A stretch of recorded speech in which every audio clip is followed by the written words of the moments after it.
No, but listen to, did you hear the press conference of Seleke Kromah, the IG? He did say that this is a highly political case, did he not? So you don't take the partisan's word for it, you take the IG's word for it. We elect on 85 irresponsible men what happened to our country. We elect on 85 irresponsible men to govern this country, not to be very irresponsible. Please place your left hand on the Bible being held by your wife, and you will kindly raise your right hand, sir, and repeat after me. All standing, please. I, Joseph Newman Boyka Sr.,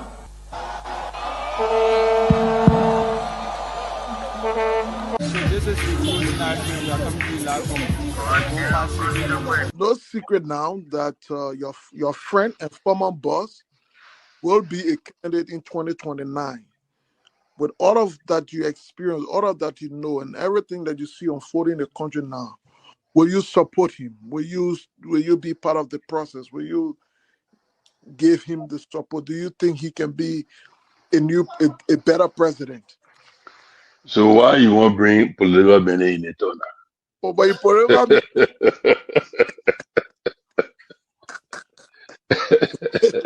you're a political man, before you go out, very active. I plead the fifth again. Okay. When 2029 come and pass, then you finally leave. Mission is completed. Now, what the rules of engagement?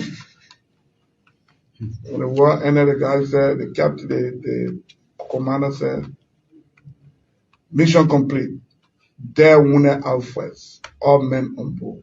So,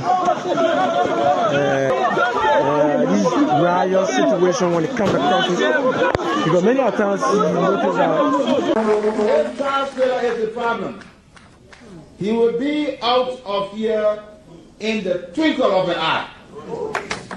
And I say, let well-meaning Liberians come home. If we respect this constitution, a government formed in Accra is a violation of Article 1 of the Constitution. Let them come home. Let that government be formed in Monrovia.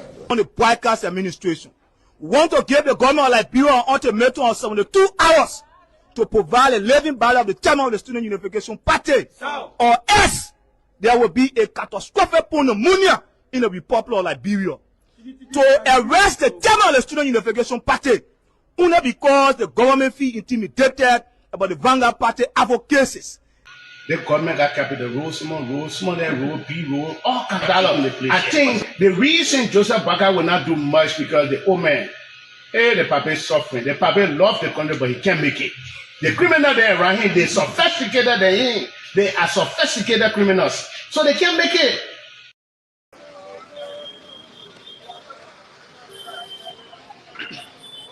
Well, pleasant good evening to our listening and audience, especially our followers that are following tonight. I want to say this is a closing argument show, but we are outside as we observe Liberians carry on the crossover. We are in position at Broad Street, a major intersection in Monrovia tonight that lead from Douala to Cinco Red Light and other part of Monrovia. You can see marketers are here going about a number of activities, as well as Liberians from diverse backgrounds are making their way to different localities. Some are going to church already. Some are going to have pleasure. You see the club. It's not too far from here. There's a club blinking with that light. And you see the traffic is flowing freely. If you take this side, the road is heavily decorated from Christmas till now. And different businesses is being operated this night. You have the midnight sellers. Some of them are selling biscuit, popcorn, um, different kinds of market is being sold tonight. And we will just walk you through along Monrovia. Some churches are already preparing themselves and to begin the celebration of the crossover. This is the closing argument. I'm Sir Augustine Mario Jr. This is Liberia around central Monrovia. This is town Monrovia, where Liberians are now gearing up for the crossover. Uh, 2026 is expected in a few hours from now. Time check is 9:30 p.m. in Monrovia, and other part of Liberia is already 9:30. You see Liberians from diverse backgrounds, be it Muslim, Christians, are in different gear as they prepare to celebrate the new year comes 2026.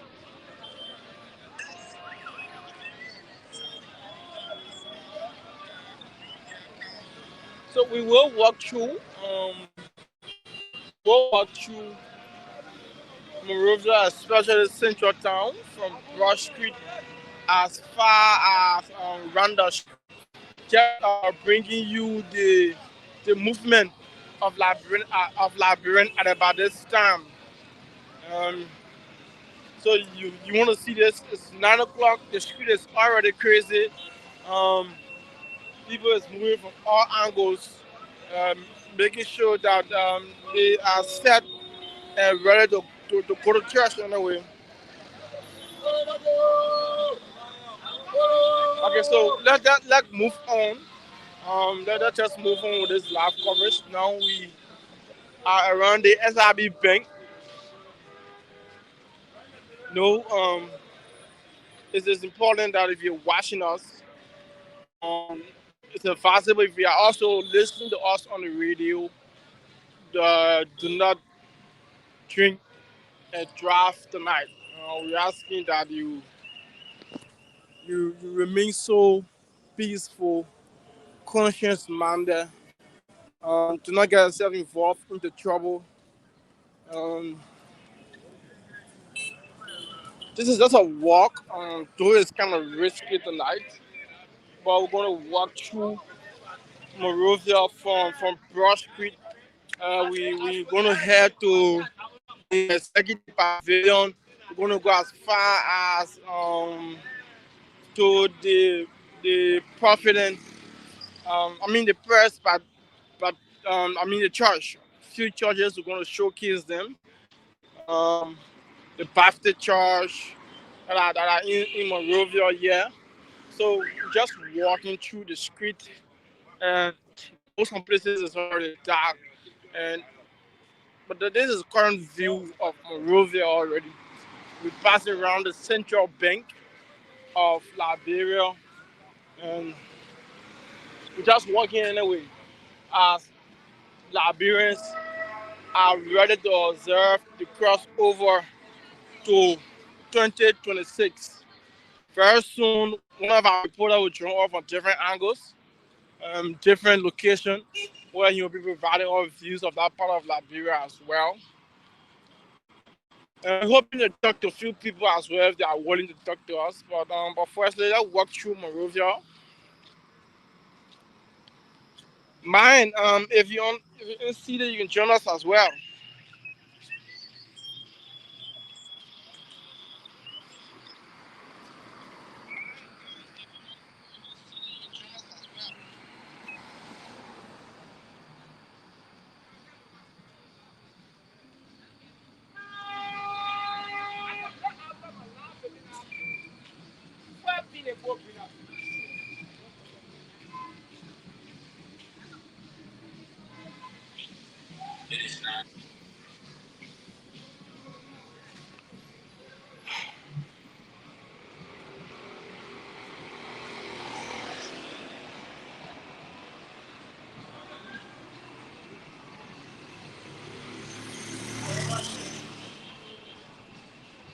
This is the National Museum.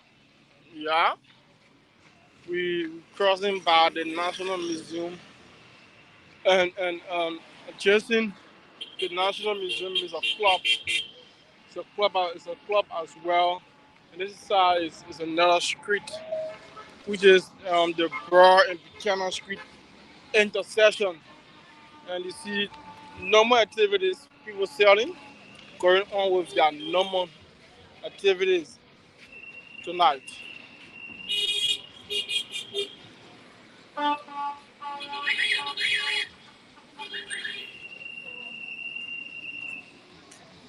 But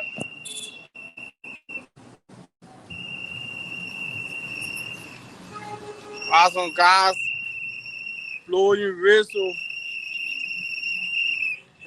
Let's see who can speak to the men after celebrating. Hello, good evening. How are you? Okay, I seem like he doesn't know what we are up to. How are you? How are you? How are you? Why are you taking my photo? How are you? How are you? For taking my photo? How are you? Why are you taking my photo for? Why need to calm down? But why are you taking my photo? Need to me. I'm not taking your photo. If you're jaded, don't take my photo. Need to me. Calm down, come here. Calm down. So that's the party. Having That's the right thing. conversation with citizens. Sikele! 1 minute after, please. 1 minute. Yeah, 1 minute. Calm down. Yeah, 1 minute, sir. 1 minute after. So we can't just keep on listening to action. We continue with the acting. This guy, continuing the today's on acting. New Year. Man said I'm very happy. If you tell me that you take my photo, you don't say you take if you take my photo, you don't me. I will not come down. Why call security? Don't know what happened to you. I take my photo, you don't me for. Calm down, brother. Make it security understand. Happy conversation. This is a lot of public space. You understand that, yeah? You ain't got to understand, but you understand. You don't understand. I'm not going on. Get time for that thing and say, man.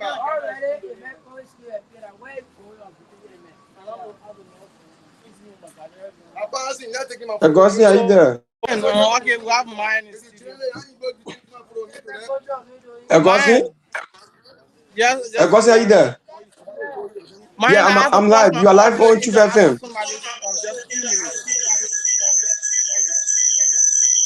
Okay, so Garguah, are you there? Okay, thank you. So Garguah is on the feed there, trying to give us some view from that end there. So whatever you're watching us live from, I do appreciate. Just leave a comment in the comment section.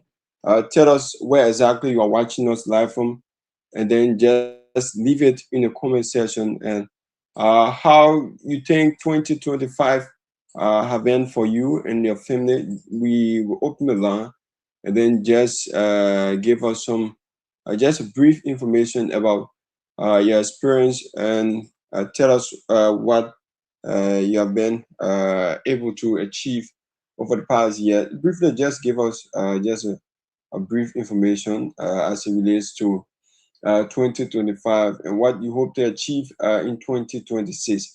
So we are live on Truth FM 96.1 and also on Kia Radio.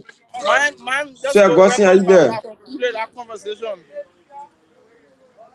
Okay, thank you so much. So where are you currently? So I'm around the National Museum. Mine, Moreover, is very clear tonight. There are the whereabouts of many Liberians from different sectors. Some are on boarding vehicles to make their way to their various churches. Some are still doing their normal business activities in Monrovia, like the normal not street selling. Some people are selling their roasted meat, sausages, and communities, across Monrovia to not Myean. It's kind of beautiful as they prepare So for. have you been able to speak to some of the sellers or people who are still out tonight? Have you been able to speak to some of them to ask them? We're hoping to, but this is Liberia. Not too many Liberians actually understands this kind of thing. when you are on camera at this time trying to interact with them, they feel like they are more than themselves. Probably you are doing something else with them. It's so difficult at this time Closing to have. accuracy. Yeah, Augustine, are you there? Yeah. Okay, so I'm hearing now. I have a little internet problem. I'm hearing now. Augustine, are you there? Yes, man. I'm here. We are heading towards the executive pavilion now. So how's the atmosphere like from your end there? Well, it's quite peaceful, and I'm noticing the Liberia Drugs Enforcement Agency carrying on a midnight operation.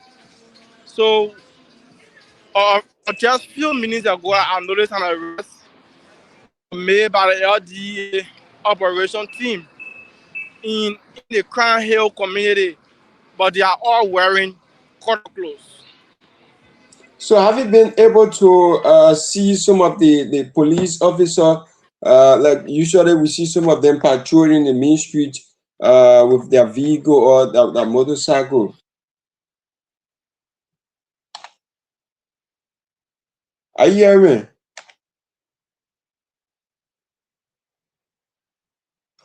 Augustine?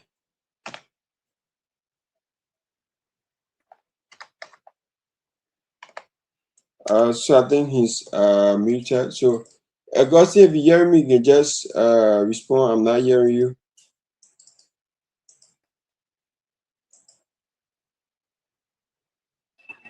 Yes, Okay. man. Yeah, are you hearing me now? Yeah, man. Yeah, I'm hearing you. I'm hearing you. The police back is moving around with two officers on one, along with the police. Small vehicle going along Central Monrovia, making sure that Liberians are safe. Man, this is the executive pavilion, the old executive pavilion, and now we are gradually approaching Randa Street, where you can hear the banging of music already. Okay, so do you care to tell us if there are some churches around there where you see people are making their way to church, or you haven't come across any? Of course, man, you have the Prophet and Baptist Church right here. We want to walk there. The people are making a word. Okay, man, let me just capture this police back. Like I told you, the police are parading. You see, this is a police back moving tonight, man, along with the siren on. It shows that the police are working.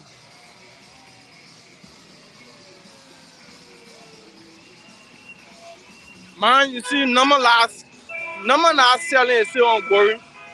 You look from the angle, number last selling is still ongoing, man.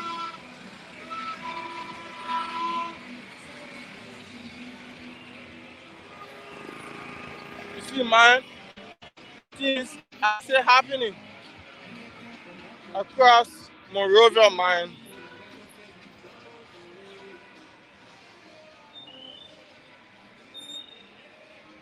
So what's exactly are you currently?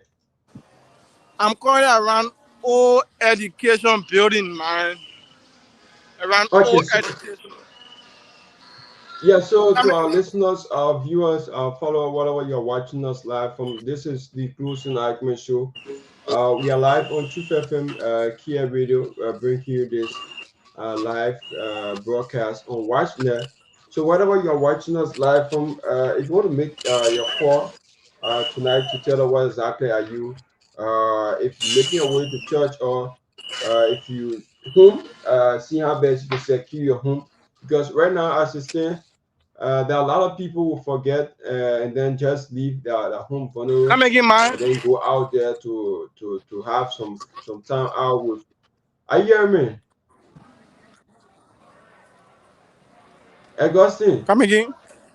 Yes. Yeah, so yeah, are you hearing me? Yes, I'm getting you now, man. Okay, so I'm conscientizing our citizens that they should not forget to lock their doors, their windows, whatever things that are left in. They have to close everything because you cannot leave your door or your area and then just go out for watching there. You don't know who will come behind you. So one of the things I advise them that if you leave in your home, leave someone there or leave it properly in a way that when you come back, you won't mean something else like for someone to walk around your house. Because nowadays, Of these are course. things the armed robber or So these are man, things let me that. see. Let me take you this. The police are also carrying on the midnight routine. Yeah, we have police on camera instructing those that are currently selling uh, all close to the road to back off, especially those that have this microphone. So you see, public disturbance. Okay, they are seizing all microphone. So so All so microphones being So, seized. so Augustine, is it because of the wildness? That's why they are packing their things, or because of the disturbances? I'm sure because of public disturbance, they are asking them to either shut down their microphone or give it to the police. So So, the so, either you, so is this the first time that police are arresting them, or because we will say this thing usually happens, or because of today? That's why they are seizing the microphone. like I can tell probably this is the first of it kind or they are about to normalize it. So we can tell now. Basically, it will be normalized or it is something being instituted already by the police. So, are there So the huge officer number is of consulting that marketers? particular guy. Do not play it too loud. Have it a little bit low. You listen to him. Let I'm it be on hearing, this. I'm hearing, I'm hearing. So Good. are there numbers of marketeers on the feed tonight? Still settings or just a few number? Yeah, man, they are. You see, of course they are. We will continue our work. You will see. You see them. The viewers are also looking at them. They are selling. And normal activity is ongoing. You know, people will be selling up to 11, up to 10 p.m. Probably till the first overnight. They will continue. But some are parking, and some of them is still here making their business. So are you heading towards the waterside market? If I'm Yeah, this looking is around the correct. water side. So how how's This is how's, how's around the, the. the crowd is like? How's the crowd like? Not really, man. I can't just venture in water side right now because for security reason. But the market isn't that crowded. In fact, marketers from water side already packed their bundles and left uh, for home to go to church. Okay. Yeah, so those who are still out there are just a few numbers of marketers who are still selling. Of, of course, like what we say, the street vendors. These are people who sell on the sidewalk. These are the street vendors. Still outside, carry on their normal activities. Okay, so you can just tour us through as we show some of the areas to our viewers, our listeners out there because we are live on the radio. So if you want to make your contribution tonight, just tell us your name, where you're calling from, and then tell us what exactly you hope to achieve in 2026 and what you have achieved in 2025. There are a lot of challenges you went through. Maybe probably you can just share with us some, or if not, if you don't mind, you can just set up just briefly 07776499986 +2317776499986 are the numbers to call. WhatsApp and our local number. You can just call and tell us. Maybe probably you want to say Merry Christmas and a prosper Happy New Year to some family members. Tonight you can just do it. So 07776499986. So let's see whether we can be able to cross over to the man Joseph Sadie, who is also, I think he's on the feed. Let's see whether we can cross over to Joseph's side shortly to bring us up to speed as it relates to his area. So Joseph, are you live? Joseph? Yeah, man, I'm live. Yeah, so can Yeah, you I'm please live. rotate I don't know whether your you're hearing phone? me. Can you please rotate your phone? I'm hearing you. Can you please rotate your phone? No, put your phone on Okay, rotate your all right. phone. Yes, yes, you can do that for our viewers. Okay. Uh, So yeah, okay, you that's see in it. the view, That's right? it. That's it. So, where are you Okay. currently? Your name? So I'm around the Bannersville belt, and I'm heading around, heading to December 2nd, the Jacob Town, and the red light. Okay, so for our listeners and our viewers, do you care to tell us your name and then we go forward? Come again. I'm not hearing you clearly. I said for our listeners and our viewers, do you care to tell us your name? You coming in broken. Joseph, you have to work on your internet. I'm saying you just tell us your name. Are you hearing me? Yeah. So yeah, I'm hearing you. I'm hearing you, man. So Yeah, I Joseph. think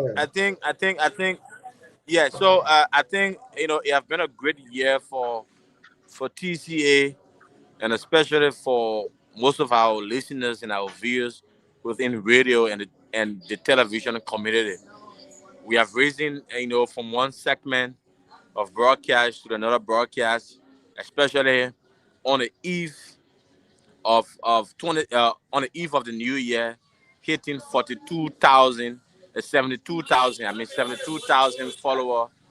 It just proved to us that we have a great team from TCA, and we've been working within time, putting aside our busy schedule, making sure that we inform our listeners and our viewers within Radio Land.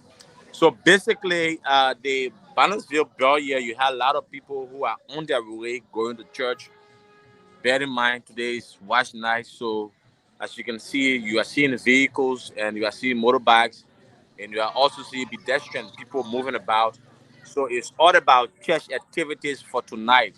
But the deepest question some pastors continue to ask, like, where next? Because we have seen so many occasions where people goes to church and they leave some of these churches on wash night.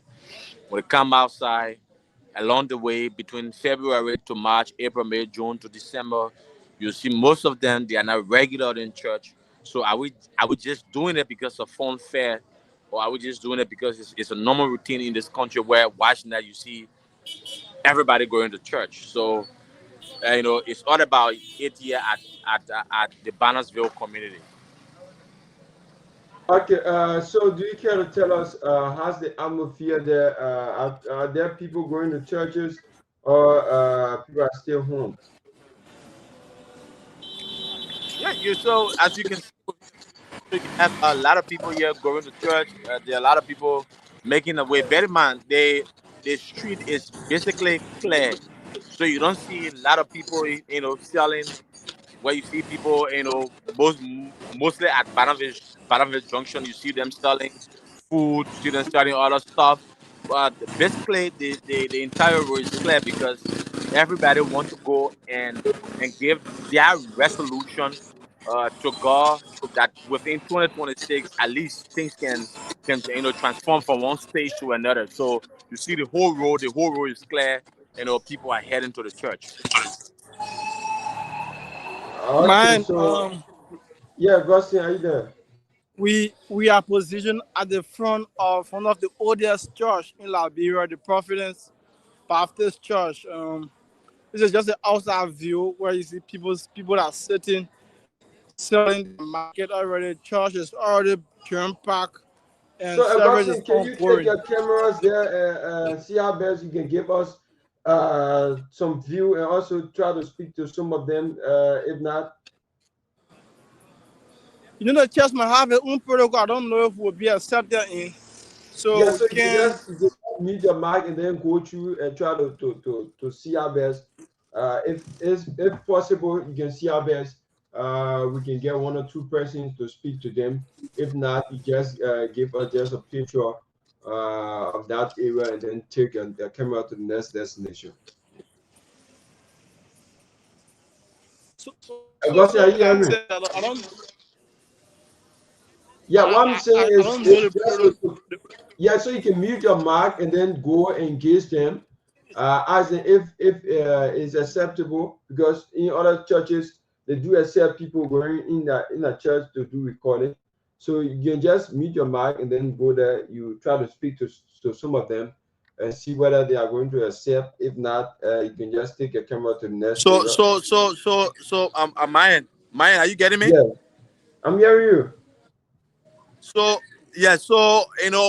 on the flip side of it, because we are doing a live commentary on the entire log of where we are located, and you also have Club Brazil. Club Brazil is one of the famous clubs here at Bannersville Junction. So you also have Club Brazil that is open, and yes, you don't have huge amount of people like on a normal day, but I guess that right after the watch night, you see a lot of people who are troop in.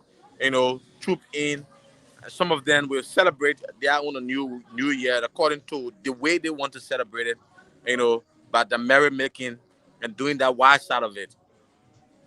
Okay, so for those of you who are watching, if you want to make a contribution, 0777 649986 for our WhatsApp line, plus 231 777 9986. You can make a call tonight. If you want to call, just say Merry Christmas and a prosper Happy New Year to any of your family members. Whatever you want to say, just call us and tell us what exactly.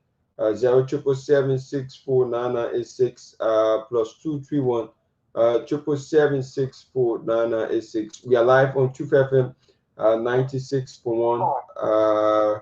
This is the Closing Argument Show. My name is Myean the Torgbean. We also have on the street there, we have Joseph Siley, and also have one of our reporter, Augustine Mayo, is also there, bringing live broadcast from Broad Street area, just touring the entire street there. So Joseph, do you care to tell us where exactly you are heading to currently? Are you hearing me, Joseph? Yes, Myean, I'm getting you. So I'm hailing. So I just left the Bannersville. So I'm trying to go along the 72nd, the Jacobtown, and that of the Pinsville, to see how best we can get that other side of Morovia.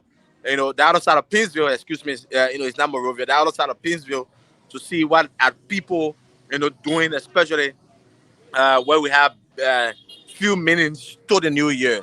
So the street here is relatively calm. People are moving about their normal business here. There are a lot of people going to church. There are a lot of people who want to console themselves.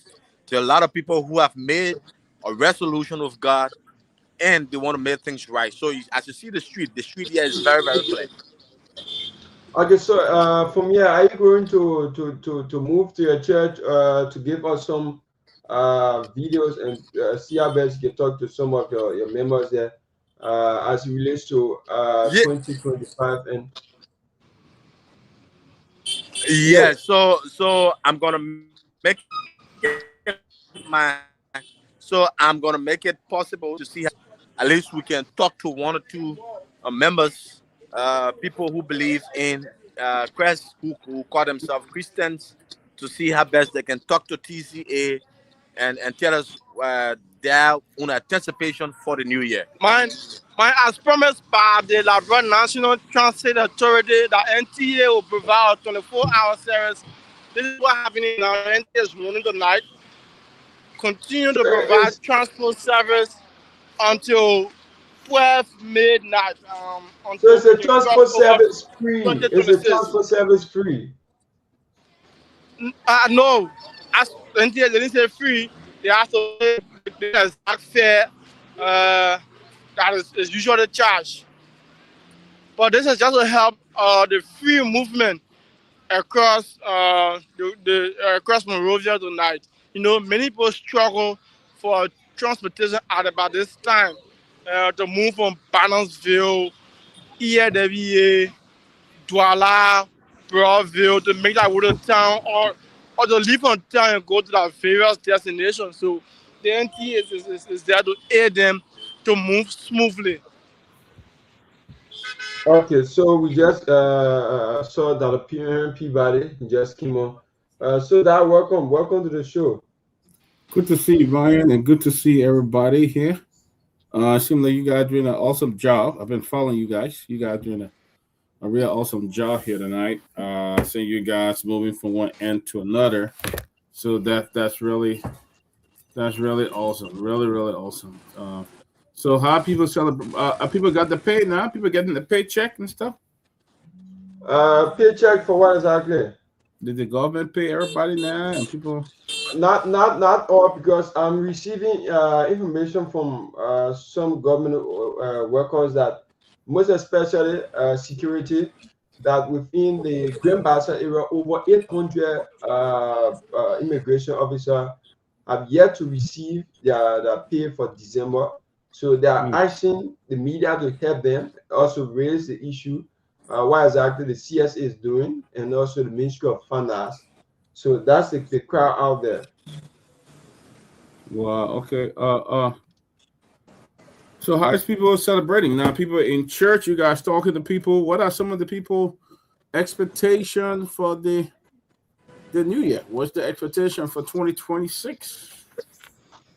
Okay, so I'll just chip in, and then my other colleagues will then come in. So for my view, what I've see so far and heard from some other citizens, people, is that some of them are praying to God for good health, because if you have a good health, you are going to make it in 2026. Because if you don't have a good health, you are not going to see whatever means you wish to in 2026. So many of them are praying for good health.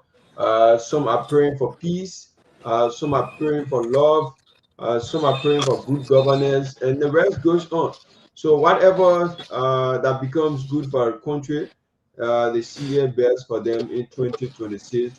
And then others are saying they are not going to make a resolution, because if you make a resolution, time comes, and then that resolution doesn't come to pass, then that means that you are not making a resolution, but rather you are just saying something, or just want to say something. So they are waiting to see how 2026 will bring itself. Whatever 2026 brings, that's why they are going to move into. So my other colleagues can just come in. So where the guy So broadcasting from? Sir Augustine is broadcasting from Broad Street, while Joseph is broadcasting from the Bannersville, Pinsville, the entire Pinsville, Bannersville, and 72nd End. So what I mean, I would love to see you interview some of the people, and let's talk to some of the people and see what's going on. Yes. That's exactly we're trying to do. They are trying to speak to some of the folks there. So we will have to relocate. We want to go to some places where we can talk to a few people, and we reach to that particular location, we want live back. Okay. So, but it seems quiet. Is it that everybody's in church or something? Yeah, everybody's already in church now. Just few people who are still, I want to say those who, I don't want to say they pagan, but some people, those who don't go to church are still outside doing that different things, you know. They remain here up to 12 a.m. and begin to celebrate with those that will be celebrating the crossover. But one thing, there's no official program. Where some country we have a specific area, we already have a huge gathering of people during this time, but there's nothing official yet. Everybody just observe in their various church or churches. So everybody just observing in the various churches and things like that. So, Yeah. wow, that's good. I would have loved to see some of the people talking on the posting acting in the last stream. You said where are you located now? So I'm currently at Brush Street.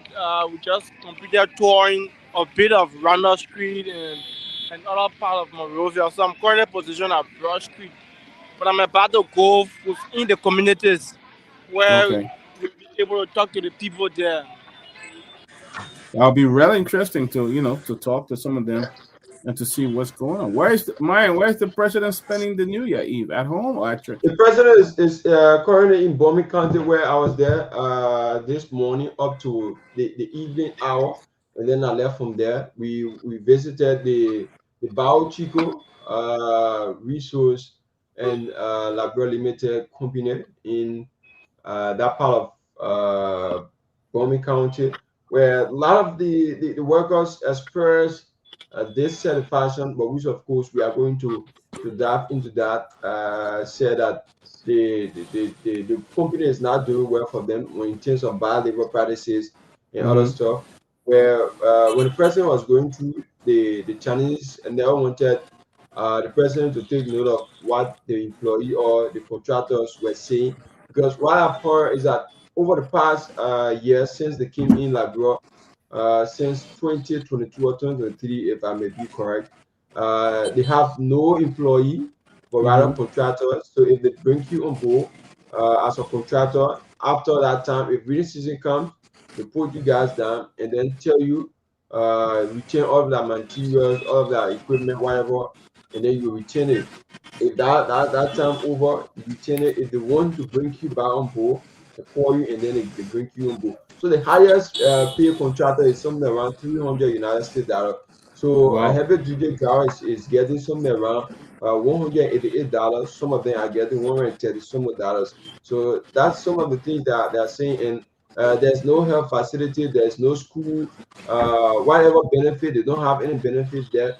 So the people is just using them. So the entire company, the only black person they have there is a PRO, but from there, the entire management or whatever is they are all Chinese foreigners.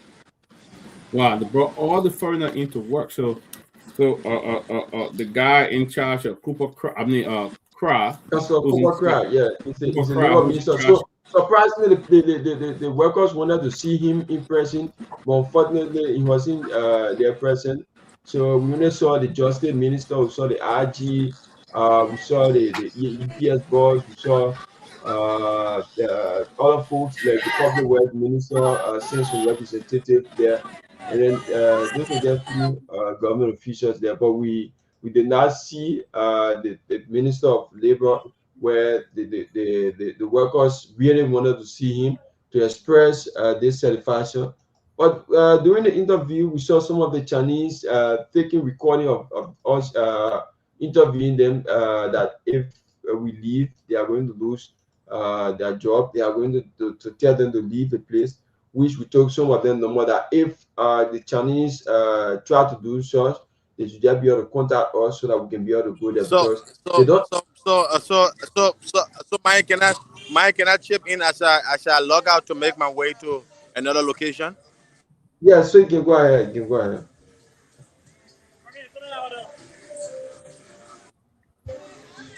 Joseph, you can go ahead. Yeah, so I want to say thank you so much, Dr. Peabody and the TCA family for giving us the opportunity to see how best we can bring this live coverage and continue to share our own experience with the TCA. And like I was telling mine, so at the eve of the new year, TCA just hit 72,000 followers. 72,000 followers. Less than 28 days, we have close to 7 million people who have viewed all of our contents and our news. Imagine that. So this year, 2025, you know, has been a blessed year for us as a T and the TCA family.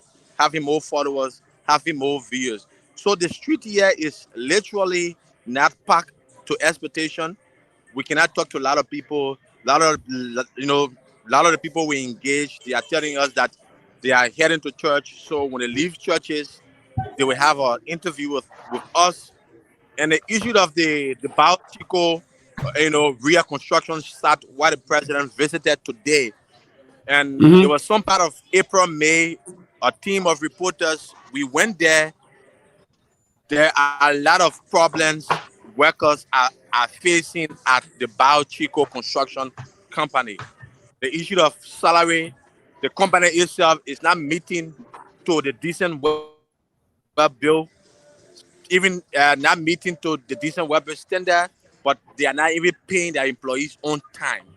So we've been there before. We have interviewed them. So I think the beginning of this year, which is the new year, a team of reporters from the TCA, we can go there. We can have an exclusive interview with workers, employees of the Bao Chico company to see how best they can tell some of their grievances or some of their problems that they've been facing over the years. Wow, that's interesting. That is really interesting. So the staff there are underpaid. They don't have a lot of Liberians. So it seems like the Ministry of Labor has sold all the work authorization to Chinese foreigners and Chinese and other foreigners in the country, and they don't even have a lot of Liberian workers. Yes. Wow. Yes, that's what I'm doing. Even last week, Saturday, Dr. Peabody, I decided to tour the entire facility of the overpass bridge. Imagine I was stopped by the Chinese because even some of the workers that are there for that, they are now on the overpass bridge around the 72nd and the 540 belt. Some of them, I have recordings in my possession that they have complained that they are not being well paid, that their salary has been delayed, and I was stopped from doing a coverage from the overpass bridge around the 72nd and to the 540 belt. So it seems like the Ministry of Labor, the equal employment opportunity, rather don't seem to be working much. It rather don't seem to be. Yeah, and surprisingly, like when I spoke to some of them today, they said that just imagine one person is getting $7 a day, whether you are a contractor, whatever, you're getting $7 per day. So if you are a heavy duty driver, if you are like a mechanic, whatever work you are doing there for them, you are going to make $7. So within that $7, you are responsible to feed your family, you are responsible to feed yourself, you are responsible to do everything for yourself, even to send your children to school. So that people who can just listen to some of them quickly. Okay, sure. So let's do that. Yeah, this is the interview that I did with some of them. Yeah, so how you doing, sir? What's your name? I'm Peter J. Brown. Welcome for asking me again. Thank you for coming here. So where are we currently? I used to go in Maserati District 17. So to be specific, the money side. The money side is Soko. Soko. Yes. So do you care to tell us why exactly you want to speak to the media? Yeah, let me thank you very much for that question. And here is a mobile labor practice going here. I entered 2023. I've been working with a company. If they will start working here, they will not get contract sheet. The day they need you, you will work. When the season coming, they put everybody down. They tell you to go. The day you come out, they tell you to work, you work. They don't care whether you to jobs that you heard, you're responsible for yourself. Anything happen to you, they're responsible. No housing facility for us, no school, no hospital, nothing. So how long this company been here existing for? The company came in 2022 because it started from Babolo, of the man. So specifically, which of the job you do here? I'm a helping to the job. Are there any personal protective equipment assigned to you as an individual? No. I can drive around, utility driver, I use trailer, I use the truck, I use any machine. So nothing. So in terms of the company giving out some material, was there any material given to some of the contractors? The contractor, the company will get the material, but the time when they say the day you don't work, when they recruit, so now when they get one set of boost, you use it for 1 year or 10 days or. So after using a safety boot, you gotta turn it over. If you don't want needing you then I'll set the boot what to them. So you gotta tell us how the recruitment is usually done. What are the criteria, the code for to you? All right, like here, people use to work $10 per day. The day you work, they pay $10. The day you don't work, they will not mark you. So how do I put that before? Charge banking on charge banking at the time is.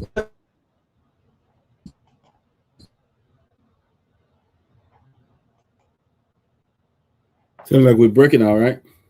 Yeah, I think it's due to the internet, but we hope to come up. So, that you hear me? Yeah, I can hear you. Yeah, so I think I'm working on it. The internet here is a little bit terrible, but I think let me see where I can get back on. Yeah, so that's some of the things that you are hearing from them. And then during the interview, we had a difficult time where some of the Chinese. Because 1 minute message do you have for the governor? Like for me, I need the labor minister, the proper minister present here. So at least in the interview, most of the thing to go for you to go through some of the Google contract shit that they give. They're going to say you go through it. What are they going to shit keep a labor ministry? One minister saying that against one and that one other stuff sound on that shit. Even me. Wow. Who get a contract? I get in my possession right now. You will call me and I'll turn it over to you. So, how is the lady condition in ATM shop? You talk about school. Have you guys been with them to discuss school or having school here for the kids? Because look at the distance. I think there's a need for, or are you a daycare school to be here for them? Have you guys talked about that? I think I talk about safe drinking water if I will discuss in school. Because school, nobody can tell me that one day or Chinese. I think the money they carry here, why you get or sing instead of your child school fee. No. So the people in this area, where do they go to school? The kids, the workers. They have a government school in Robbie. There where all the kids go and they work in the morning to go or 30-minute walk to go there and then they come back to school. Is there any means in order for you to get medical care in terms of you did mention of safe drinking water? How do you people get safe drinking water? Is there any means of getting some medical benefit, especially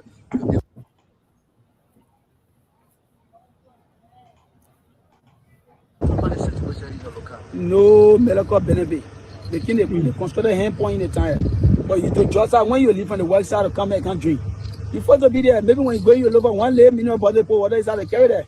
When your water finish again, wait for a long shot, then you can't get another water to go to the side and go drink. So do they provide food and other things for you? No. So, like you are bringing up the issue to you. Do you think you guys will receive threats for losing your job? Like me, I don't care. If you don't want to lose me, now I'm clear on the media. The Chinese you speak, they go against you. I think you are hearing me, people getting me on the social media. If they want to get rid of me, fine. But I should speak to the press, the burning issue. Okay, so as the leave of you, what you have to say? Any of you want to speak? I'm just saying, we need the labor minister intervention here. We want to talk to him. Most of the things that he go through it. Because when they expect the general and they send us, and when you look at the labor commission, they will pop in, but they don't give all the regular measures. So, I want to know something concerned about the total number of workers on ground that you think. If you see Peabody here, Southern, you maybe more than 400. What specifically? I told you, I said no specific amount. So for you, what's the when you calculate my salary, it will be $182. Right. Per month. Yes. Per month. Per month. $10 every day? No, that I told you, let me come back again. I said when the day they get work, you work. They will give you the $10. They didn't know work. They will mark the $7. It was the paper that Charles Brown brought on Sunday. Yeah. But you said the contract is over. That 6 month contract. The contract have been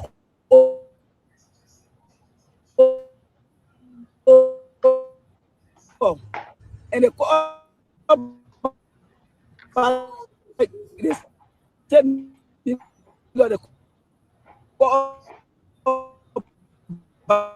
back.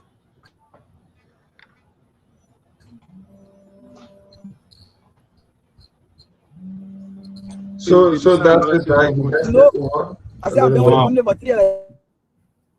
It appears those guys are going through hell. It appears that they are going through some very challenging time, though. Also, they're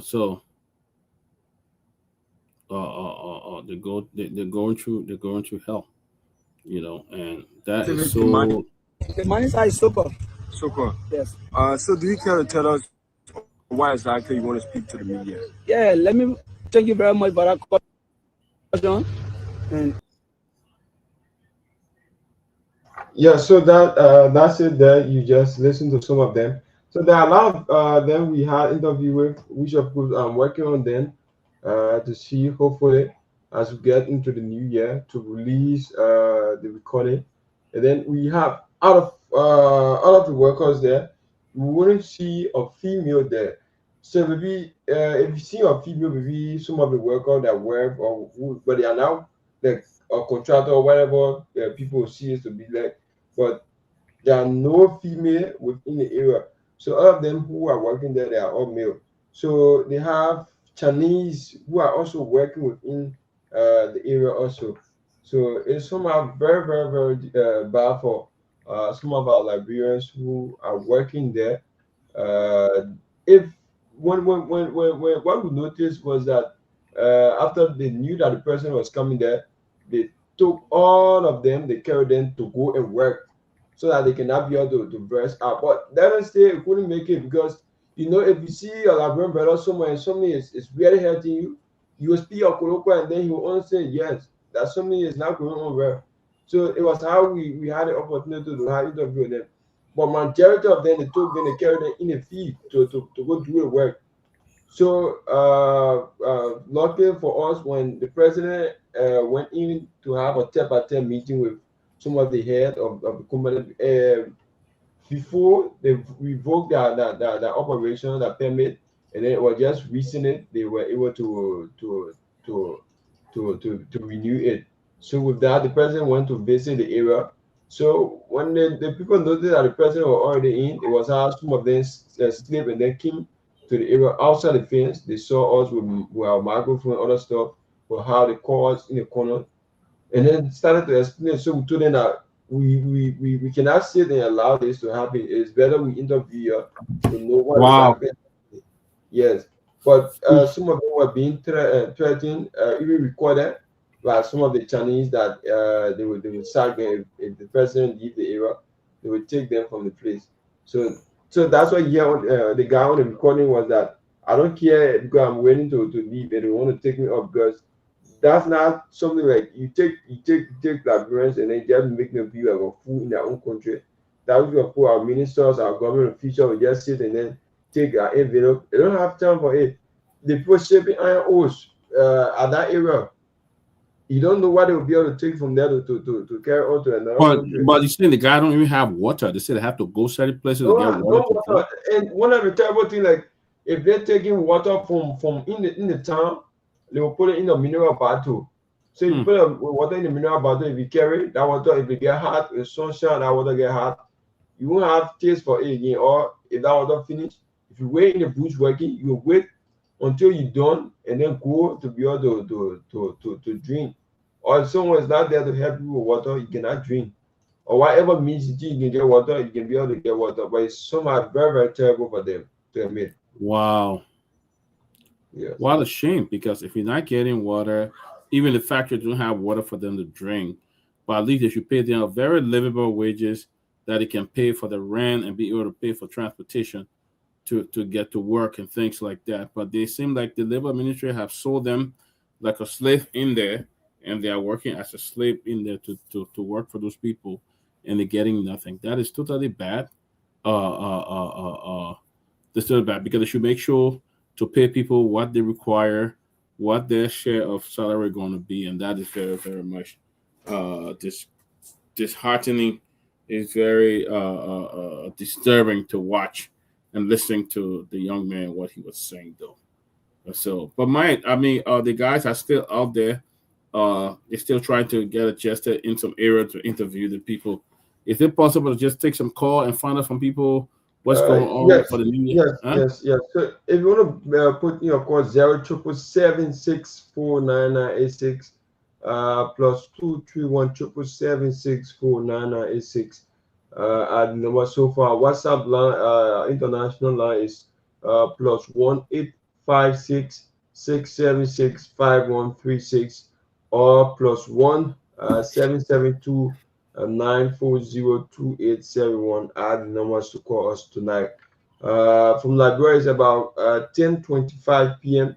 I don't know wherever you are watching us live from, what's exactly your time, but for India, it's about 10 o'clock. 07776 9986 plus 231-777-649986 are the numbers to call us tonight. So until we are with call that Peabody, if we get a call, I'll be able to let you know. Okay. We have a lot of folks who went out there to attend WatchNet, so probably we have a little difficult time. Yeah, but, a lot of people are in church right now. Yeah, a lot of people are in church right now. So everyone wants to give out their resolution to God to see how best 2026 can be a wonderful time for them. But yeah. So we are still out here, but it's somehow south of our country, 178, if I'm not mistaken. Yes, so now we cannot see our citizens benefiting from some of the work they are doing out there for some companies, but rather they are being used, and then at the end, we as a senior Liberians, when some of us be able to reach a certain level on a table with some of the Chinese, we're not thinking about our brothers, our sisters who are down there, but rather just to be on the table, around it and down it, enjoying, and then don't care for our brothers and sisters. If they talk, you take them to be not a minority, but they are the one who are suffering bitterly. They are the one who are being treated bad. So these are the things that go on. So I think it's because of that. That's why we didn't see the Minister of Labor. But there are a lot of them who were out there today. After the president left, the Chinese people were telling them, "Y'all go back to where, go back to where." So some of my colleagues were saying, "You see some of the things they are doing to them." So like one of the workers said, "This iron ore, if it finish in our country, it finish. It's not something like it will come back again." Mm-hmm. So if they taking iron ore from here, what's the benefit for our future generation? Because if we take all from here and then we don't benefit anything, what's our generation, the future that will come? What are they going to benefit? So if all leave from here and then we are not seeing anything, some of the government officials, they will come and take their envelope and then carry it. Representative will take their envelope. Senators were out there, take their envelope and then carry it. So at the end, you won't hear anything because they just renew their contract. Just imagine to renew or company contract where over the past year, they revoked their contract because of bad labor practices. They did not meet up to the requirements, all that stuff. So because of that, they renew it, and then renew it. In la government, they can say, you have a stage school because for the president himself to visit that site, that means it requires a top. But the president's in Bon County. Why couldn't he have gone there? He's in bombing. He's in bombing. Oh, in bombing. And the place is located in bombing too, right? The company is in bombing. Yeah. It looks like Rossville, right? Yeah, Rossville. So Rossville is in Bombing County as well. So he could have gone there and just talked to the people and wish them Happy New Year. He could have done that. The president was there on the side, the money side. It said the president was there. But the Chinese never allowed the president to meet with the workers Only Why? the Chinese, yes. If the president, if they want to meet with the worker, they should have leave giving the president an audience with the worker so they can talk. It did not. Wow. Yeah, that just been like, let me see, I can draw some here.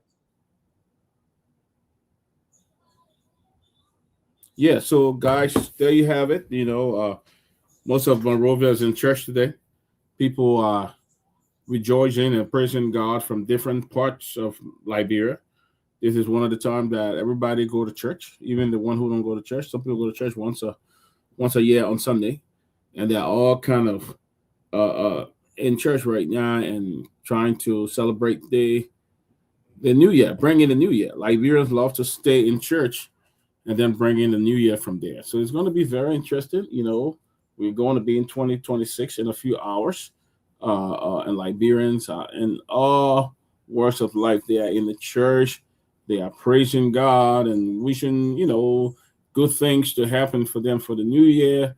For someone, God to open doors, someone to travel, someone to go to school, someone's job, someone's family. So that's how the Liberians are celebrating this year. Very, very interesting. This time of the year, that's when Liberia will always go to church, even in the smallest villages so around God, the can you country. please take over? I'm going to work on something in the Sure. back if you don't mind. Sure. Okay. So and when those guys come on, are those guys coming back on, or are they done for the yeah, night? they are coming on. So they come on, just bring them on. I think you Okay. have right. Okay, great. Yeah. So guys, so this is it. If you're in the US and you want to call, you can call 678-438-3003, and let's talk about your New Year resolutions. Everybody has New Year resolution, and if you want to share what your resolution will be like for 2026, or want to send a special treatment to the people in Liberia, you can call 678-438-3003, 678-438-3003 if you want to do that. But good to see you, Mozart Dennis. Good to see you. Happy New Year. Josh Nameland, Happy New Year. Good to see you. So guys, welcome. We may be on till like 6:30 tonight, or 7:30 tonight. Roland Weeks, good to see you. Rena Morris, good to see you. Augusta Gavlar, Rick Young, good to see you. So guys, if you want to send a shout out tonight, let's do that. We're going to talk about what's happening. We have come to the end of the new year. Liberia this will be the second year of President Joseph Imabwaka. And I'm very interested in hearing your resolution. 678-438-3003 if you want to call and just share with us what you think. Where's Liberia headed? And where should Liberia be? So you can call this number. I'm going to pin it up right now. In the U.S., it's also a WhatsApp number. You can call and we'll take a call and talk to you as well. So guys, welcome again to the closing argument for this year. Yeah, you can just call that number and share. But in the meantime, let me read something from the front page of Africa. If you want to call, just go ahead and call. We'll interrupt ourselves. We'll cut the phone. The news out, and then we'll listen to your phone call. But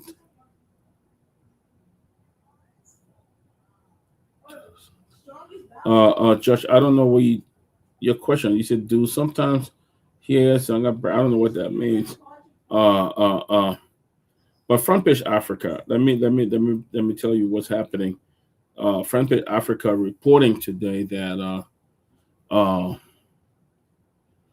said that the VP, Vice President Cohn. Let me just go back. It's the front page Africa.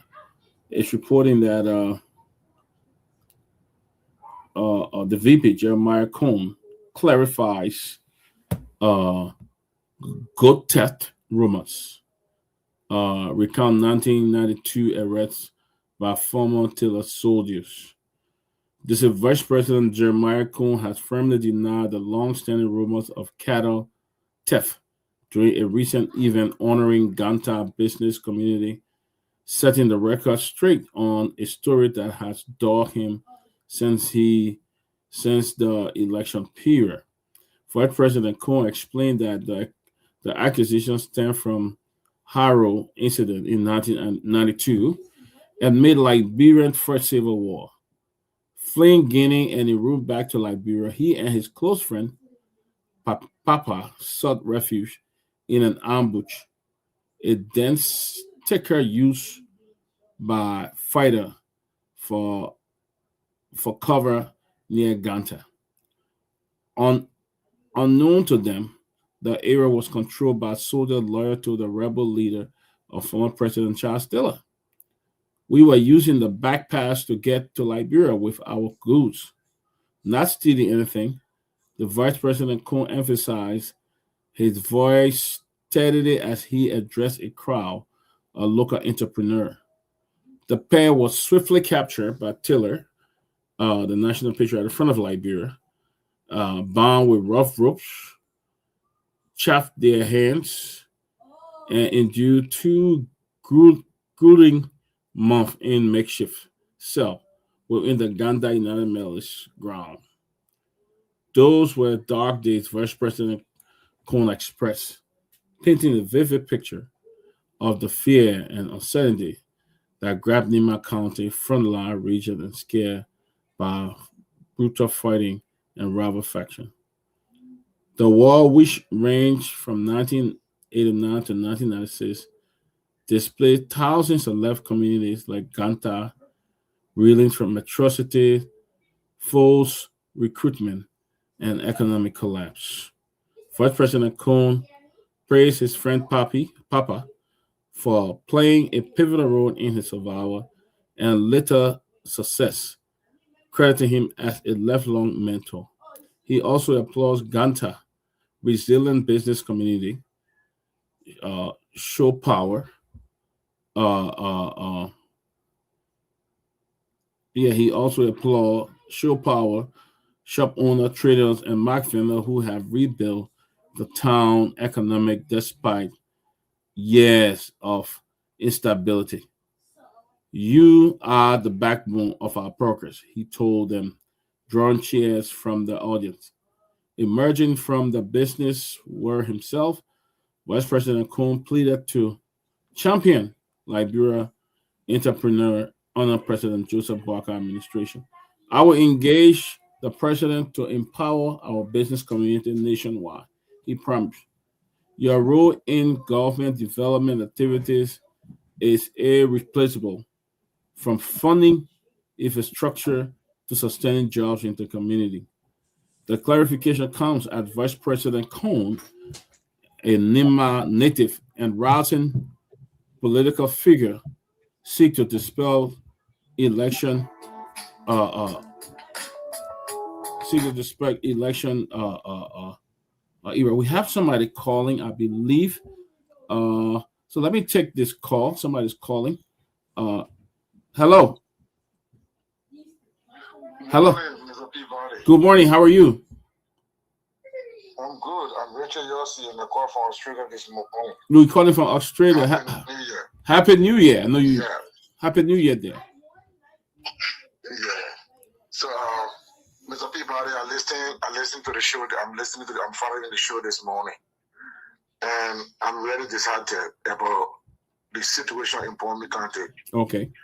I think the president did not want to see the workers, because as a president, when you go to face a place, your first priority after your engagement should be able to speak to the worker union association. Right. You know? Right. So that people can express their feelings and tell you exactly what is happening. Right. You know, most of these things, when the people try to, lead to say, oh, we can't blame the president, we can't blame this. But as a president, like how your people are hard. When you go there, when you finish talking, your serious engagement, you want to know how your people are doing at that work site. Right. It's spectacular to know that people are working and they have to wait lunchtime before they even go for water. Water, those things should be supplied. One of the most scary things is for when you work with a safety push for a whole year. Then when you leave in the company, you have to report that. So who's going to wear it? Yeah. Who's going to wear it? Then where's the safety there in the first place? Right. Where's the safety? Because you got other people wearing it. That alone is a sickness. That thing you're going to take and give it to another person. Yeah. That's a very. You know what you're talking about? It's a very disheartening. Yeah, very disheartening. Very much. Yeah. Very much. The people don't have time for the country. Yeah. People, when you put it in power, they say, "Oh, this will happen, this will happen." But when they get in power, they turn the back on the people completely. Yeah. It doesn't feel anything anymore. Especially for Joseph Boakai, that had all of the promises that he gave the Liberian people. When he watched, things are just going bad. Yeah. Things are just going bad, and he's not saying anything about it. Sorry, my son. No, that's fine. That's fine. We all got kids. That's fine. Yeah. Things are going so bad. It's so wrong. It's so pathetic for our people to be going through such a situation. And when the people go talk, the next thing they put them down. The same thing with the Ohio Bridge. These things are happening right in Monrovia. Yeah. I'm talking about Gombe County. If you are a president and visiting, those are things that should be your priorities. Yeah. The partner prioritizing the people. When the president go down there, he's going to take a package and walk out. Yeah. So the next thing will start bringing labor minister. No. That technical thing should start from the president. Yeah. Because when the president starts hearing from the people, once the president wants to speak to the people, that alone give you edge for the next election. I don't understand what leaders how to behave. I don't understand. These people are wicked. Yeah. They are wicked. We can just be blaming ministers for nothing. But the president himself went to that place. Because last night I was even following it. And the president was there. After all of the engagement, you should be able to meet the Worker Union Association. You should be able to meet with them. Ask them how things are going, how they are being paid. What's the safety issue on the website? These are things our president should be concerned about. But we don't blame these people. They leave young people, and then they go for old people to put it in power.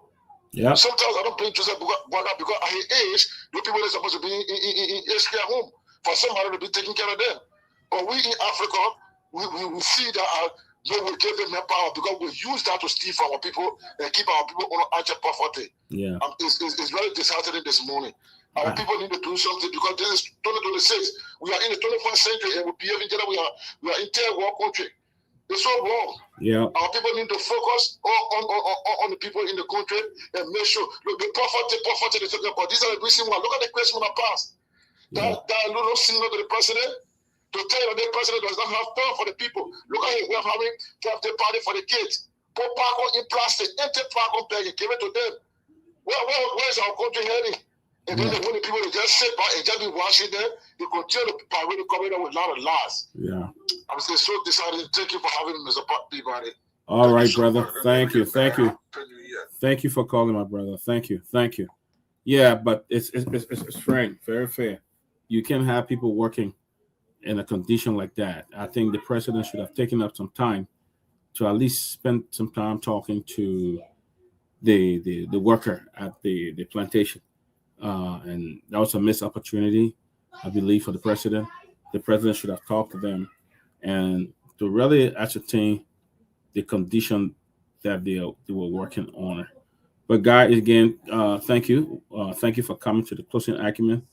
We're just talking about the VP going to Nima, the hostel forum in Nima, and the VP praised some people and told them for the work we're doing. The VP said that he would engage President Boakai so that they can provide more support for the Liberian business community, especially in the Ganta area. Ganta is a booming area. If you go there, you'll see the business. A lot of businesses are there. They're opening.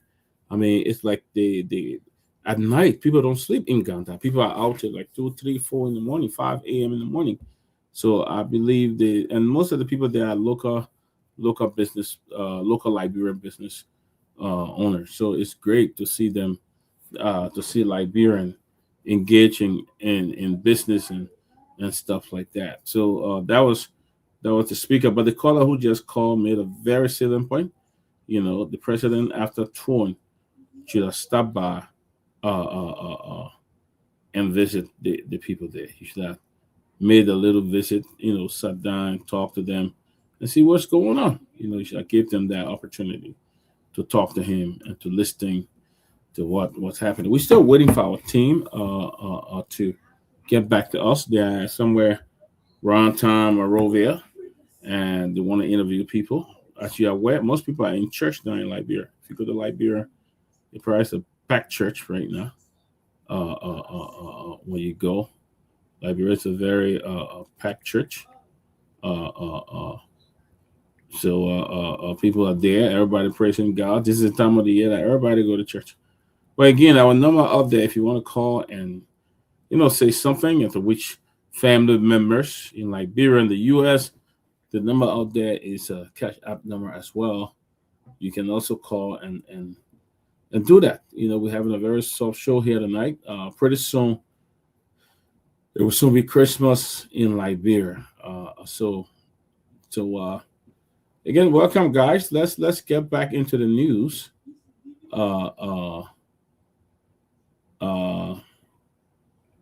Let's get back in the news. We're just talking about the VP and talking about the goat theft that he was, like you were saying that, talking about goat theft. So the vice president had to come and actually clarify that whole statement. Yesterday was talking about the Liberian Maritime Academy. I mean, not maritime, Revenue Authority. What to talk about generating so much money, they exceeded. But you don't see that being impacted in the life of Liberian people. You don't see that being impacted on the job. Government is still struggling for their money to pay the staff, budget support. They still struggle. And if you make all that money, how are you transferring it? How are people benefiting from it? How is the government able to meet most of their target? Because you made $880 million. Then government should not have a lot of time meeting part of their goals for 2025 and 2026. So it's just another, I don't know, it's probably just another smear tactics. Interestingly, in Guinea, as it has been reported, that the military leader won the election by almost 87%. Can you imagine? Doumbouya, 86%. Guinea military ruler General Mamadi Doumbouya has been declared winner of the country's presidential election by a landslide, securing 86.7% of the vote, according to the provisional result released by the National Election Commission. General Doumbouya, who seized power in 2021 coup that ousted President Alpha Conde, is seeking to legitimize his rule through the ballot after his transition government was condemned by a regional body, including ECOWAS, African Union ECOWAS. However, the coup has been widely criticized by opposition figures, civil society groups, a coalition advocating a return to civilian rule dismissed the election as a charade, arguing that the key opposition candidates were barred from contesting and that the process was riddled with irregularities, according to the BBC. Provisional results shows Abdoulaye Yaro Bade of the Democratic from Guinea finishing distant second with 6.6%, followed by Faya Lassana Malamono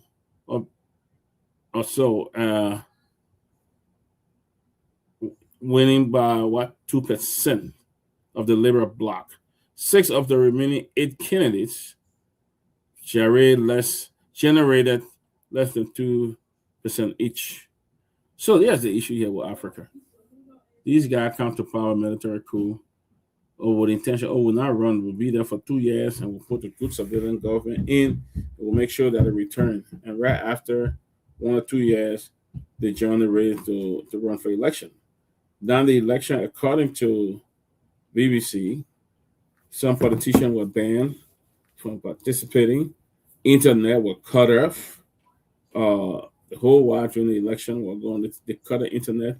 People didn't have access to social media, TikTok, Facebook, and other things. People did not have access to it.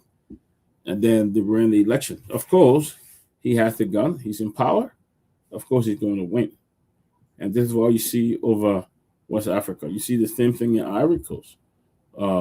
president ran his 2 terms, and he wanted to go for a 3rd term. He tried to change the constitution and won another election in Ivory Coast, gaining in other countries. You see, and the thing is, ECOWAS is very, very weak. They can't challenge these people. There's nothing ECOWAS can do to challenge them, to really deal with them or put them in a place as for what is going on. ECOWAS don't have the power to do that. So this man will get there, and I know he's not going to be there. He's probably going to stay there all this time, and probably will not give up power when his time comes to give up power. That's how they are. Will not give up power. So that's West Africa, and we saw that in a lot of countries in Africa that is taking place, and it's going on now. But again, our men are on the floor. They are at different locations in Monrovia. As soon as they gave us signal, we'll be joining them. But let's go back on. Again, the number is there if you want to call to wish somebody Merry Christmas and Happy New Year. You can also do that. I know a lot of people in church now, so it'll be difficult getting people to call and all of that. But welcome, Wilkie Davis, Actual, Factual, Bernice, Molly, Waji. Welcome. Good to see everybody. See, Chief Simon George is here. Tomalin, welcome. Good to see you, buddy. Welcome. Yes, man. Since this morning, I woke up. I just been praising God. Praising God throughout, taking me through all this year, 2026, 5. If you're alive today, you're still alive today. Just give God the glory, because He's the one that took us through. There are many of our friends, our loved ones, who started this 2025 with us, and they are no more with us. They have gone to eternity. So all we can do is just praise God for taking us throughout. There were times we were sick. There were times we were down, we were disappointed.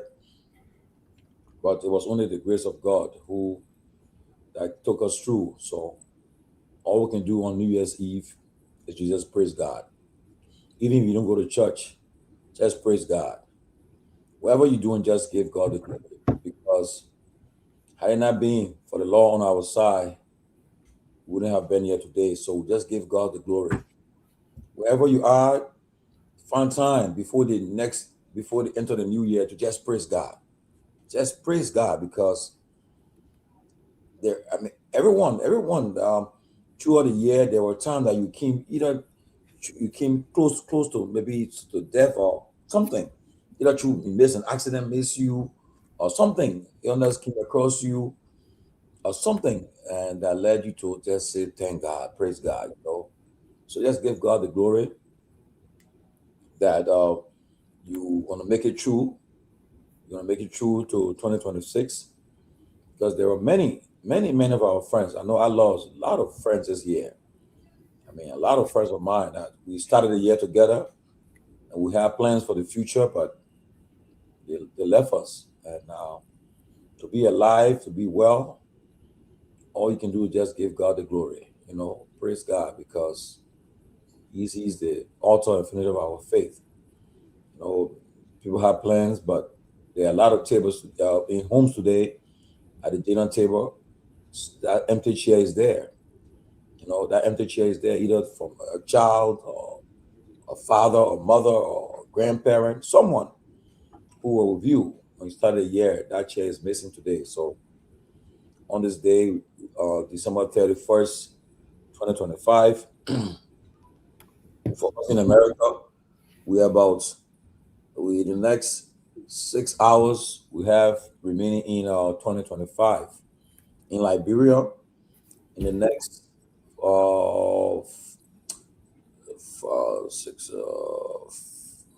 6 Liberia right now is about almost 11 o'clock. So it's about 10:54. So it will be 11 o'clock soon, and then we'll have 1 hour left in the year 2025. By 7 o'clock our time, in the East Coast, in the USA, they will be experiencing the New Year. Australia already entered the New Year already, all parts of the world. So we just give God the glory. Thank God for all of us, all our followers, our supporters, all those who make it a duty to come and watch our show, to share the show every day. It's not an easy thing to do this show, though. It's tough. Excuse me, very tough to do this show every day. But for us who try to make it, I just say thank God, because had it not been for God on our side, we won't be here. So we just give God the glory. As we are talking, I just recognize the arrival of His Excellency Ambassador Sylvester Pewee, the Dean of the Cabinet of the TCA, and that great Liberian. I thought you were going to add a middle name. I know you're not forgetting middle name now. I'm ready. Today, he had me laughing all day today, man. This guy, I think we talked more than 2-3 times today. I'm just laughing. I was driving, I was just laughing. But he cheered me up, because at that moment we're talking a little down, a little down. And then, but then when we talk, he cheered me up this later on. So it's just sometimes just that call for somebody that will cheer you up, Sometimes your day is going bad, and somebody just call you and start to share some joke with you. It cheers you up, So yeah.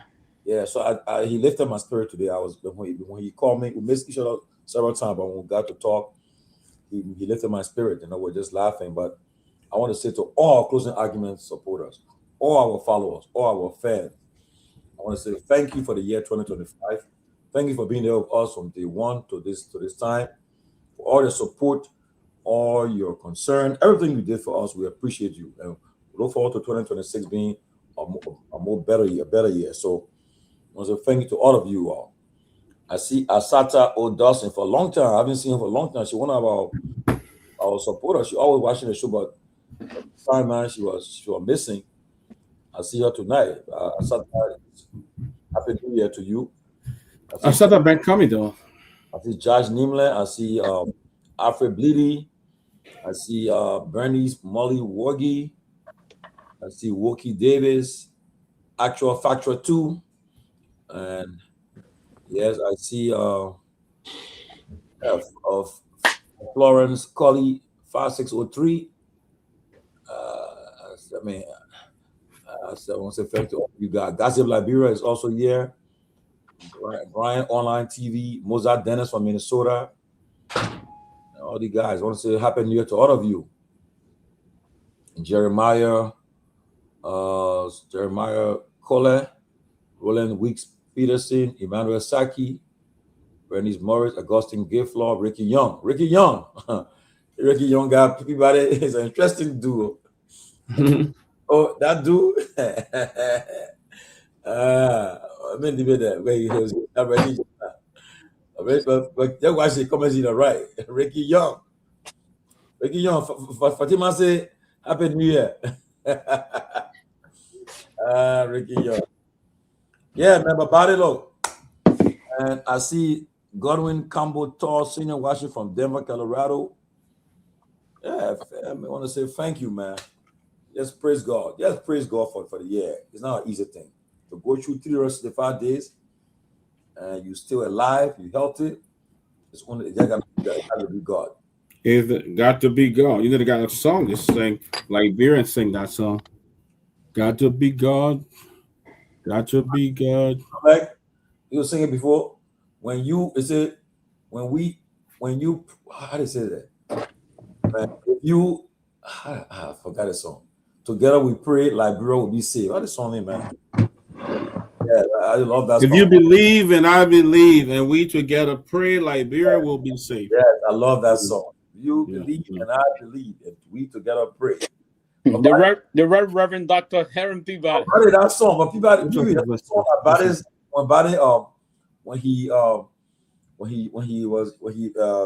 he administered the wake of our late friend Garguah, man. The song that Body sang. He broke that song. That song, it touched the whole crowd, my man. It lifted this church up. What that song? What do you mean that song, Body? Which one was it? before you preached that day. To make us awake. Savior more than life to me. Yeah, Savior more than life to me. Yeah, man, I love it. Dude, when they're preaching, man, they preach the song, you know. Yeah. Savior more than life to me. I would recommend for you to say the senior pastor of the fucking clone church. Nah, I don't want to pastor no like I can't pass. I ain't want to pastor no church, man. I want to be I'm gonna be a missionary, brother. I'm gonna be a free man. I'm gonna be a missionary. Yeah. You know. Savior more than life to me, man. I love it. So what's unfolding? I've been watching CNN this evening, and I mean, they're just all over the place in all the cities across the world. I think the first batch of country in Africa to see the new year, I think it's Kenya, Nairobi, and Kenya, Nairobi. Then the next would be South Africa, the southern region, and all of them. Yeah, so it's a good time to be alive. Better than we deserve. We didn't deserve this. First note. I just want to glorify God and say thank you to the Almighty God, and thank you to all of our those that wish us well and those that are behind the scene making us to smile. We just want to say a lot of good people. There's a lot of good people, but there's one good person. May God bless him and his family every time. You know, may God bless he and his family every time. Amen. Yes. And these are things basically we ought to see, but there are a lot of things unfolding. I'm too. Timothy, you posted this. I listened today to ours. Maybe actually I say opportunity. Or I had time to listen to the entirety the clip of the former president in the fucking clone church.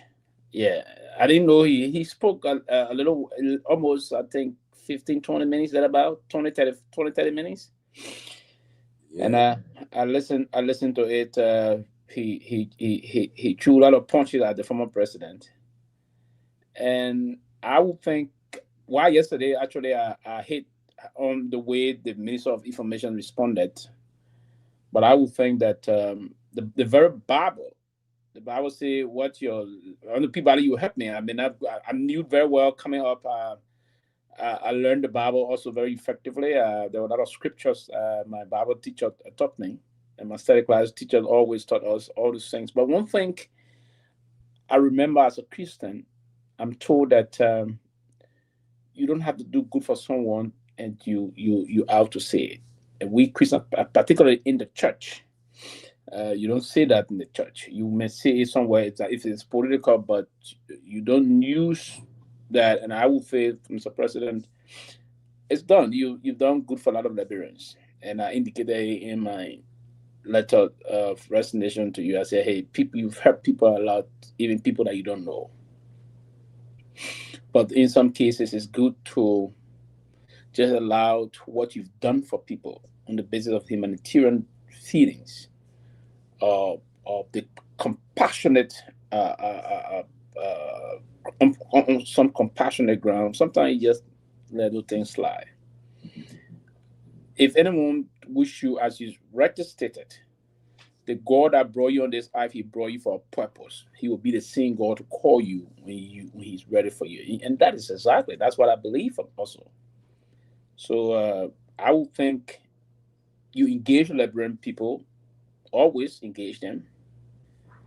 And I will very encourage you to engage them and tell them, I mean, the way you said to them, we see, no, sometimes the election passed already, Mr. President.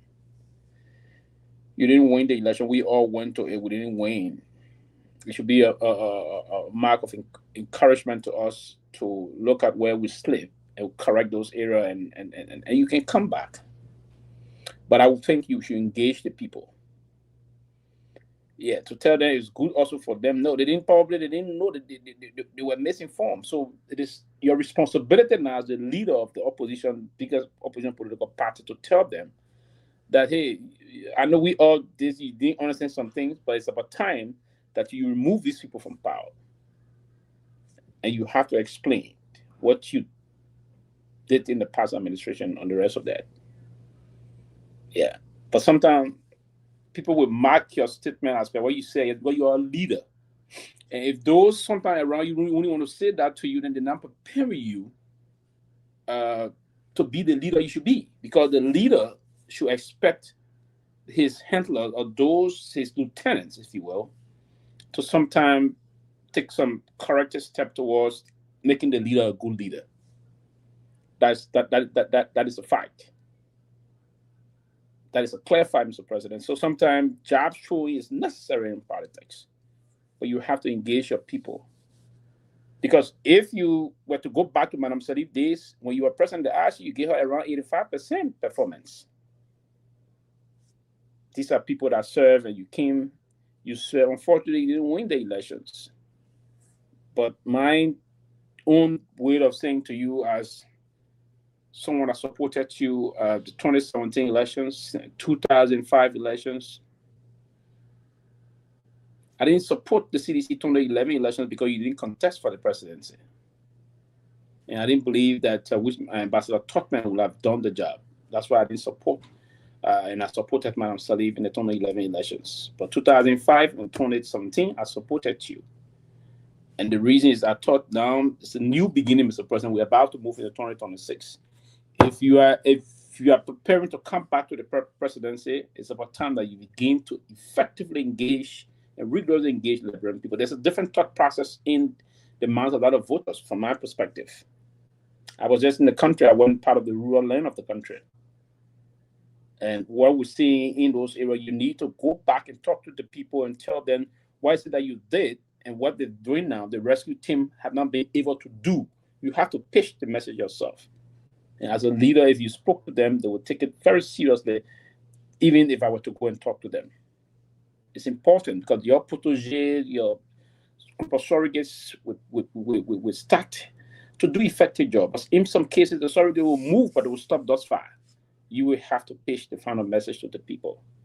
And by doing that, sometimes you will have to leave from your comfort zone and engage them. That's a clear thing. But we'll take another time in the new year to have conversation on that. Now, there's not a commentary, but we're going to have a different. I listened to it. That's my perspective. I thought the president should move from this side of using the Seleke Kromah. It's a good place to talk to them, but engage the Liberian people. Go down to Nukuta. Go to where you are being the proper home point for there. Tell them, say, you see where you live today? Leave from there. Go into Lofa. Go into Nimba and other areas. Do that. It's about time that you begin to do it, Chief, and that, because these guys are in power. You're not just going to sit down in the church and talk and you think we're going to come back to power. No, it's going to be difficult. We have to go and ensure that. Start doing some nationwide tour. Yep. Yes, you engage. Having some one-on-one, as too many said yesterday.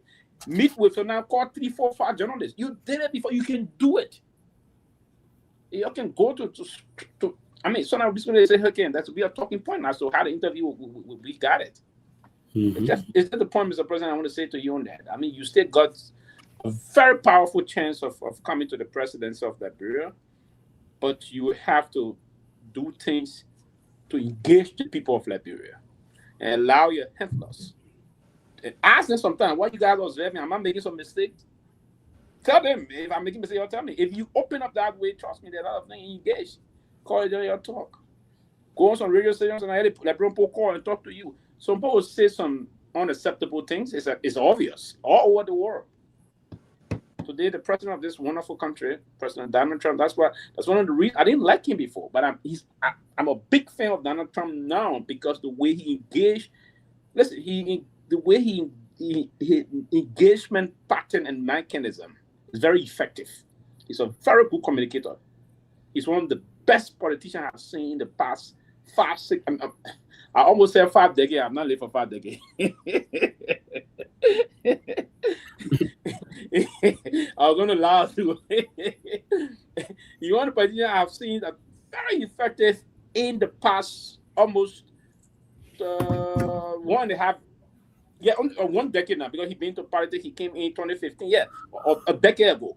Very effective, very efficient. He alone, he's a one-man person. So Donald Trump is an effective communicator and also a very effective leader. I like him for that. Well, welcome to our progressive firebrand system. Oh, who keep taking Sarah on? I don't know. Progressive Firebrand sister Sarah Dopoh. Welcome. I want to give Sarah the praise because she started the year with us and ended it with us. I mean, she's the only female person there so far with us. We hope she can bring somebody else, recruit somebody, and bring them. Yeah, she's the only female that's still with us. The other one. Yeah. Who keep taking her? What's going on? Sarah, somebody keep taking her on. I don't know what it is, my iPad or what. The CDC got to buy you one new iPad. The iPad is very new. Don't even start. Okay. But Sarah, I want to start. For that though. I'm going to say the CDC, if you don't get a good iPad, you're going to buy iPad, man. One of the good things that one thing about you, I see how you battle, but you don't take it personal. I mean, you can disagree, but you always come back strong. You don't say, "Oh, I'm done," and all this stuff. Then people who you're not a quitter. So I want to say, we want to recognize you for that, though. I mean, that Tottenham have people in there. They brave.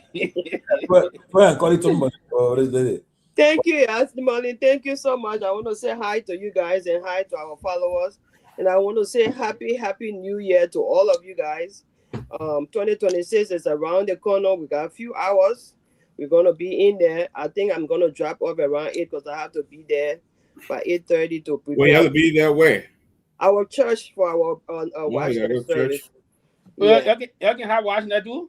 Yeah, we're having Washington service tonight. And I thought the Washington in Liberia can do it. We will be there until remember for people we know we can have it here. All Liberians do, even in America, we have Washington service. So I come in. Let me ask the question quickly.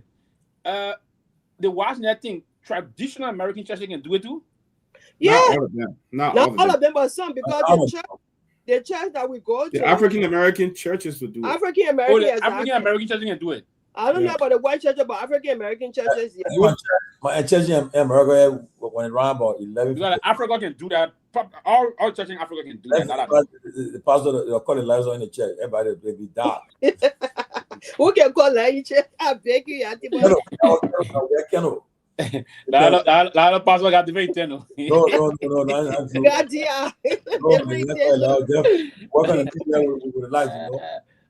was 2001. I think it was 2000. That day when Timas hosted the garden for the Never Die Church. Look, so the guys are explaining the man, and Tima pushed the man. Man said sometimes I come when just in the dive when they cut the leg off in the church. Everybody take one. What? Everybody take one. The man said no. There's no brother and sister, no mom and pa, no son and daughter. What? Oh yeah, the man saying the things live in DC studio on Broad Street. People started moving to attack him. Wow. But the police the late problem had to go and rescue him. What is wrong with him? Oh, I think they said, they're charging. I had to close out Never Die Church in Iron Factory there. They had to close the Never Die Church. The church is Never Die. Yeah. That's stupid. The message in the church, they can do, they can do things and each other in the church. Are you serious? He was saying that on live radio. 2001. I said that, but I was in that brother. I listened to T-Match, the DC talk. The late Paul Monaba had to go and rescue him. People also waiting. They said they want to beat him, boy in life.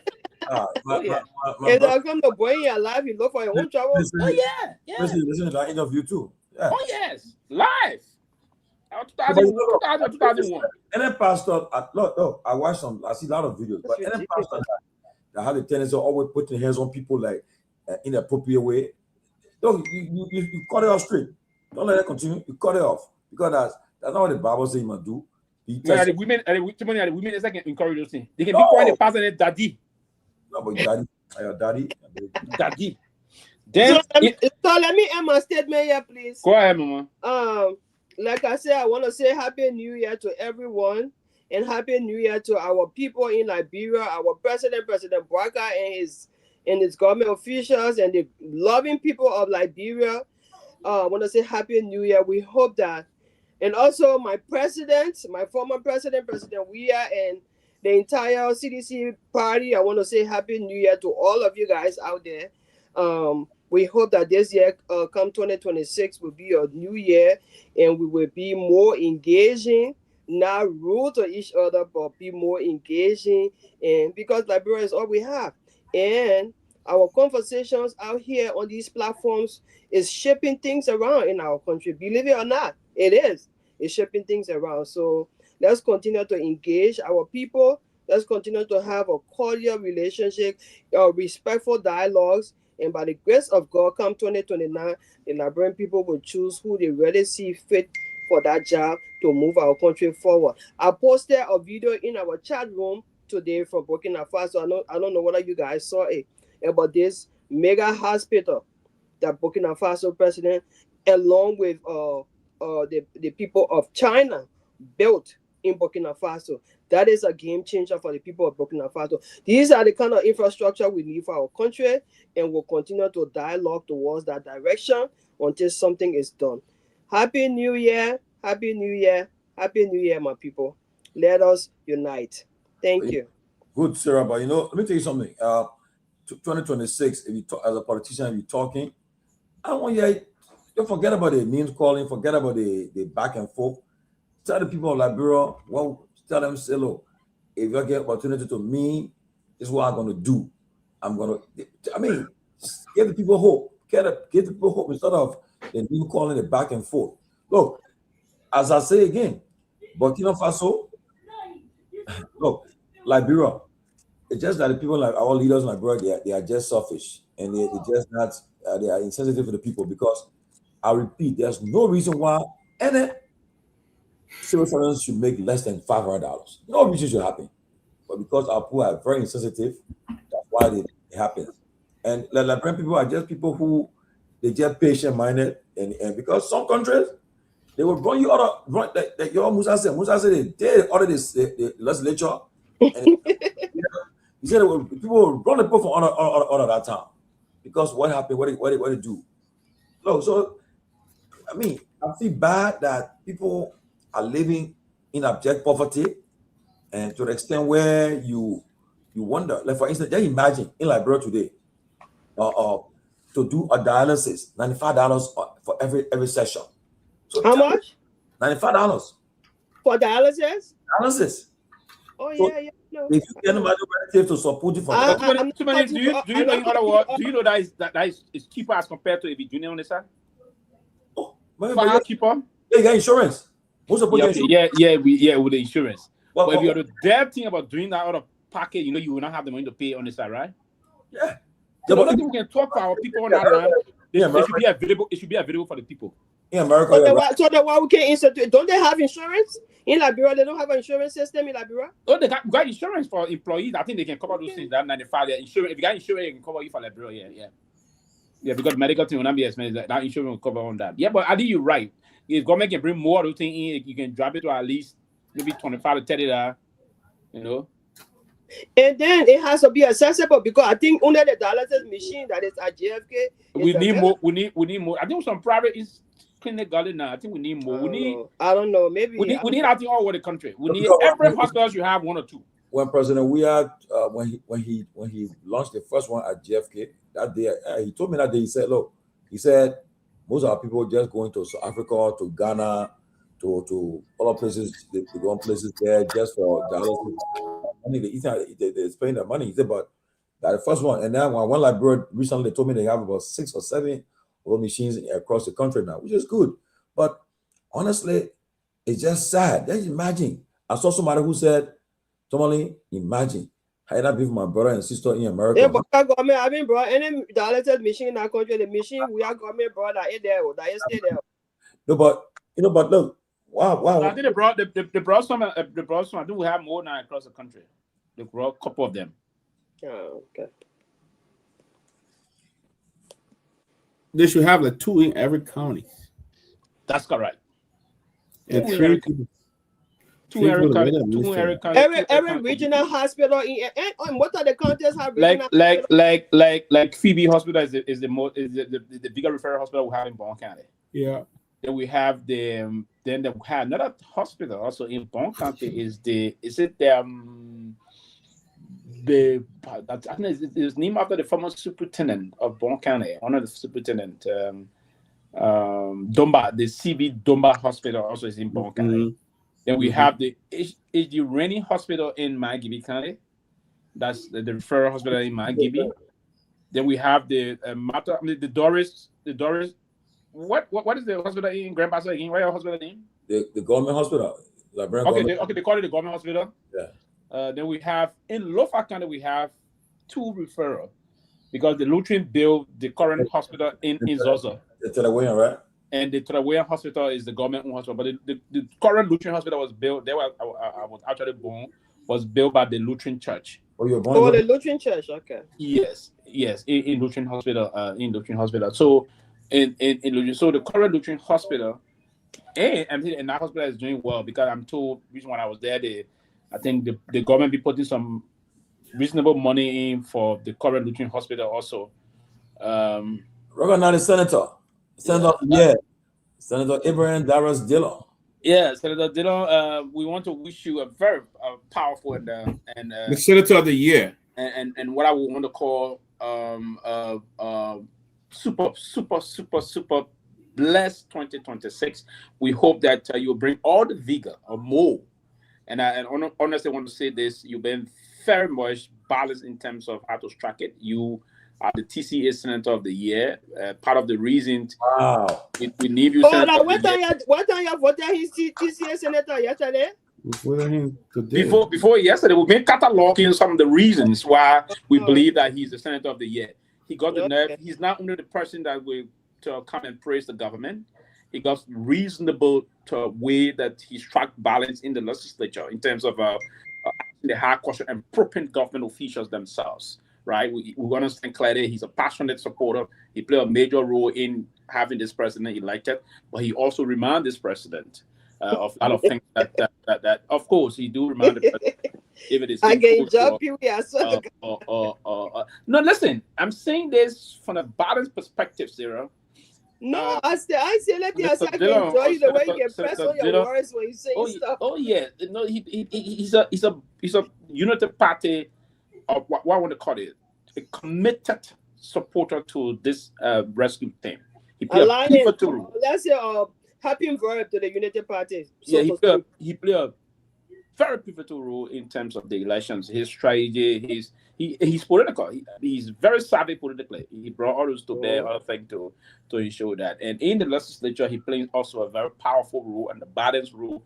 And that's the kind of a thing we want to see.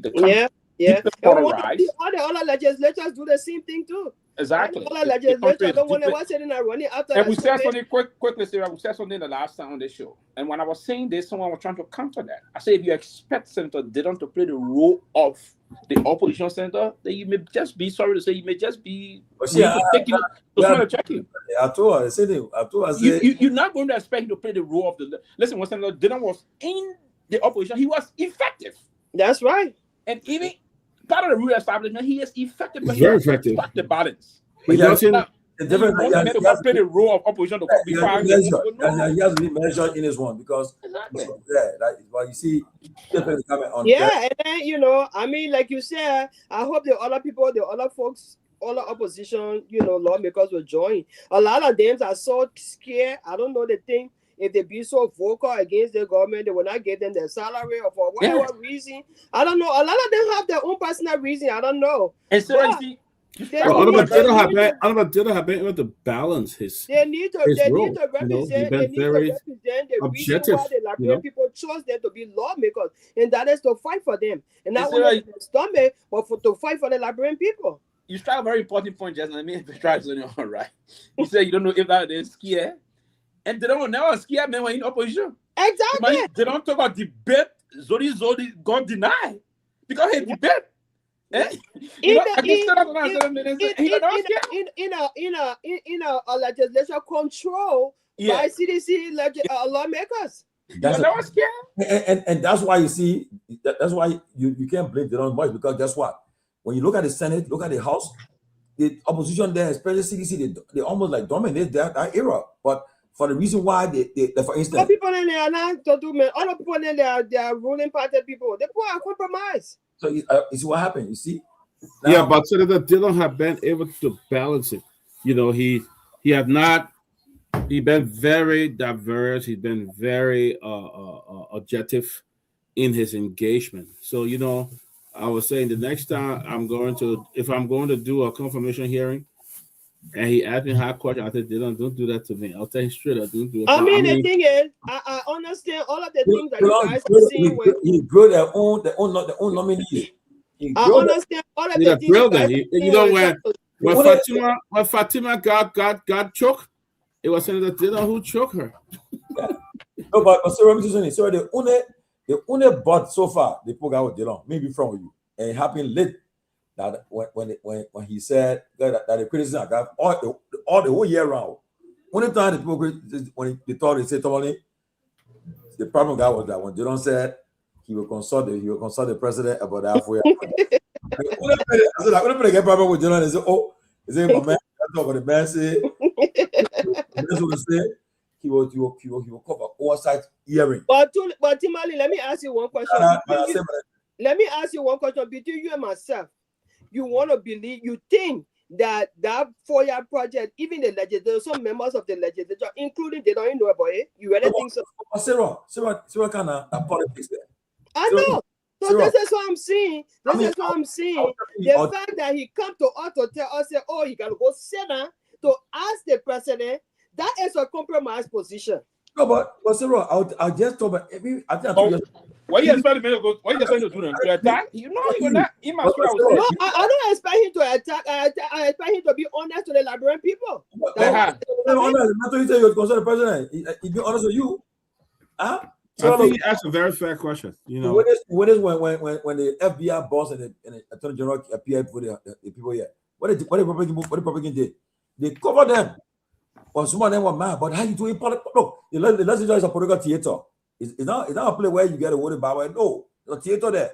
So you there to protect your interests, political interest there. So if you expect political interest over the interest of the Liberian people, well, come on, Sarah. But I'll say interest, my dear. Interest there, you protect your interest. You're getting politics one day, then you know the. But when it comes to this particular one, I think he erred in it because at the end of the day, it's paying people money, and I think they have a right to know where it came from. Let's see what happened when after they return to session. Let's see how he will handle the issue of the 4-year project. But right now, you can't fault him right now. No, let me be frank, because I can tell you this now. If they said our president that he didn't support in the office and who are doing that, you question. I mean, there you go. Politics. What's the politics? Okay. Politics, you know. Politics is also deceitful. Yeah, okay. That's the pride. That's the fact. Again, because you're there. It's deceptive. It's deceitful. It's full of plenty of things. But because guess what? When it go behind the scenes, Mr. President, look, that one there, gotta get a better answer for him. Yeah, the answer we're giving now is not better.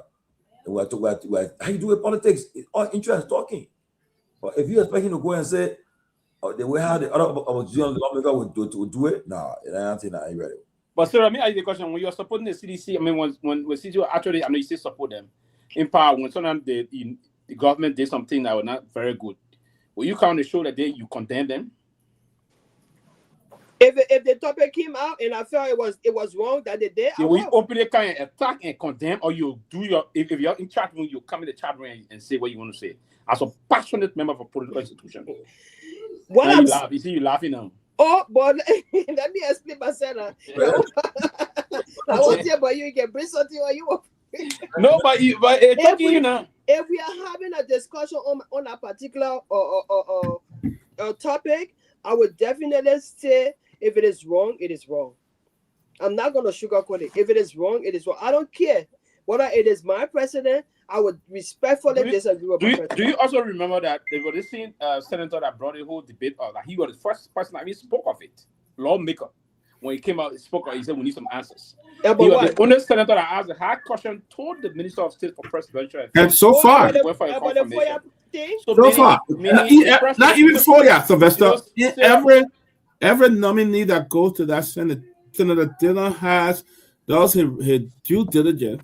So that I'm not questioning all of what he does, though. I'm just saying there are certain times he becomes compromised, and that is deceptive. And that's I haven't seen that yet, sir. That word compromise too strong. I will not use that word. I haven't seen that. I haven't seen that yet. I will not use it. Yeah. So I think he is the senator TCA Senator of the Year. We are delighted to award him that. So award him that prestigious TCA Senator of the Year. Wait, give me 2 more senators that you after who are 2 more senators?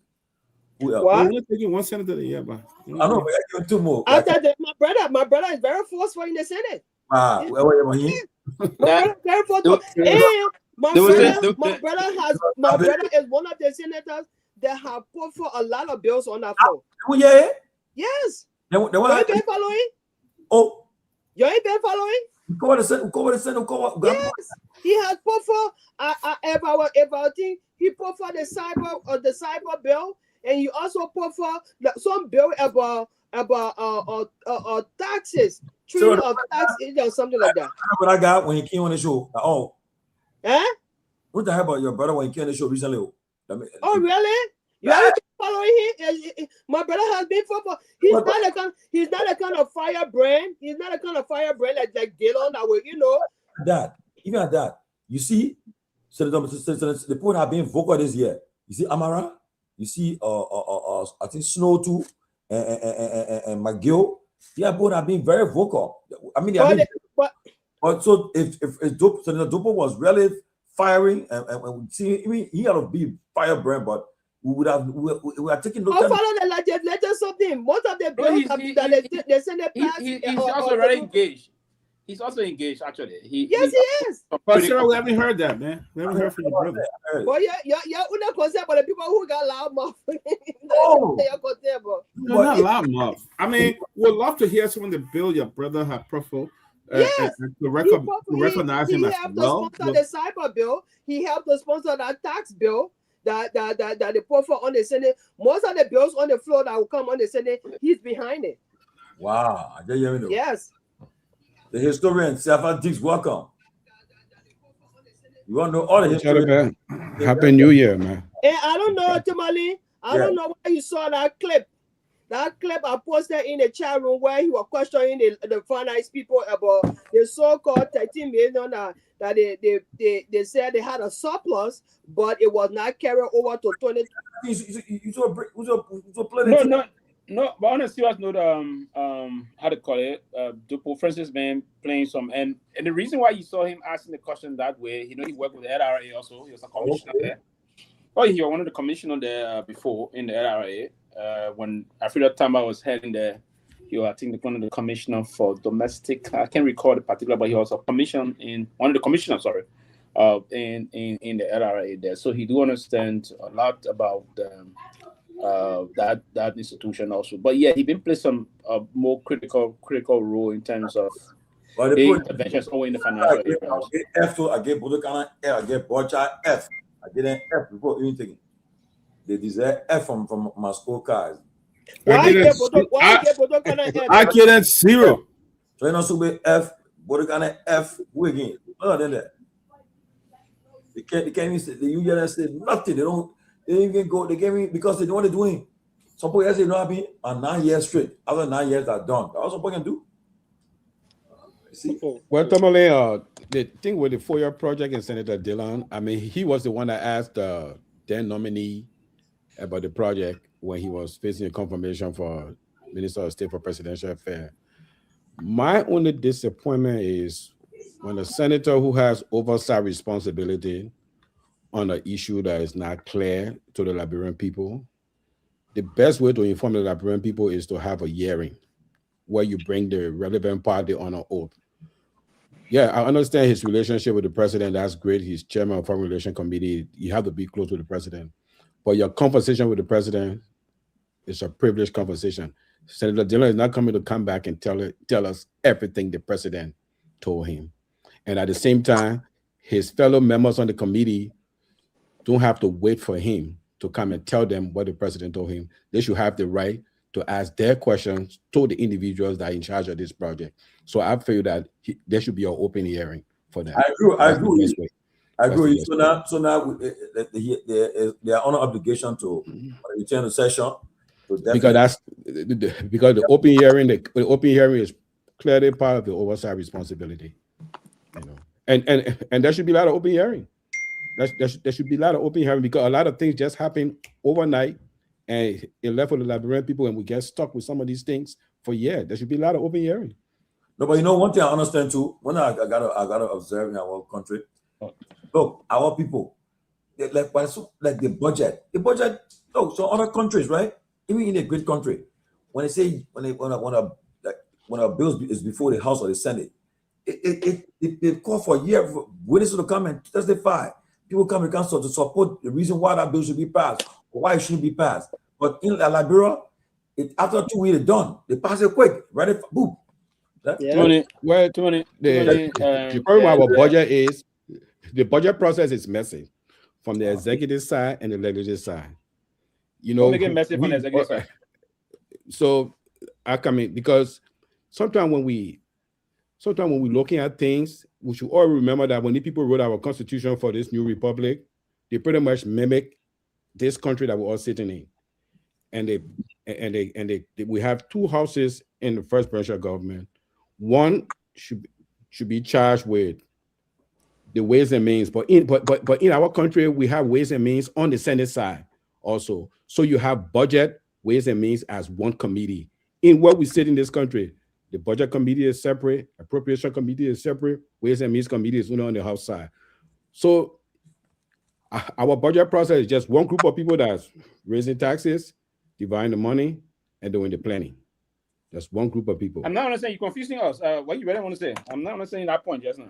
It's messy. One group of people raising the money and spending the money. It's not that way. Or be explained differently. When I say from the legislative side, raising the money. You say one group of people raising the money and spending the money. Yeah, when I say spend the money through appropriation. I'm talking about through appropriation. No, but the whole budget system. I mean, we have one of the best budget system. It's just like maybe I don't know the way we scrutinize it, or if we do it we don't scrupulously do it in some cases. But our budget system is good.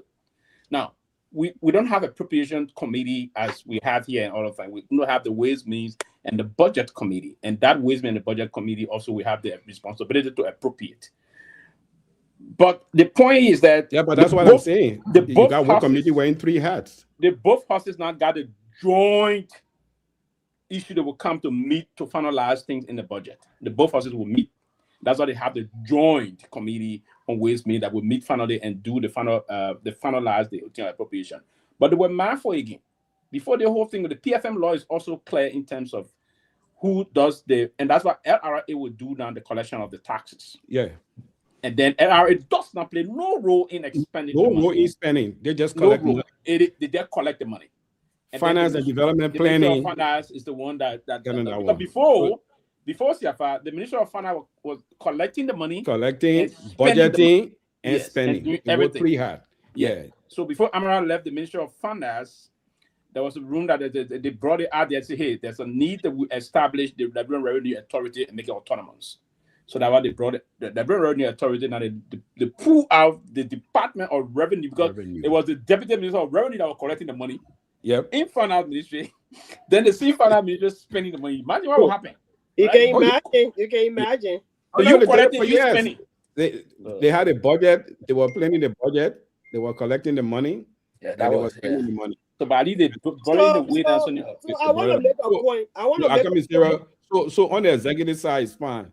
You remember the last time when they were doing the budget and some representatives raised their line because the Senate was already doing the hearing while the House having completed the budget process, and there was a whole hoopla there. And then sometimes when I see this joint committee, it's by law to have a joint committee. I thought the joint committee only should come when there's differences in the budget from both houses to reconcile through a conference committee. So why do they have a joint committee before all of that?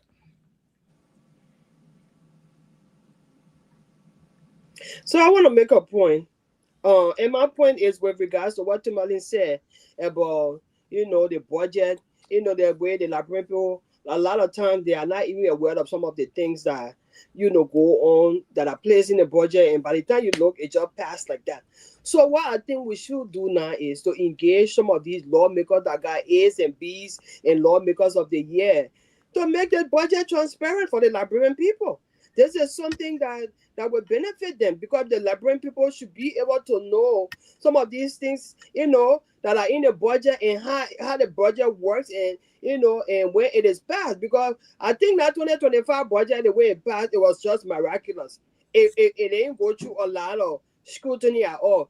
We look, it was, in fact, the both of them were fighting. The other person say, "Oh, I get it right." The other person say, "It's supposed to sign from it," stuff like that. So it was kind of confusing. And then by the time you look, it was gone.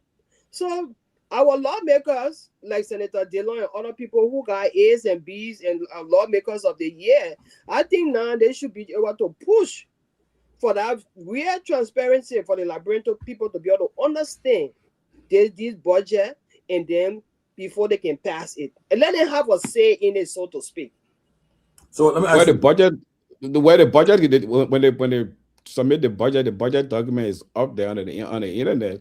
The only thing, if anybody interested, you open the document and go through it and scrutinize it. You want to scrutinize, but if you're waiting for a representative or senator to go through every single page on the budget, I don't think it's going to happen. The only they thing can just explain it in a simple English. The man without being able to understand. So our country, only few people. Look, I heard about. I know what he's doing in the house. There's a guy from ALP. I know. I think I was in Liberia telling about the guy. I said the guy in it. I think the last Congress. I was Congress, the full legislature. Say, man, was there, but he all you do, just dress up. But you know you ain't talking. You're not in the press. But Tomalin, it's the same. But a lot of them are like that, Tomalin. Tomalin, it's the same year. You got 435 member of the House of Representatives. You think when they pass in the budget, you think all the people that read the thing? What I'm gonna say, they sit to leadership. They say, "Look, you want a breach in your place? We put it there. You got your breach." But that particular guy, they say, "Oh, you're doing what that? Just you know what? You don't take part. You ain't doing nothing." But they say you're ALP in the state. They say, how you enter that place? I think you have to get one. It says your job and finish. Well, so what you're expecting to do? To be talking? No, but let's be frank. You are there to represent your people, right? And have to take part in oversight or responsibility. But you just there. You saying nothing. Look, but that's the House of Representatives. The people are 73. You expect the Senate at 230. So you can't hide in the Senate. When Spoon went to Liberia, when we visited the Senate, the woman there, when I woman saw she started to her desk, pull her bed tight. I know she takes book as a bottle color. That's what I want to do. Why you want to do? Yeah, but I was paid. I was paid. Somebody attacked us there. What a guy! He attacked us. Oh God! He said, "Man, gonna be talking crap with me." Man, attack us there right in the Senate session. I said, nah, but a lot of money can be. Yeah, but Tomalin, in the Senate, there's only 30 people, so it's difficult to hide. There's only 30 people. The House of Representatives has 73 people. Trust me. But that's 73. You're lucky if you got 20 that are very active. Let go back and say, who are you heard talking from the very candidate here? Who already is? Okay. Let me ask you something. Yeah. The whole 2025, whenever you watch the people on TV, if that Marvin Cole, Musa, Yeke, probably like 10 or 15 people, you will see them yelling, Dixon, Sibo, other people just sitting down and looking at their phone. They're in session. They're waiting to vote. That's all. For that for the car, waiting for that for the gas little car. No. I said, yeah. Hey, guess what? The whole idea that legislative politics, when you talk to leadership and leadership get you what you want, you say when it's time to vote, you vote yeah or nay, and you got to be yelling. That's it. Therefore, Johnson, he said, no one know why everybody want to go there and make all that money. That's the easiest job. I mean, 6 years, 9 years, hey, give it to me. You don't even see me. Man, I beg you. No, knowing you, I beg you. No, what I'm saying that there's no incentive for these people to be accountable. There's no incentive. 6 years, 9 years. No accountability. They are not. That's true. That is very true. I mean, you be sitting for 9 years, and you're getting vest after the first year. You got 8 more years to get vest. I'm picking on the guy. For example, right? The deputy speaker. I remember 2005 when I got entered the house. In fact, look, what told my yesterday said, look, most of the guys there, I remember that year, we never knew all this thing, right? So CDC were behind time in registering our candidates for the legislature. So everybody put in a need and say, oh man, we don't have enough people. He said, you guys need 73 lawmakers. I mean, you need them. No, you need 15, how you call it? 73 lawmakers to run. But people never knew. So I said, go. That come. Everybody, most of the people are rare. I think one of the cities lost 2 districts in 2005. And our first election, once we have put your hand all that time, forget you winning. So yeah, our most out of county, I think that was that way you know, honestly, if that was nine representatives. Yeah, I think the 2 non-sedition were Edwin Snow and Wolo Colley. The Thursday Wolo Colley and Edwin Snow in Monsanto County. Just everybody. Yeah, district number 5 and district number 10. That's why I was telling one of my friends in legislature. I said, look, you have an opportunity to talk to Fala. There's some things you just can't talk, you can't say. Like for instance, I remember how you got to that point. How you got there. So but Tomalin, I thought there was a motion or there was a bill to reduce those many years. Who sat on it? Oh no, but when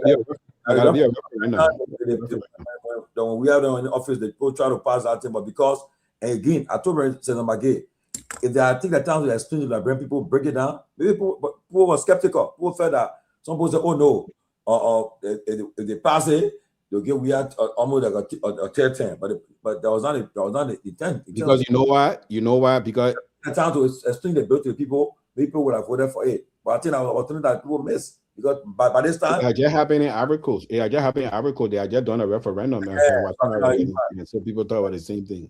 Yeah, you know to do it. But you have to communicate to the people. You have to communicate with the people. You have to communicate with the people. But if you just assume and I mean, we have gone through 2 referendums, and we haven't changed nothing major in the Constitution. We did one in 2010, and we had the other one. And the chance of getting another one, hey, good luck. JMB will now you try it. But it's not JMB, it's the senator representative that got to bring it out and get a 2/3 vote to bring a referendum. Not the president. But if JMB if you really want to, you can send it to them. Say, well, I want for you to drop the presidential limit to 5 years. It can happen both ways. They can initiate themselves, or you can send it to them. But anybody willing to take it up?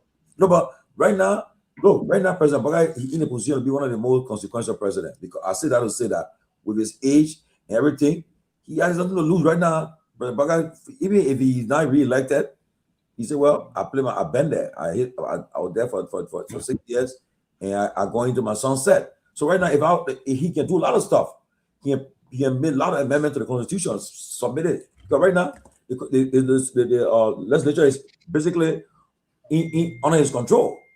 Yeah, you got the program, you got the Senate and the House in your hands. So he can pass a lot of things. He's the best person to pass anything right now. Get it done. You see, Trump facing power now because the way he started he started too from day one.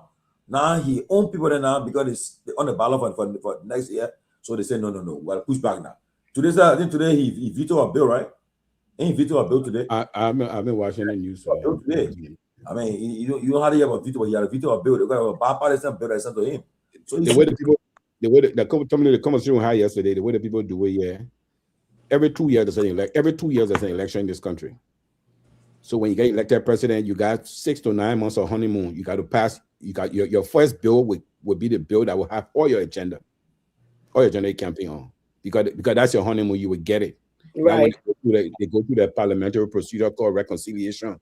And it passed. After that one, bro, you're on your own. You get ready for hardcore negotiation now. Yeah. Because then you got people in the House of Representatives that are fighting for their political life. Because look, as soon as they get elected after 9 months, they get ready for the next election. Election is every 2 years for them. In America, the House? The House of Representatives, the entire House, every 2 years. The House of Representatives. Okay. Yeah. So after 9 months, you got to start getting ready for election. So we cannot do that because we don't have the resources for that. All 435 of them will be up for re-election. Wow. We cannot do every 2 years because we don't have the resources. No, we can't do that. So the president got 6 to 9 months to do. We can elect mayors. We should start electing mayors again. Mayors, superintendents, and township. I mean, do it again. No, but no, we can't elect superintendents though. But even mayor, you can't elect mayor no more. Because the reason we can elect mayor because you know what start that thing? I know how much you follow that history. No, but the Supreme Court ruled now that the mayor thing is appointed. When Sawyer was running for mayor against the guy Lafayette, one Lafayette guy. No, sorry, running for mayor again, Chuchu Horton. Yeah. There was a big son in the country. Yeah, but that was the old constitution. But in 1985 we elected mayor. We elected mayor in 85 elections. We elected mayor 85 elections. But when the debate about Madam Seleke appointing Mayor Bro came out, people challenged it and they went to the Supreme Court.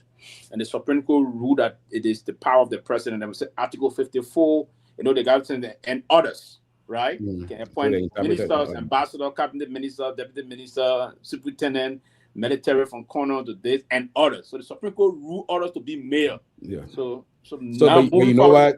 Mayor, there's no election for mayor.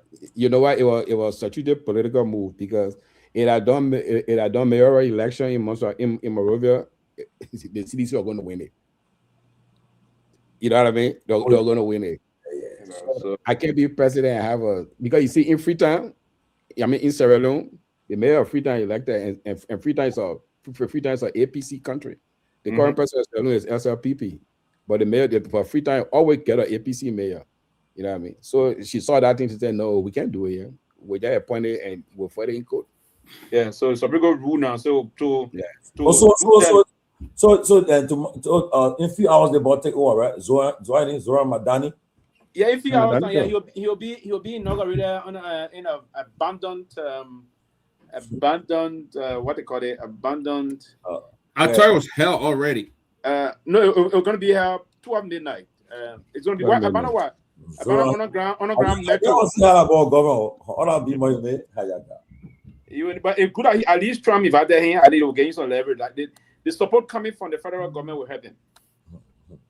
The city of New York is reaching. The city of New York is reaching out to do anything they want to do. Yep, they got a lot of money. They got a lot of money out there. And then it comes to Guinea. Why that guy acting like Samuel do? Why he running for? Why he Tomalin. He had demand our in Kosu. He got to that chair too cool. Uma Bongo, all the people got to that chair too cool. You think somebody was station cool and gave it over and go sit down in the barrel again?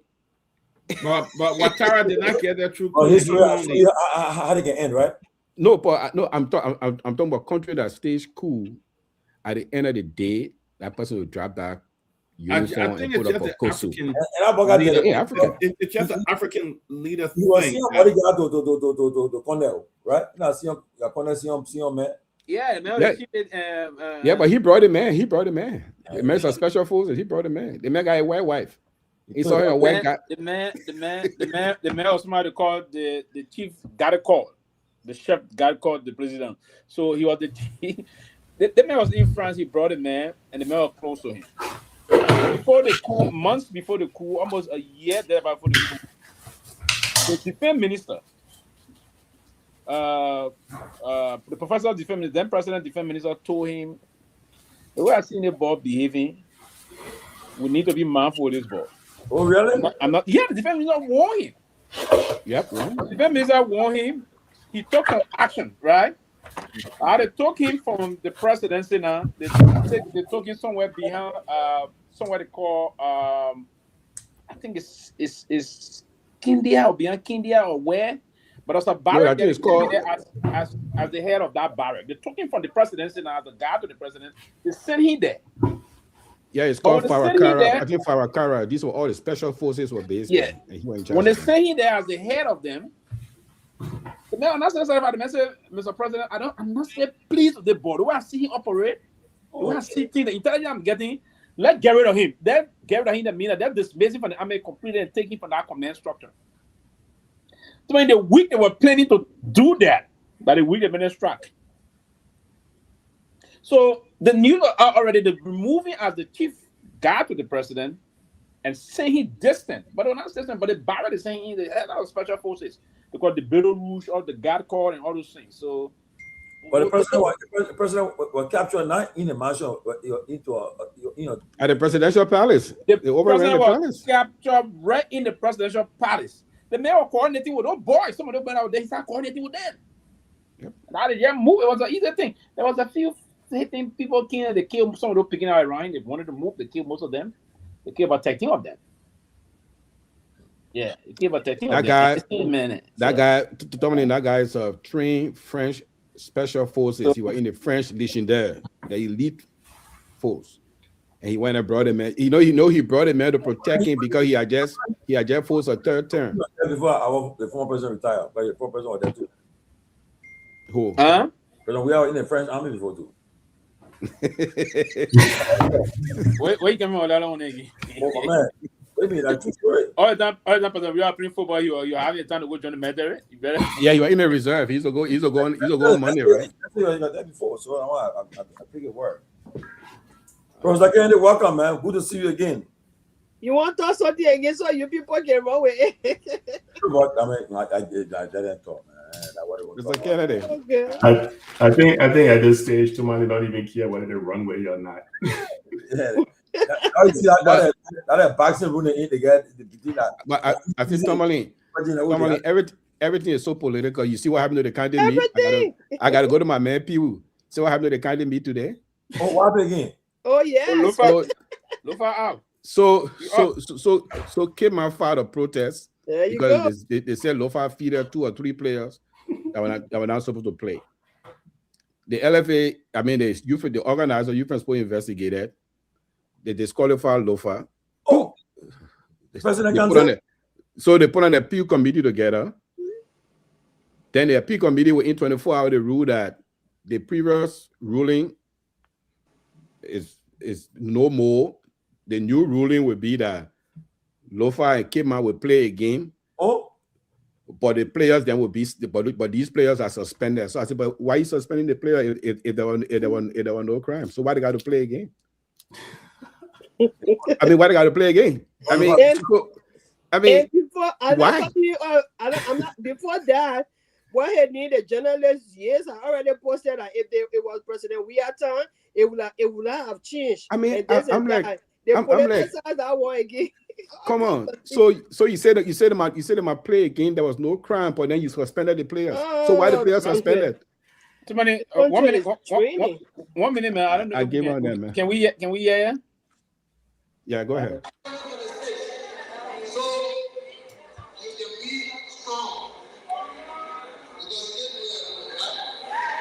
That fucking Clone live. What is that? The New Year. Go to the New Year statement. We're coming back to this statement again. Anyway. No, it's live. Oh, okay. Well, in the next 3 minutes, there will be New Year in Liberia. Yeah. Oh, okay. Anyway, but we're okay. Yeah, it's okay. Let's go ahead. We are preaching the New Year message. Yeah. He on now. He on the stage now. Well, who will be preaching then? Tomalin? Who will preach? Yeah, Pastor Kemi.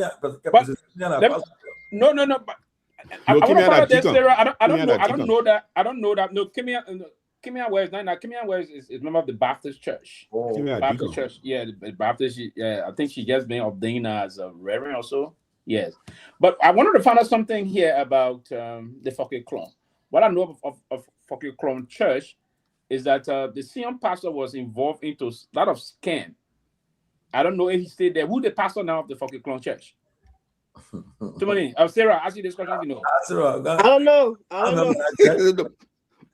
Okay, the religious advisor to the president. You must have said in that way over here. They asked me who the pastor to the church. But you must have said in that way over here. You can be asking all the hard political questions. Ask Robert. You must have said now you can be asking all the hard political questions. Oh no, waiting story for that. I mean, way back.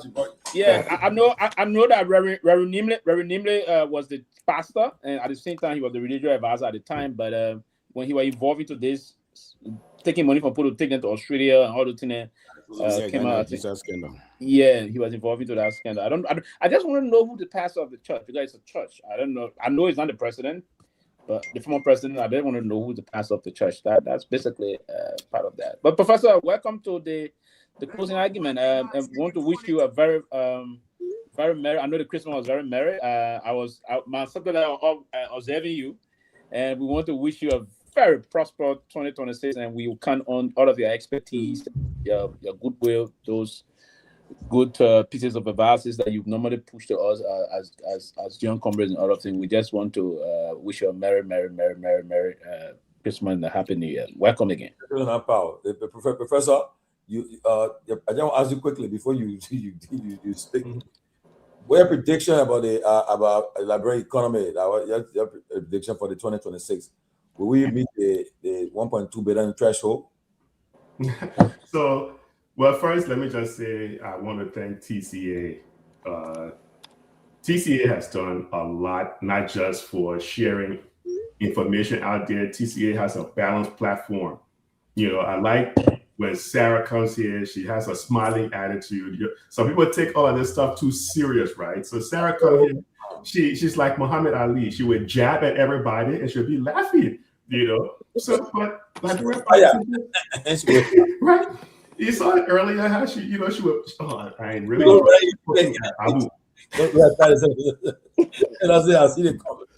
So she pokes at Abu, and Abu takes it personal, and she's just sitting back there laughing.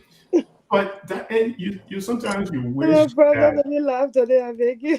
Yeah, sometimes you wish that some of the politicians out there we're not taking so serious at the point where they want to like wish harm onto others, right? So I'm kind of hoping that 2026 we can have the discussions. You know, we can poke at each other, but it shouldn't go at the level where people are wishing for something bad to happen to somebody. It should never ever get to that level. We should always wish for the best for Mama Liberia, right? Because like we all know, if one day President Trump manages to get his way, he can practically kick out people who may have legitimacy in this country. The Supreme Court is going to go with it. Yep. And he's gonna end up, and where we're gonna go? We're gonna have to go back home. Yeah, that's true. So we have to wish for the best for Mama Liberia. That's very true.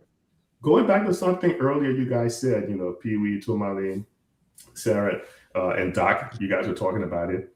You have to be extremely grateful to our Lord and Savior Jesus Christ, right? Amen. Because so many people didn't make it this far. They didn't make it to December 31st, 2020. Gotta be God. Yeah, so many people didn't make it. Look at some of the most recent people, the Kennedy family, JFK. Yes, 30-something years old, right? You saw that? 35 years old. 35 years old. Yeah. Right? She struggled with a rare form of leukemia for so long. I'm telling you, oh my God. Exactly. Then you look at so many of our people back home where because of the challenges within the healthcare system, people are dying from curable diseases. We didn't get to see December 31st, 2025. Oh, I guess it touched me. It touched me. Yeah, so we have to be grateful and not take things for granted. We take so many things for granted. The fact that we have 2 to 3 square meals a day, we take it for granted.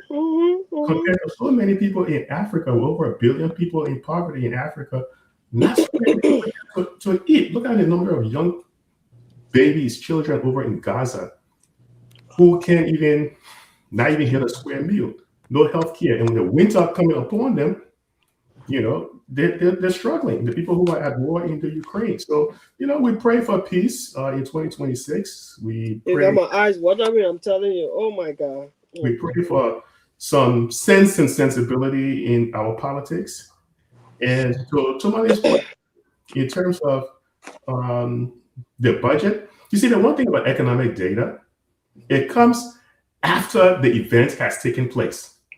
So the CBO annual report usually comes out, I think by law, maybe like March or April or so. We'll be able to use that to grade how well the administration did in 2025. Then we can also use that to predict where they're going to be in 2026. But I tell you this, looking historically at the numbers, I can say, unless they do a recast like they did some little shenanigans, I think maybe like a year or 2 ago, but we're going to have the largest budget shortfall in the history of that country based on the fact that the budget is based on estimates. Wow. It's all estimates. And so a couple of statements that Samuel Tweed, And people think that, because I criticize Twitter, they think that I dislike him, but I don't. Also, let me just stop you. So, Twitter, you're on spoon yesterday, but so most of what he said, you agree with him? No. Let me tell you what I agree with Twitter. And this is why I spoke to the former SG today. He called me. He said he was somewhere in Casablanca, somewhere on vacation. He called me today. And what he said makes sense. He said, look, Twitter will come across as sort of a champion in a ring if the opponent is weak. So his strength is based on his opponent in the ring at the time. But there were so many things that he was saying that just wasn't kind of factual. There were some things he was saying that was actually truthful, especially when he said this whole misappropriation thing that, those ambassadors wrote that letter and accused him of dipping into some funds and things like that. He is right to the sense that administrations before him have been doing it. Twitter, when he was talking about taking people out of poverty, he ran into a problem because the relationship between taking people out of poverty is if the people have income, if they have money to meet their basic needs. And the way you get money to meet your basic needs, sometimes it's through jobs. But if you cannot have the data to show how many jobs you created, how come you have the data to know how many people you took out of poverty or you reduced your poverty rate? So there was some inconsistency in there, but he was quick to admit that, hey, we don't have the data to prove how many jobs we created. But you see, this is why I wanted to talk to Twitter about this. Look, let me tell you something. I follow data. I do work as a data analyst for the largest bank in the US, for the largest superpower. So I play with data all the time, create data warehouse. I'm involved in that, right? And I've been following this CBL thing for a very long time because I've been in the banking system for like 40 years. Here's the thing. The Unity Party set CDC up for failure. Let me say this again. So at around 2013, 2014, and I don't want to get off this whole topic with, I know we're celebrating the new year, but I want to make something quick in reference to what happened to CDC and why it struggled. In 2013, 2014, there was a lot of money Unity Party printed and put in the economy. It had to do also with what was going on with the Ebola. When it did that, the LRD dropped dramatically. So they called on, they said, oh, wait a second, we got to do this mop up. Twain mentioned it yesterday. So he knew about it. They said they had to do this mop up to get the money out of the economy. So they mopped it up using something called CDL bills, right? This whole CDL bills thing is something they picked up from the US Federal Reserve System. So they knew that, hey, if you flood the economy with a lot of currency, we know the LRD will fall, inflation will go up, prices will go up high. So here's the thing. Right before the Unity Party left, all that money they agreed to print, the whole 17 billion, 15 billion fiasco that went missing, they didn't have to print it. And the Kromah report said it, that they printed money without legislative approval. But first of all, nobody went to prison for all that fiasco. I mean, Charles Seleke went there intermittently, but they let him go. But they printed all that money, and they knew that by printing this money and it hit the economy, prices were going to shoot up. The LRD was going to fall. So right before Unity Party left, they did two things. Number one, there's New Year in Liberia now, right? They're kicking off. Yes, some minutes ago. Okay. So let me button up on this. So right before Unity Party left, this is how they set CDC up for failure. Madam Seleke, who had been postponing the pull out of the peacekeepers, she had been postponing it because they were pumping a lot of money into the economy. She agreed finally now for the UN to pull out. That was a lot of economic activity leaving. The CDC didn't prepare for that. They should have known it was coming. The second thing is then they pump more money into the economy. Right away, that whole fiasco of money being missing. Yeah, there was money that hit the economy. To where they can say, oh, no money went missing, yada, yada, yada. The Kromah report didn't actually accuse them, but the Kromah report simply said there were just so many loopholes in there that somebody could have easily stolen the money. So we don't see somebody, we didn't see anyone physically stealing the money, but the fact that the money hit circulation and inflation doubled in the country immediately in 2018.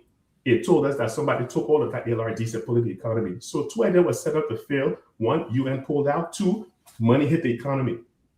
It took them 2 years. They struggled to get a control of that. If you read the IMF report, Tuet wrote a letter to Christine Lagarde, who was head of the IMF at that time. Well, I mean, the letter's addressed to her, but it goes to the IMF. And he explained things are just bad in the country right now. And we need to enter the ECF program in order for you guys to help us with the budget, to help us financially until we stabilize things. The IMF, as always, they say, we're going to give you money. We want you to reduce the number of people on your payroll. That's where the harmonization came in. Further screwing to where they're up again. So they struggle because they came in with that party mindset. They didn't come in initially to do the work. They struggle. It's 18, 19. By the time they hit 20 and we're about to think it's doing better, by March of 2020, COVID hit. It kicked them back again. So, but you see, they caught the struggle for a long time. Why? Because initially, UP set them up for failure. They didn't come prepared. And look, anybody want to sit down and look at the data? I can show you specifically all the CDL report, how CDC was suffer failure. We could have done better. I mean, he wasn't, I won't say he's like an economist or a technocrat, but if he had a really solid team around him, he could have done a little bit better. But they came in initially with a party mindset. And I think Boycott doing the same thing too. That 4-year project is going to lead to his downfall. That whole 4-year fiasco is going to lead to his downfall. You know, but like everything in Liberia, I always say this, every 3 to 4 years, something dramatic happens within the economy that causes every administration to struggle. 400 or something million left the economy when Trump came in and shut down USIP. People didn't realize that Ukraine was supplying so many grain to the world economy. So when Ukraine started supplying it, the prices of food went up. What the fiasco going on right now in terms of Russian oil and all of that stuff, you know, look, Boycott is going to struggle in 2026. This 1.something billion, they're not going to meet it. Because you guys talked about it earlier. How can you have a budget surplus right now? LRA said they're making over 800 and something million, but you can't pay the salaries. The math just doesn't add up. So, can I make a point? Absolutely. Happy New Year to you, my dear. Happy New Year to you. Because I listen to everything you said, and which makes a lot of sense. But I also listened to Tua when he was on Spoon. He mentioned about projection. He didn't give an exact, That is correct. He said it was projection that they were basing all of these numbers on, because that's what IMF was worried about, because there was now data to prove anything. And I think at this point, as old as our country is, we should push for data. We should at least push for the Liberian people to know how much the government is, how many people are hired, how many people are out of jobs, so that we can have a specific data to come and talk. But everything is speculation, everything is projection. So we really don't have any exact, numbers to work with. Yeah. Let me just step in for a minute, Professor Kennedy. Yes, Sarah, when you talk about data, you can only collect data if you build an infrastructure around your processes to collect the data. So you have imports coming to the country and people paying custom to executor. They're collecting the data, but are they just dumping it in there? Are they pulling that data into a data warehouse to do analytics?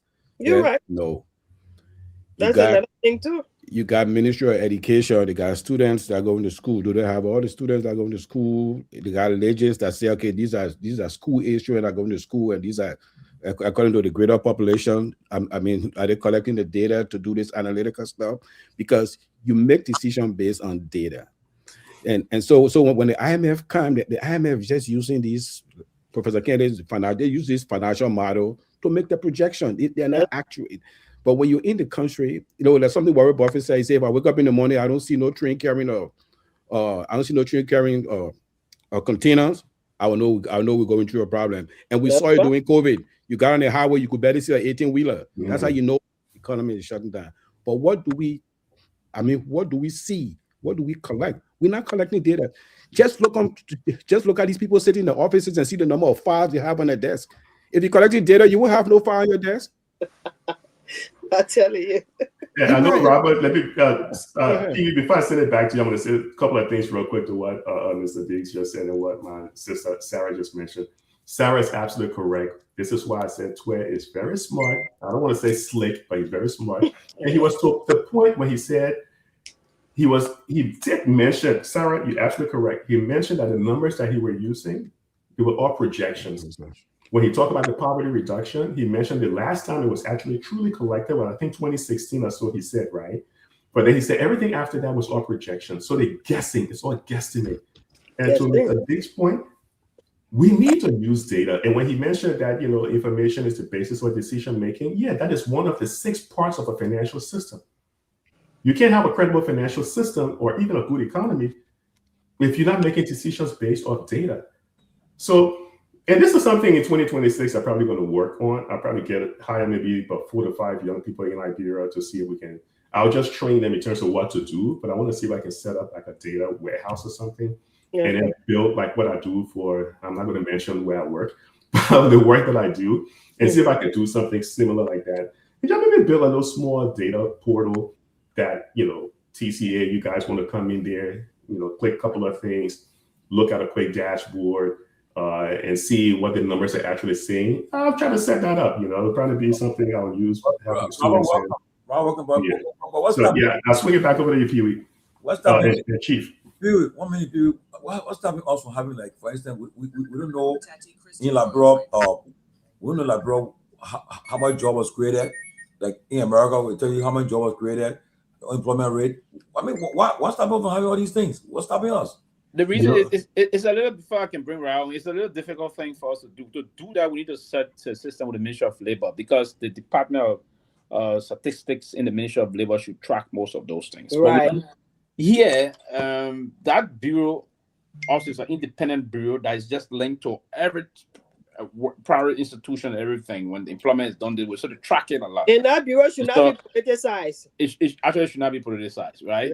They will have to track it and give the recent update on that. And secondly, so it's difficult. We have to do it in a way that we can arrange with, now that we have the biometric system in the country, track with Legis, and Legis can do things along with the Bureau of Statistics in the Ministry of Labor to do that. It's important. You can tell all of the learning guys are coming to town. If you hire anyone, report the number. If you dismiss, not the Ministry of Labor will not report that one. So to do it, we're going to be some time up quick. But Raul, welcome to the TCA and Happy New Year to the folks in Liberia. I know but Pewee, know something? Sometimes why some of the frustration when people say, "Oh, these people are genius, they are smart." This in the U.S., Professor Kennedy can tell you that this Bureau of Labor Statistics, all that model that was developed to check unemployment, labor participation rate. I come here, Tomalin. Academic research play a very important part of it. At this different university level. So sometimes when we be calling people professor, we should hold them responsible to be able to produce things, because the university is part of the economic engine of the country. So we're trying to build a model to track employment in the country. We got University of Liberia Economics Department. This man is people going live and say, "I'm an economist." Let's see your work. We have let's see your work, because look, most of these things originate from universities before they come into the workforce. That's true. That's another point. That's the point also. But before we move in, Raul, let me say to you a wonderful New Year. I know Atlanta. This the guy was just following on CNN. He was performing live in Atlanta this evening. This African. What's this guy? What is the song he was just on? One of my favorite. But Atlanta is boarding tonight from somewhere I was seeing on CNN. And I'm told you hitting the road in the next few hours. We're going boy in Central Atlanta. But welcome to the show tonight. Thank you, man. Thank you. It's great. I think it's New Year's in LIB, so Happy New Year to our folks out there. It's New Year's in a few countries already. I think Dubai is like 3 hours ahead of us. It's 7:18 p.m. out here in Mount City, and yeah, there's a lot going on. I'm at the office tonight, New Year's Eve. We're expecting to be a little busy. Occupancy went up a little bit by 33%, so we Oh, wow. anticipate that folks are coming in, transient guests are coming in for concerts. We have the road. This guy Raw Wave is having his band, and we have some country bands going on at the Fox Theater. So we'll be here. We got some specials. We're gonna be popping some champagnes for our guests at 11:55, 55, 59 p.m. before New Year's Day. But it's just good to be here, man. Happy New Year to each of you. And I think Professor Kennedy said it best. I think TCA should be proud of what we've done, especially staying consistent throughout the year. A lot of people thought that this was just for the campaign. But 2 years after the campaign, God has been great to us, and we've been consistently playing our part in the national discourse of our country. So it's good to be on. It's good to know each of you. In as much as we disagree fiercely sometimes, it's all love and respect. Yeah. And I wish each of you all of the very very best. But I want to give my. I'm not sure if we've done it. Have you guys done your senator and representative of the year? Go ahead. I want to give my representative of the year, and I will start with my representative. This one for me, the representative of the year for me was not that difficult, but there were two folks that came to mind. The first is Representative Tai Wombe. I think Tai, this is a new terrain for him, but it's not it's a new terrain for him. First gig as a representative, and I just thought that with all of what has happened, when we talk about consistency, I think Ty has been very consistent. I think he's been independent, and he has not allowed the noise on Capitol Hill to cloud his vision and his commitment to his core responsibilities. And so I think for me, as one of the representatives that stood out to me, I think he was one of those. He has respected the rule of law, evidenced by the fact that he stood on the side of the law with this whole unconstitutional takeover of the speaker. In as much as he had a fierce disagreement with the speaker just a few weeks before that thing happened, and I thought that he's handled and conducted himself pretty well. He's represented the country at the ECOWAS Parliament, and he's put forth, I think, two legislation. I can't really confirm. I was looking doing my due diligence, and so I think he understands his core responsibilities. And the names that I mentioned here, I was just thinking, irrespective of our politics, imagine if we had politics aside, imagine if we had 90% of these individuals. I think Liberia will make some strive in the legislature because that has been one of our problems when it comes to the function of the three branches of government. So I think he was one. But then the other representative that I had, when I combined both of them, it was difficult for me to say, you know what? It was not difficult for me to say who is my representative of the year. And this brings me to Representative Musa Hassan Bility. I think Musa Hassan Bility, from every essence of a lawmaker's core duties, I think he has consistently championed the cause of good governance and a rule of law. In February 2024, he authored a bill to amend Liberia's national laws, specifically seeking to remove restrictions on elected offices imposed on natural-born citizens who had acquired dual citizenship. And that bill was successfully passed. I think he has also been very outspoken in support of legislative salary reforms and has called for a full audit of the House of Representatives. Remember, these positions are very unpopular positions at the House of Representatives. At a time when other lawmakers were taking bribes, not even allegedly, and unconditionally removed the speaker unconstitutionally, I think Musa stood firm on the side of the law. And I think he's executed his oversight responsibility to the fullest, and demonstrated principle leadership. I think that is worthy of recognition, and beyond that, I think you can see. I mean, politics is one thing, but you can see that he's exceeded the expectations of a lot of folks who had perceived him in a different way prior to him becoming a representative. So considering all of the above, I think for me, Musa Hassan Ability, my representative of the year goes to Musa Hassan Ability, with Representative Tagwan becoming second. Now, my senator of the year, this one was very, very close. And I know some people Dylan. may go like, what's going on with Robert? But I gotta be fair. I gotta be very fair here. I mean, I gotta be very fair here. And my senator of the year was very close call between Senator Abraham Darius DeLong and Senator Amara Coney. I told And you. Wow. and I people told who you know, like Dylan. and people who know Maya, that brother breaking news. Maya, and read people who So knows that, who you chose then? people who knows, and I have a reason why. And I have a reason why. And I thought that I would have been Oh, so you got unfair. two senators. I would have been unfair if I had not mentioned Darius Dillon. And you know what? In the Wow. process, I spoke to folks, and folks said, Robert, don't do that. Now breaking Don't news. do that. And I said, why not, Professor? Because the facts are the facts, right?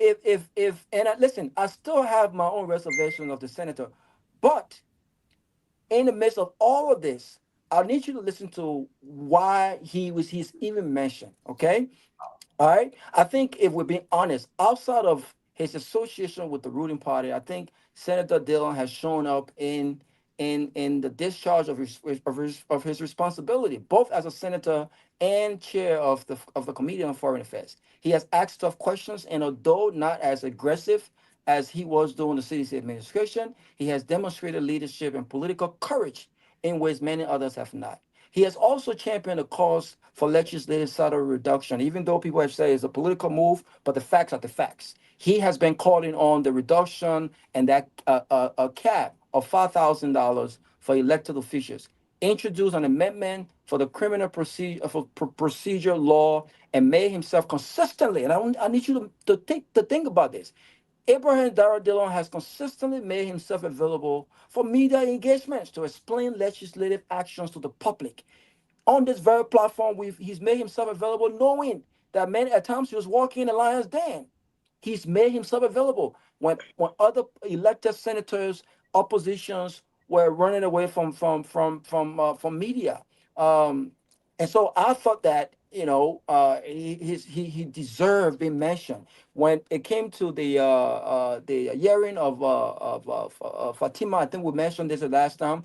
Again, during my one-on-one with him, we're gonna go in depth with this. But I thought he was very strong. Imagine the kind of pressure, and she admitted to that. She said that she was gonna get confirmed regardless because Joseph Boaga was his father. But given the close proximity to the president, I think Abraham Darrell Dillon in public asked some really, really tough questions, and I think he deserves that. And then there's Senator Amara Coney. Amar Kone has championed the Public-Private Partnership (PPP) Act to promote transparency, strengthen corporate governance within state-owned enterprises, and uphold integrity in both the public and private sectors.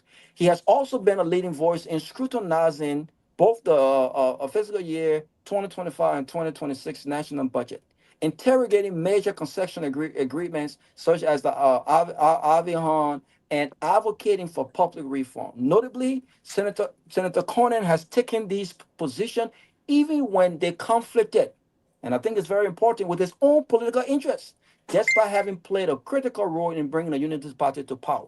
And he started this on day one. We didn't give, and I see my neo-progressive brother laughing, and I know they all have their own opinion, but he brought this government to power, right?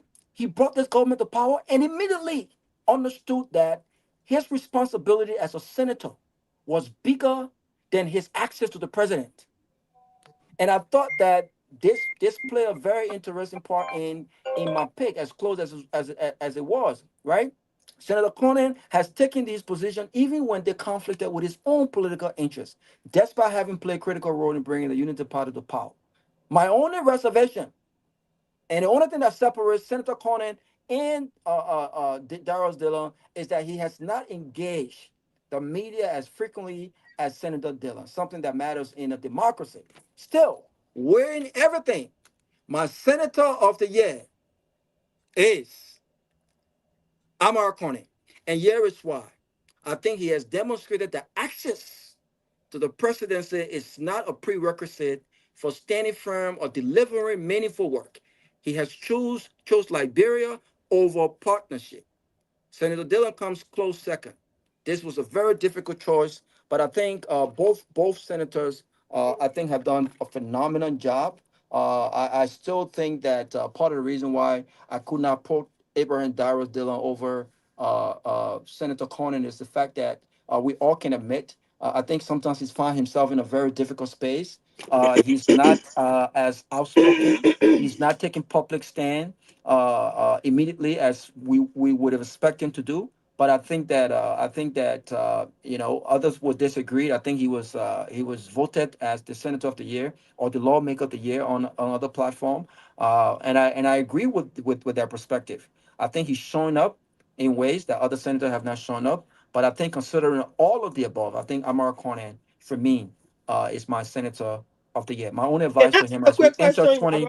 But let me real quick. My only advice to him as we enter 2026 is that he makes himself available more to the media so that we can engage his positions and ask him questions about his thought process on all of these things that he's involved in. Thank you.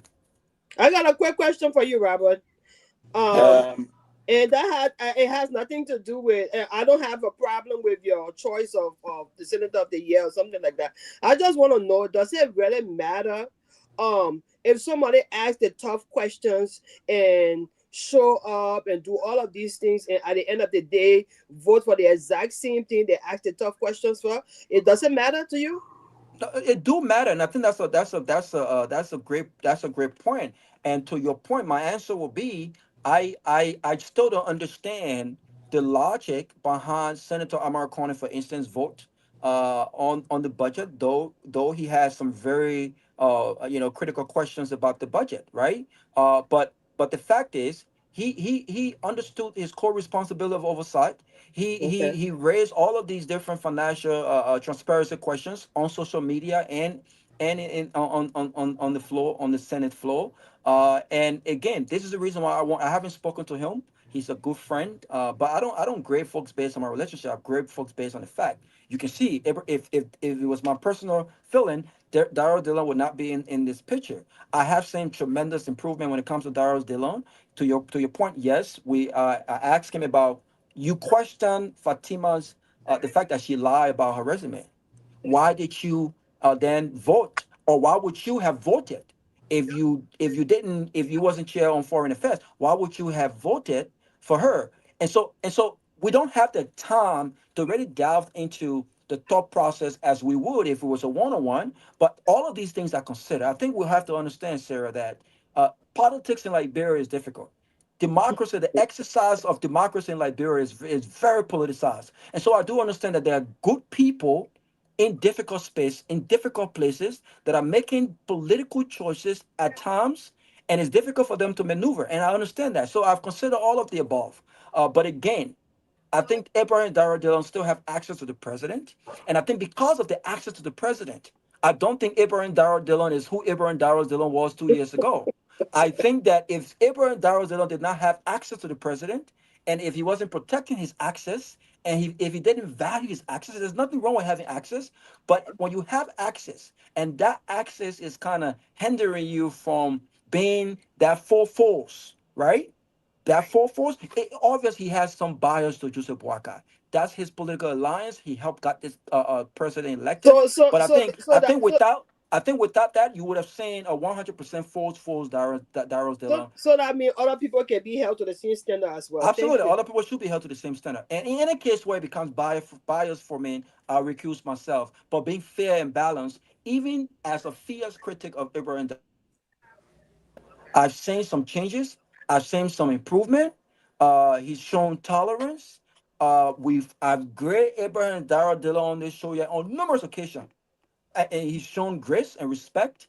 And this is the kind of political discourse and democracy that we should show. And I think that even given the fact that he's been torn on certain issues, he's been limited on certain issues because of his close proximity to the president, I think, again, he has shown up. He has shown out. And we may not agree with all of the decisions and the votes he's taking, but I think he's taking some bold steps that deserve his name being mentioned in the midst of a Senator of the Year. Thank you. Fair enough. I think we started the new year in, and we're hearing people coming up now with their Senator of the Year, Representative of the Year, Minister of the Year. It's going to move through the new year, and the debate going to start as to who are the Minister of the Year, who is the partisan of the year, if you will. I don't know. We'll call between if Sarah is the partisan of the year and yeah. We got somebody special want to say Happy New Year to us. Oh, that my uncle? No. Go ahead. Go ahead. Hello. That's the editor-in-chief of the Front Page Africa. Run it this year. Run it. Okay. Happy New Year, everybody. Happy New Year. Happy 26. Happy 2026. Well, that man was here. He just disappeared. He landed in Liberia. Nobody knew, so I ain't talking to him. Okay, we'll see you guys one of your shows one of these days. Happy New Year, Rodney. Happy New Year, man. Okay. Happy New Year. Enjoy. No, you don't start drinking the champagne already. So as we're gonna have a lot of folks gonna wish. I mean, it's a good thing to actually be around to see the year, particularly those in Liberia. And for me, my own best wishes for the country will be to pray for this president to govern well. He's got the authority to steer the affairs of the states. If you are steering the affairs of the states, that you will govern well and other things. But there's a lot of things that other people being pushing in recent time, and we all agree with that the United Party will have to govern. They should not be fighting everybody. They will have to govern for now moving forward. And so is that. But on a serious note, I respect the point of Raul. He gave his basic justification as to why these people are here, the lawmakers of the year and other things. And these are justified justification he gave.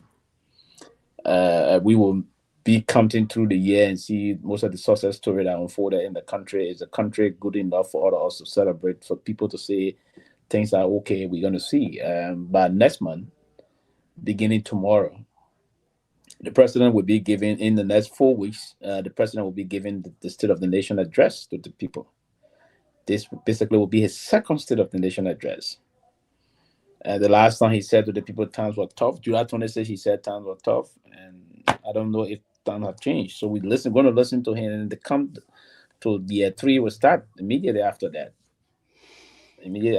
So that's just the country. But we all will sit and say this is this. And Professor will listen to your point, your projection. And if you were to, because you are a number person also, a very strategic person in terms of looking at the data and crushing the data and doing deeper analysis with them, if you predict that we're going to have some turbulence, very difficult turbulence next year, particularly vis-a-vis relative to this budget, it will concern every reasonable Liberian. So the state actor, the non-state actors, will listen to those that basically can do the analysis in those areas. So I would just hope the government will.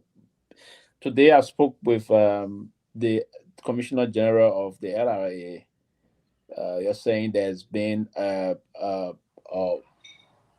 overperformance of $33 million. He even sent me a link that you can go now and see a live report as to what they're faring and what they're doing in terms of collecting revenue or all those things.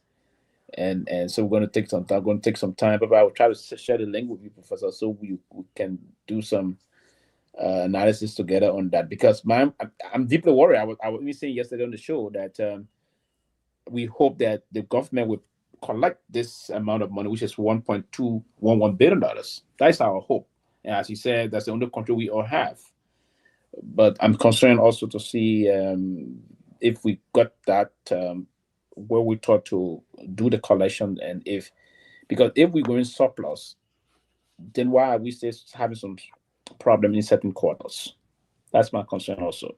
I'm very critical looking at the line items and looking at those areas and other things. But we ought to be good. But again, this year is a year that the opposition themselves, we have to wake up and stand for the Liberian people. It's not, you don't allow the Unity Party to do the job and expect. It's just that they've been very much combative themselves, so they're giving them you cannot involve in propaganda when you are ruling as a ruling party. So, but Sarah, I just wanted to bring this, and I don't know, you haven't spoken about anything whatsoever.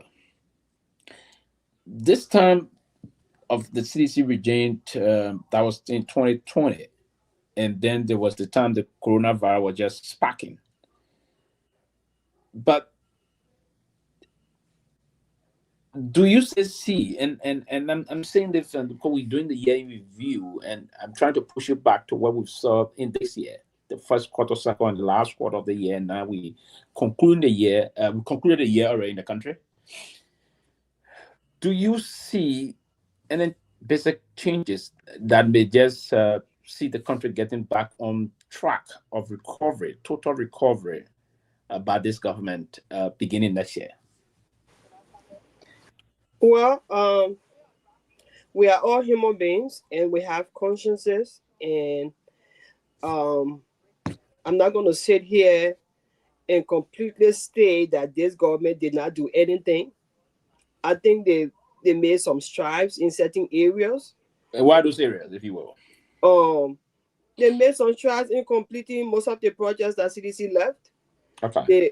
In terms of the electrification of areas in the country, even though there are a lot of work to be done. In terms of the completion of the roads, even though there are a lot of work to be done, especially so when the president said that no car will be stuck in the mud. A lot of cars were stuck in the mud and they continue to be stuck in the mud, but they still made some progress in that direction, because we saw they said people were going to drain Gila. It took 4 hours and now they can go there in 1 hour, stuff like that. So there was some progress made in that direction. One of the things I really want to see them work on is to stop politicizing or weaponizing the courts. Let the people work independently. Let the people work for the Liberian people. If somebody is guilty, they are guilty. Do not put your hand in it. No, those kind of things. Now we're hearing that the court, the judiciary is about to disband the jury that they created, that they established, they agreed to, because allegedly Judge Willie has been paid. Where are we going with all of this? It's about time that our leaders get serious to govern. When 2029 comes, the Liberian people will decide. Focus on the bread and butter issue right now that our people need. Rule of law must be respected. The judiciary must work independently. And all of things. So I say kudos to them for all of the little things that they have done. And I think they need to leave 2029 alone and focus on what is on here right now for the Liberian people. We saw a lot, even, let me finish my point. We saw on OKFM, a lot of people were interviewed. Teachers had not gotten paid. But yet we are bragging about $1.2 billion budget coming into 2026. How do we work around that to make sure that people are paid? And how do they increase the salaries of our people? All of these things. This is not about politics. This is about human lives. So I just want to say kudos to them for the level they have, some of the things they have done. And I urge them to do more for the Liberian people. Forget about 2029 and focus on what needs to be done now for our people. Thank you. So if I were to ask you that, well, coming to, and you say you wanted to finish your first point, and that was fair enough. If I were to ask you, do you have, and then can you, okay, let me put it this way. If you are to be asked to grade Mr. Boakai for his stewardship of the country for the past 2 years, what would be the grade you give him? A C minus. C minus. What's your lawmaker of the year this year? I would say my brother. I mean, with all fairness, not because he's my brother, but he did a great job. He put 2 bills on the floor. He put 2 bills on the floor that got people moving, that got people working. He might not be the sharp mouth to be out there and doing yakba, but he's working behind the scene. He's one of my fans. And the next person will be Sarah Beslow. Sarah Beslow has been doing a great job. Okay, so Sarah Beslow will be your Minister of the Year. Yes. Okay.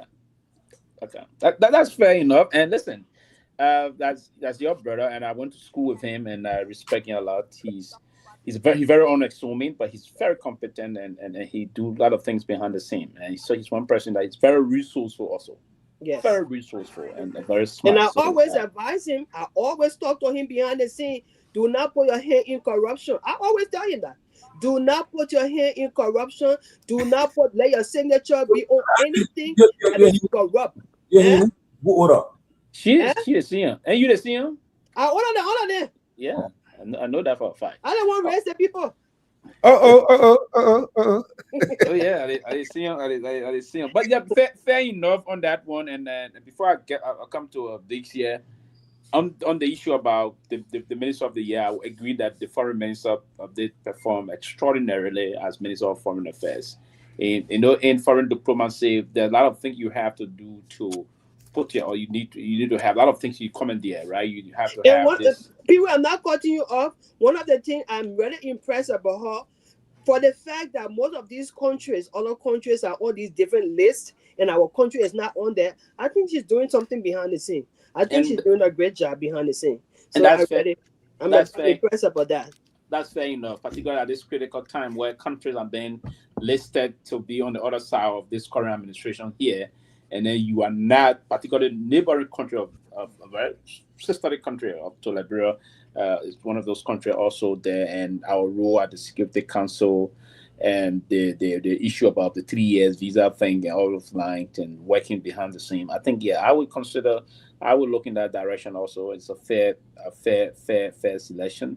But the only thing I would say to her moving forward in this coming year, in Liberia now, 2026, is for her to focus, if she's still going to be with the ministry, because we are pundits. Sometimes we will say what we hear from outside. I'm hearing that she was contemplating resigning for some reason to focus on some family concern or so.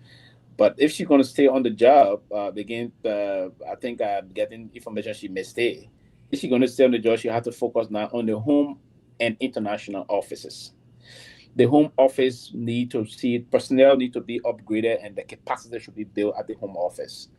And also the foreign office, also the foreign service, which of course are the deployed agents and other people representing our country. We need to do a lot of things in giving facelift to most of our missions across the world.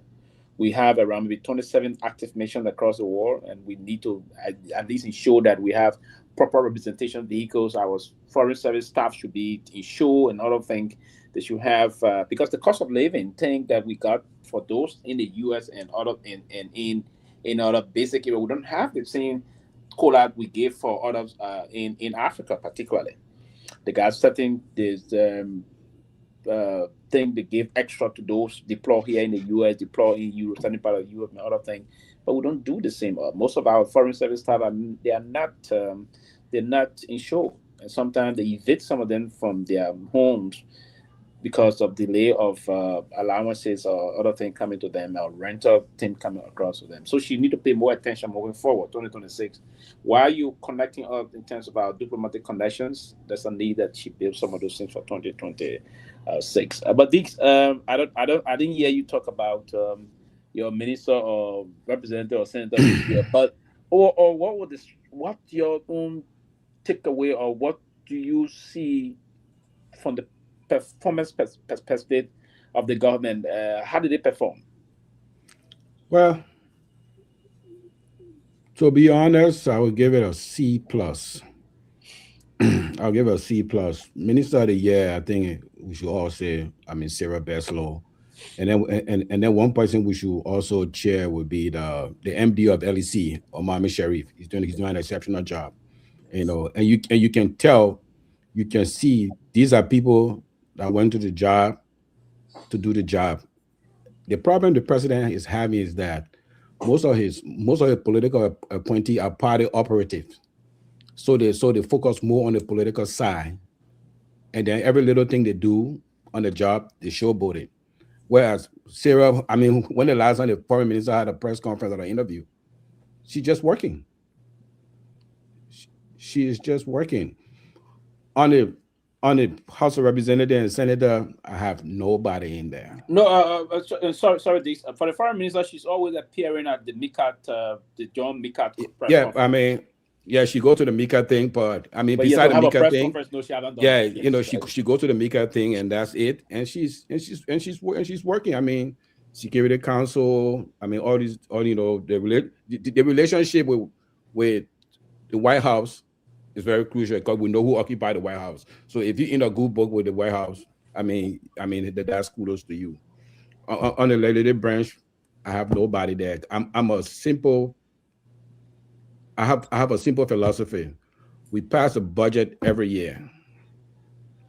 We talk about GDP growth.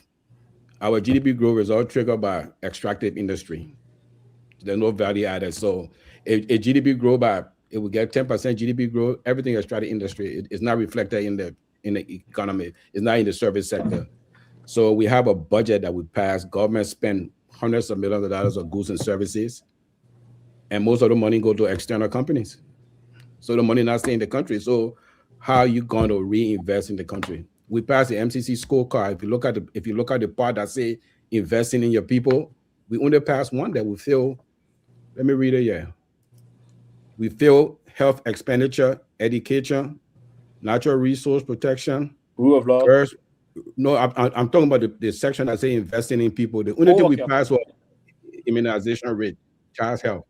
So when you celebrate passing, you should also look at the part that you didn't pass, because that means that would keep on your feet that say we can do better, you know. And the rule of law has just been going down. It's just been going down. We had, let me close on this part. We had the diaspora conference in Washington, D.C. I had a heavy argument with Tomalin George. That's just a dog and pony show. You have a country that we spent $300+ million on goods and services. And somebody tell me, but we have certain businesses put aside for Liberians. In my own house, you're going to put something aside for me in my own house? It doesn't add up.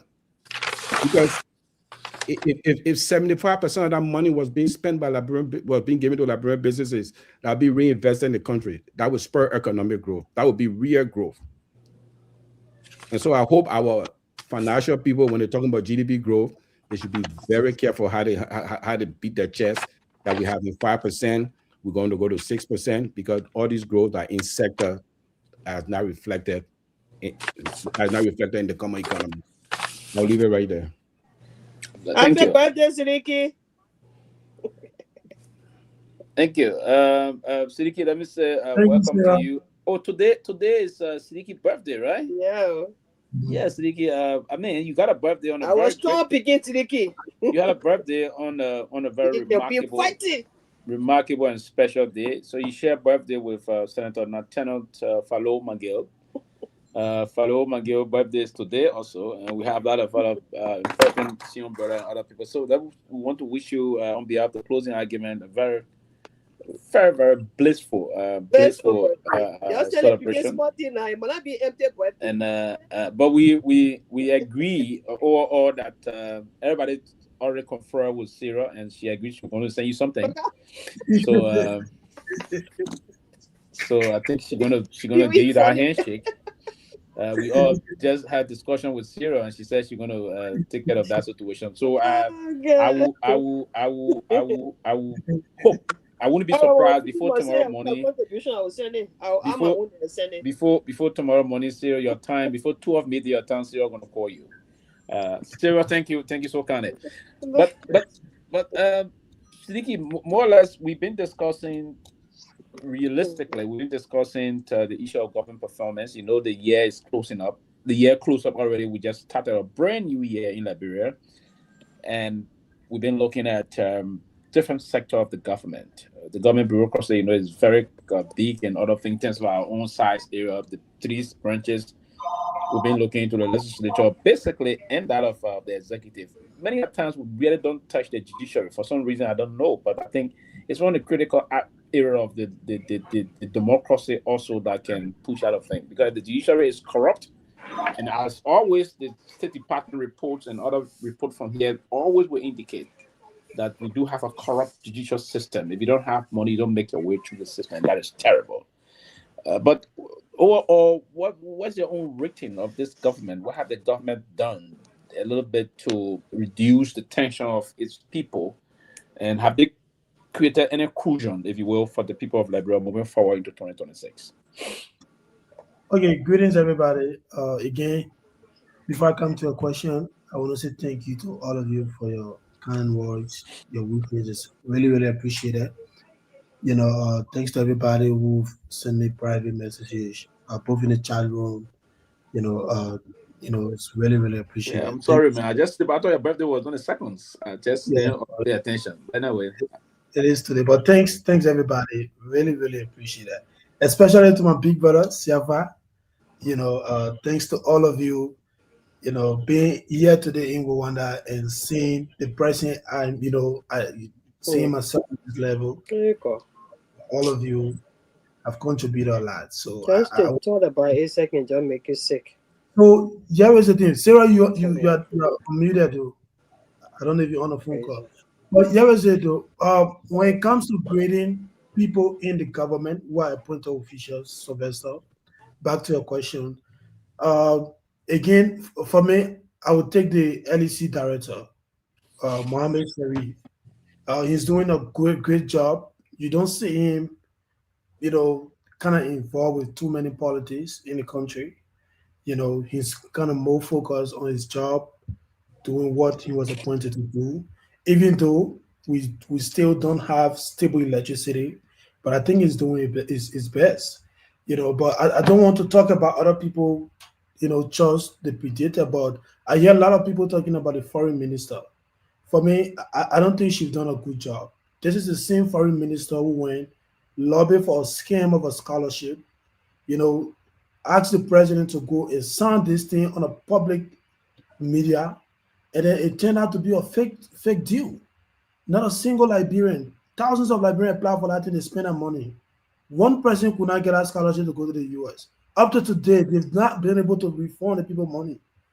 And the records are there. To the extent that an assistant minister or deputy minister was suspended. One guy called Alex Wheeler, or one Anthony Wheeler, or something like that. Just forgetting about his first name. So I don't think she's done a good job. The issue of the UN, the Security Council, it was a collaborative effort from all Liberians. Even the opposition played a role. Mm-hmm. We all had our voices that our country should be given the opportunity to serve on the UN Security Council. So it was not because of Sarah Beslow. So I don't think she's done a good job. For other people, she's doing well. That's okay. And she also created this fake narrative that Joseph Baga spoke with Elon Musk. And when you do a fake AR, okay, also. So these are a lot of nonsense. You see, so how can you come down? So for me, she's not been able to do a good job. The only person I can grade, at the level of the appointment positions, it will be Mohammed Sharif. He's doing a great job. You don't see him involved with too many politics. He's focused on his job, and that is how it should be. Now, let's go to the legislature. And I know people will say Seleke is being biased in choosing people who are from a tribal background. That next player I'm going to play the devil advocate to just come in here. My business was trying to ask you, are you selecting Mohammed Sharif because he's a Sharif? No, are you about to call Amara Kone because he's a Kone? You're about to call Amara Kone. I will give you the reason. I'm reading your mind now, so you can go ahead. Yeah. Mohammed Sharif, Amara Kone, and Musa Belete. No, I can't take Musa Belete. I'm not just nobody for the House of Representatives.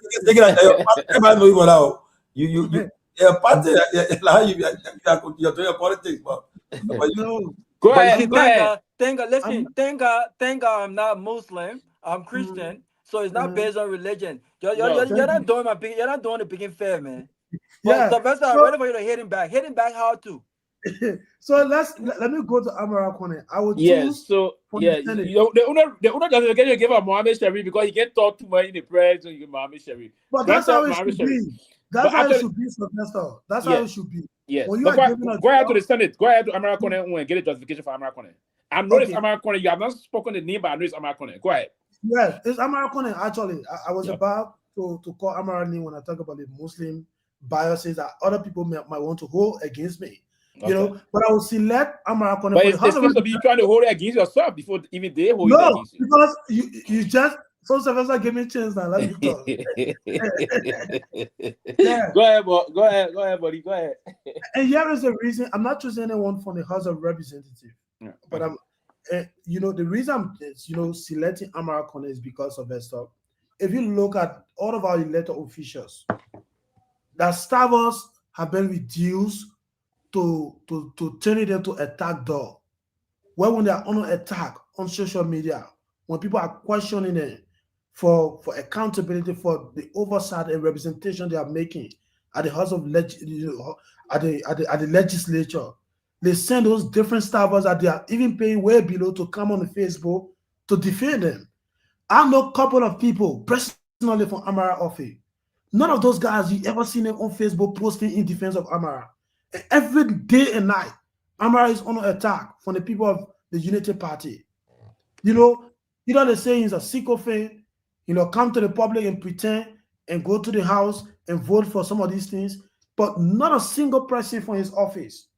You will see Amara instructing to go on Facebook, to go and insult other people in order to show loyalty to him. He allowed this young professional to do that job in his office, and then his work, he's more capable of defending himself. So for me, that's the reason I'm choosing Amara. And Amara has been very vocal, laying out, the unrealistic budget that this government put out, the $1.2 billion US, and different issues. He even did a 100 days report, from this administration, the things that they said they could do in the first 100 days, where Joseph Baga spoke about no car anymore. He spoke about that, and that report is visible. People can see it. So that's the reason for me, I will select Amara Kone. But again, because of differences, people will now recognize people like Amara Kone. But he's been very professional in his dealing and, speaking up about things that, for example, the recent oil deal that they passed, Amara spoke about it. He did a long post on his page. The different communications are there. The budget, he spoke about it. And even the U.S. State Department, the issue of release a few months ago, Amara highlighted that release. It was Amara Kone again that informed the Liberian people about the money sector declining from a very huge low percentage to almost a 0% before Womope could be replaced with the current Lands and Mass Minister. So Amara is doing a good job, and the reason keenly I'm selecting Amara is because he's been able to control his staffers. You don't see Amara staffers going on Facebook to insult other people because they are in his office or he's paying them some money. And so because most of those people, even Darius Delon, he's saying office staffer on Facebook. Most of them they dictate to people, even Daniel Sano, when he used to work for Yombly. When you come after Yombly, they will instruct Daniel Sano to come after people. And this is exactly why today, when you say anything to this government, Daniel Sano is always on the internet because of what he used to from the House of Senate, and now he's carrying that into the appointment position. So Amara is my Senator of the Year.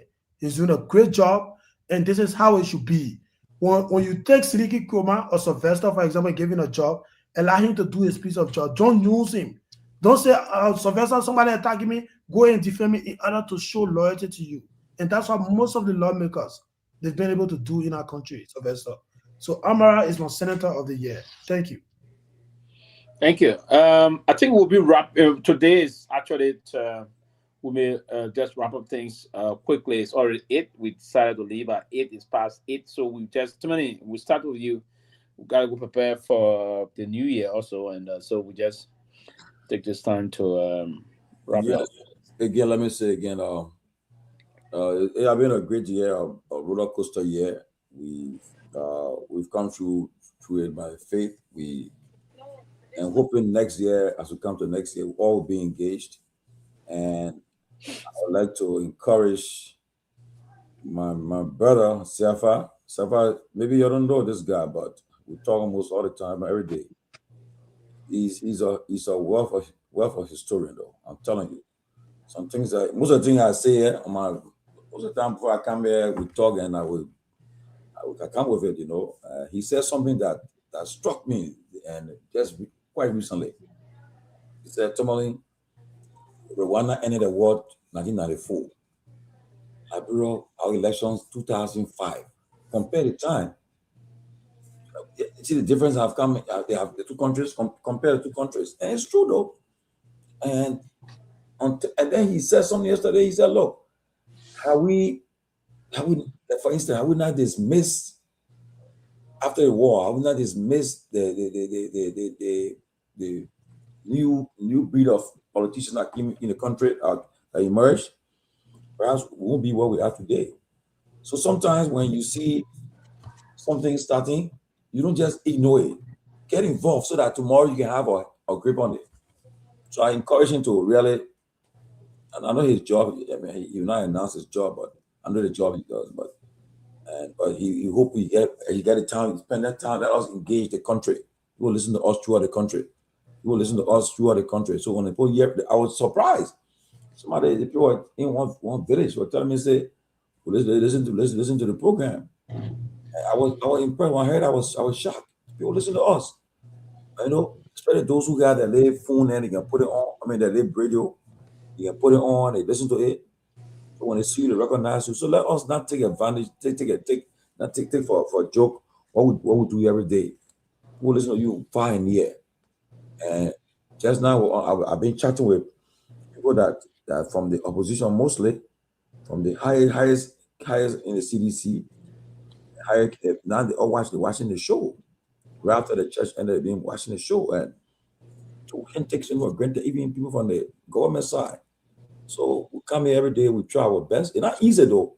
I give everybody credit. It's not easy. Robert working, and because they time they make their money. They particular night, one of the big night they make money from, because all the big boss will be working, and that time they will sit down because that when they're getting guests on. Atlanta is the busiest airport in the country. The world is Atlanta, so everybody coming there for that New Year Eve, see what happens there. So, but it take job and family and come and also be on the show when you travel. It's not an easy thing. So I give everybody credit that try to make it every day. So I want to say, I pray that as we come to the new year, we all should be involved. We all should get involved and let us contribute our quota to it. Let's make it better, And as I said, you can't say somebody's views here. While we street that we say that we are neutral here, but the panelists got their own view. They take responsibility for their own view. You can't censure them, and they have the freedom to talk. So let us try our best to make it better. And I want to say thank you to everyone. Wishing your families a happy New Year 2026. Let it be better, good health, and everything. Our followers, our fans, all those who come take the time to tune and watch us. Thank you too much. I pray for Liberia. Well, my last thing in submitting, I sent this to the government, the president. I wish you happy New Year, Mr. President, your government. But 2026 is a crucial year for you. It's a year that either you make or break, because 2 years, the third year that when all the good things should happen, are happening right now. We're just seeing it will happen. So looking forward to that. Happy New Year to everyone and to your families. God bless. Thank you. Sarah, quickly, go ahead. Sarah, please. Sarah, are you hearing me? Yeah, I'm hearing now. Yeah, please close quickly. Go ahead. It's your turn. I just want to say Happy New Year again to everyone, to our people back home. And I actually was going to read a scripture because that scripture came to my mind. And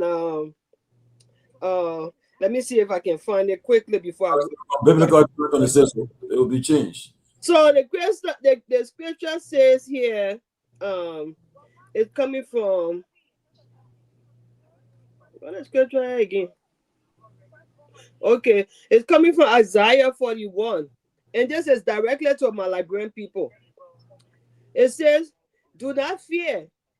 Isaiah 41, verse 10. Do not fear, for I am with you. Do not be dismayed, for I am your God. I will strengthen you and help you. I will uphold you with my righteous hand. Okay? So I want to admonish my Liberian people. Come 2025, stand up for yourself. Stand up for your community. Don't be afraid. If you know what is right for your community, speak up. Go to your lawmakers, speak to them. Don't be afraid. Because I declare that God will be with us and God will be with our nation. Come 2026, rather, we want to see changes in the lives of our people. And those of you that on the ground that have voting rights, you must exercise your rights to vote for the right people. When they bring your $20 to you, yes, you can eat it because you're hungry. You're not working, but use your consciences and vote for the right people so that they can do the right thing for our country. We can't come here and be talking whole day, year in, year out, and nothing is done. You guys have the voting power. Use it to the best of your ability. I want to say thank you to the closing argument, to all of our panelists, to all of our followers. It has been a great year. God has been good to us, and we pray that He continue to usher us into the new year wherein we'll see more great things to come. Thank you so much for the platform. Thank you. Thank you. Robert. Yeah, Sylvester, thank you. Thank you so much. It's always great being here. It's great being part of TCA. And as I often tell folks, it's for me it's not about the number. It's about the substance. And a lot of folks tune in to be a part of the analysis, the day-to-day analysis of what's happening in our country. And again, like I said, this is not personal. And so to all the politicians out there that we've talked, we've scrutinized, and it's not personal, man. It's about our country. It's about our country. It's about principle. It's about integrity. And in as much as some of us will never dine and wine with certain characters because that would be against our own principles and our own integrity. We don't see them as enemies. We don't see them. We don't wish bad for them. We pray for them from afar. Uh, but we will continue to criticize them when need be. But don't take it personal. We don't hit you. And if I was grading, the worst lawmaker of the year, again, it's not personal. I think I will give that to my own grand bassa senator, the pro tem. I think the pro tem is the worst, lawmaker of the year. I don't think she's leveraged her influence as pro tem to benefit the people of Grand Bassa County, and I'm a Bassa boy as well.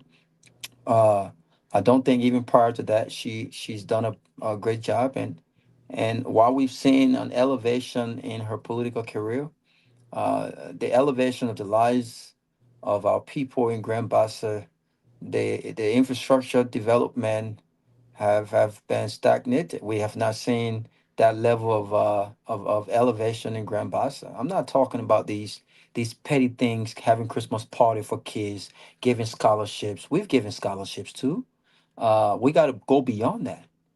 We got to go beyond that. We got to go beyond all of these humanitarian approach to governance and focus on the structural and serious issues that are affecting the lives of our people. We want to see schools being built.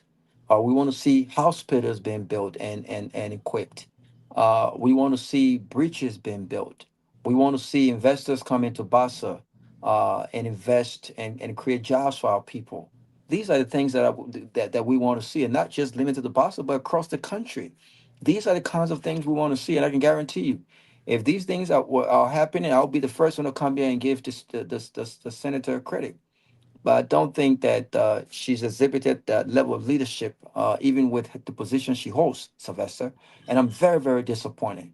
And year after year, we've seen the same thing over and over.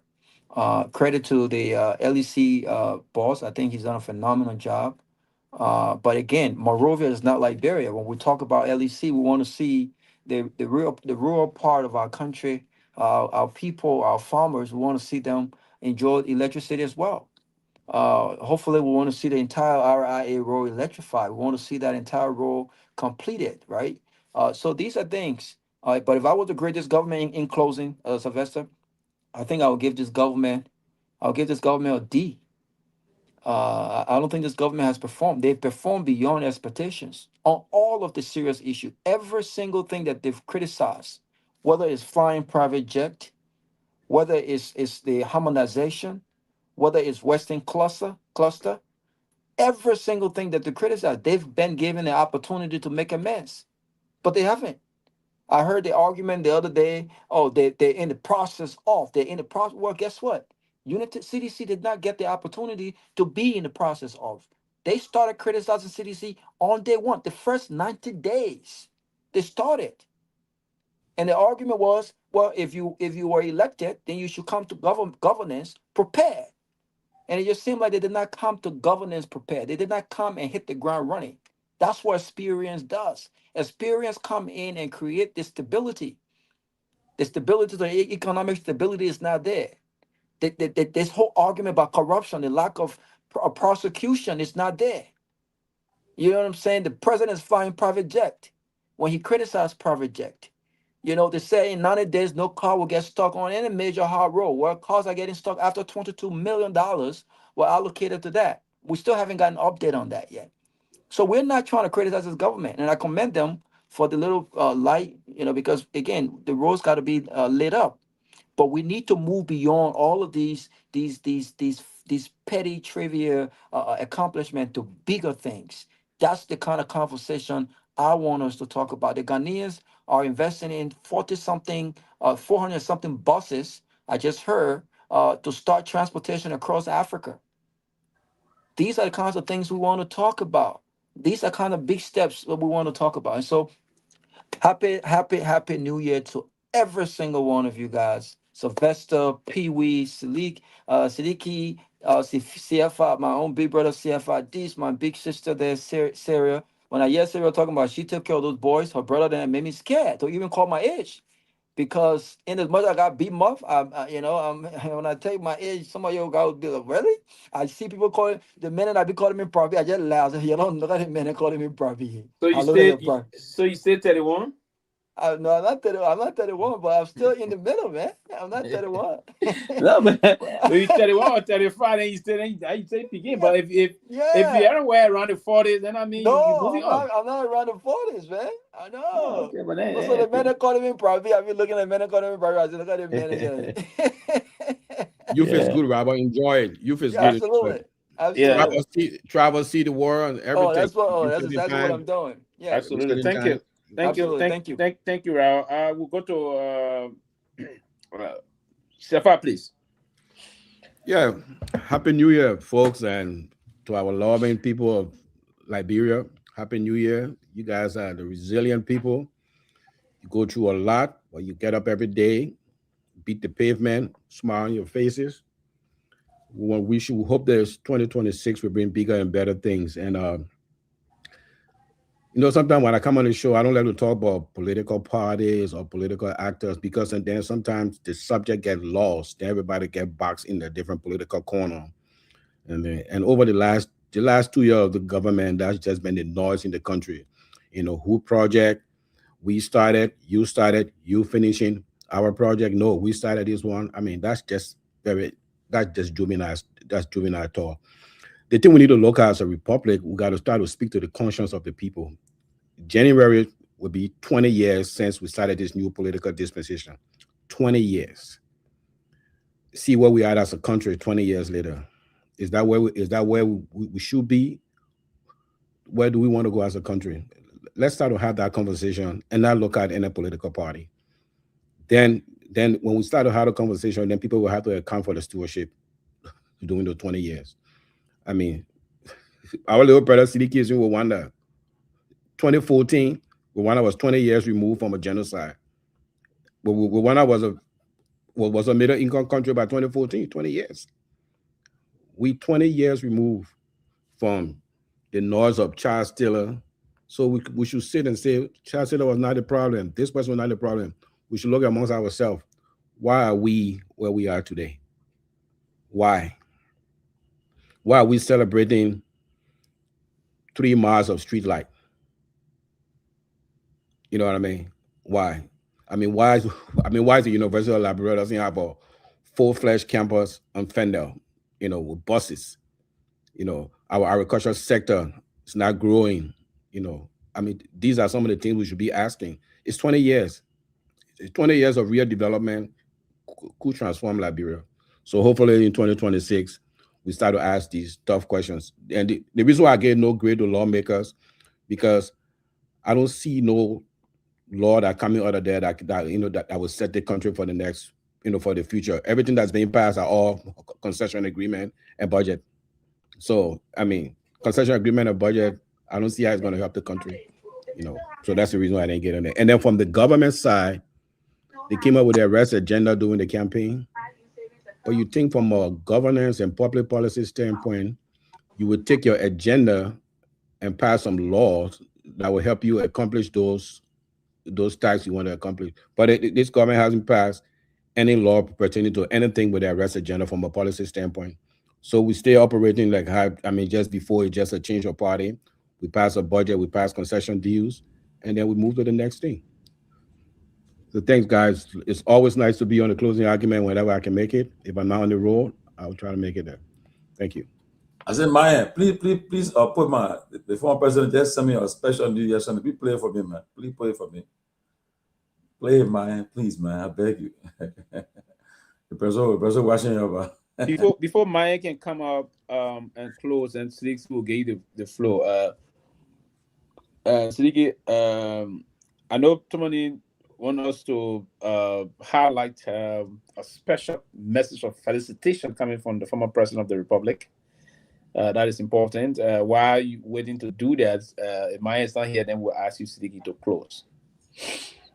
Look, again, Happy New Year to everybody. Good to be on the closing argument. I want to say thanks to the team from that of Peabody, Brother Tomalin, Sylvester, everyone here, Sarah, the CDC, my CDC opposition, B6. But with everything that's a ready. This year, this 2026. Wow. Well, kind of what? Yes. So you say it confidently. You got to kind of. Yeah, but thanks to Nikki, that's okay. Just follow about to get a smiling, man. Yeah. Thanks. Is that direct flight from Kigali to the US? No, you can go through Brussels. Go to Europe, right? No, you can go to SM Brussels. Yeah, Brussels. Yeah. Okay. All right. Go ahead. Yeah, so it's been a wonderful year, So the closing argument coming storm that guy, Seleke. Yeah, by the grace of God. Providing this opportunity for all, especially where we can come and talk about issues in Liberia. So it's a great opportunity, and I want to say thank you to the closing argument family. And to our fellow Liberians, I hope we can start to think differently, to aspire for more instead of celebrating the little things that look like big things to us in Liberia. And I can always say this. Recently, Brother Yinka was here, and he came up from here today. As I think I shared the photos and Nato with Brother Tomalin. So he left today for the US. They came So and they themselves, they were sharing their own story with me, what they've seen here for just a few days they've been here. In the US, for example, if you are driving and you kind of violate, they're giving you a ticket. How many days does it take, Sylvester, for you to receive that ticket? Immediately you violate, the ticket comes to you. They give you a ticket on the spot. It's going to be an express mail to you. No, but they were saying, because they were driving here, actually, they gave them a ticket, but less than 24 hours they received the ticket on the car, the person card they were using. The guy received the ticket via his phone number, and they were saying to me that it's even faster here than the US. That's what they were saying. No. Tickets are given immediately, man. When the Ticket police is pull you, when the immediately. police pull you over and they Well, it come to the depends. door. Well, it depends if you're in Maryland. If you're in the state of Maryland, when they flash you at the light with the camera, then they Oh, put it you're in the mail talking to you. about you're talking I about mean, the like, light. no officers there, but you Oh, no violate. officers there. Yeah, Oh. exactly. But the camera capture you. Gentlemen, I Oh. gotta leave. I gotta get ready for watch now. Exactly. Happy New Year, everyone. Yeah, All we're right. wrapping up soon. So yeah, we're So already wrapping up soon. they were saying, yeah, it's more faster than the US. So basically, the point I'm trying to raise here, we don't even have that kind of system in Liberia. You So know, you don't even have, you don't even have camera in the street where when you are driving on certain speed, when you know the camera is there, you can kind of get second thought and kind of We'll get slow there. down. We'll get there. So you It's not there.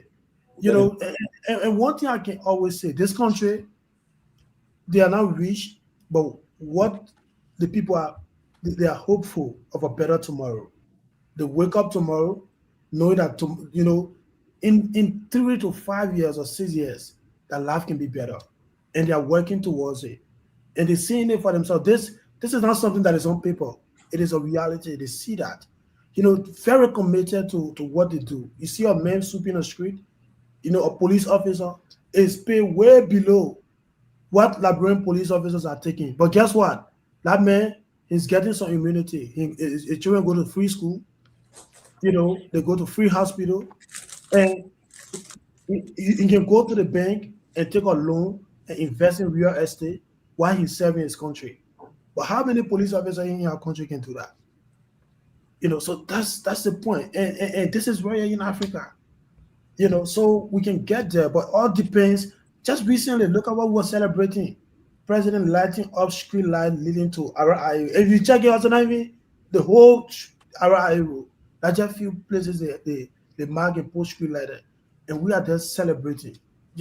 So we have to think differently, because at the end of the day, the former president, Mrs. Seleke, she said something when she was about to leave power, that it is the responsibility of every Liberian to develop Liberia, or to change Liberia. Nobody's going to do that for us. A Ghanaian man would not come to Ghana, Nigerian men, or the Europeans or Americans. They will not do for us what we can do for ourselves. And how do we start? It's by thinking bigger, aspiring for more. When you're Liberian, you aspire for more. We're quick to kill people aspiration. Who are you?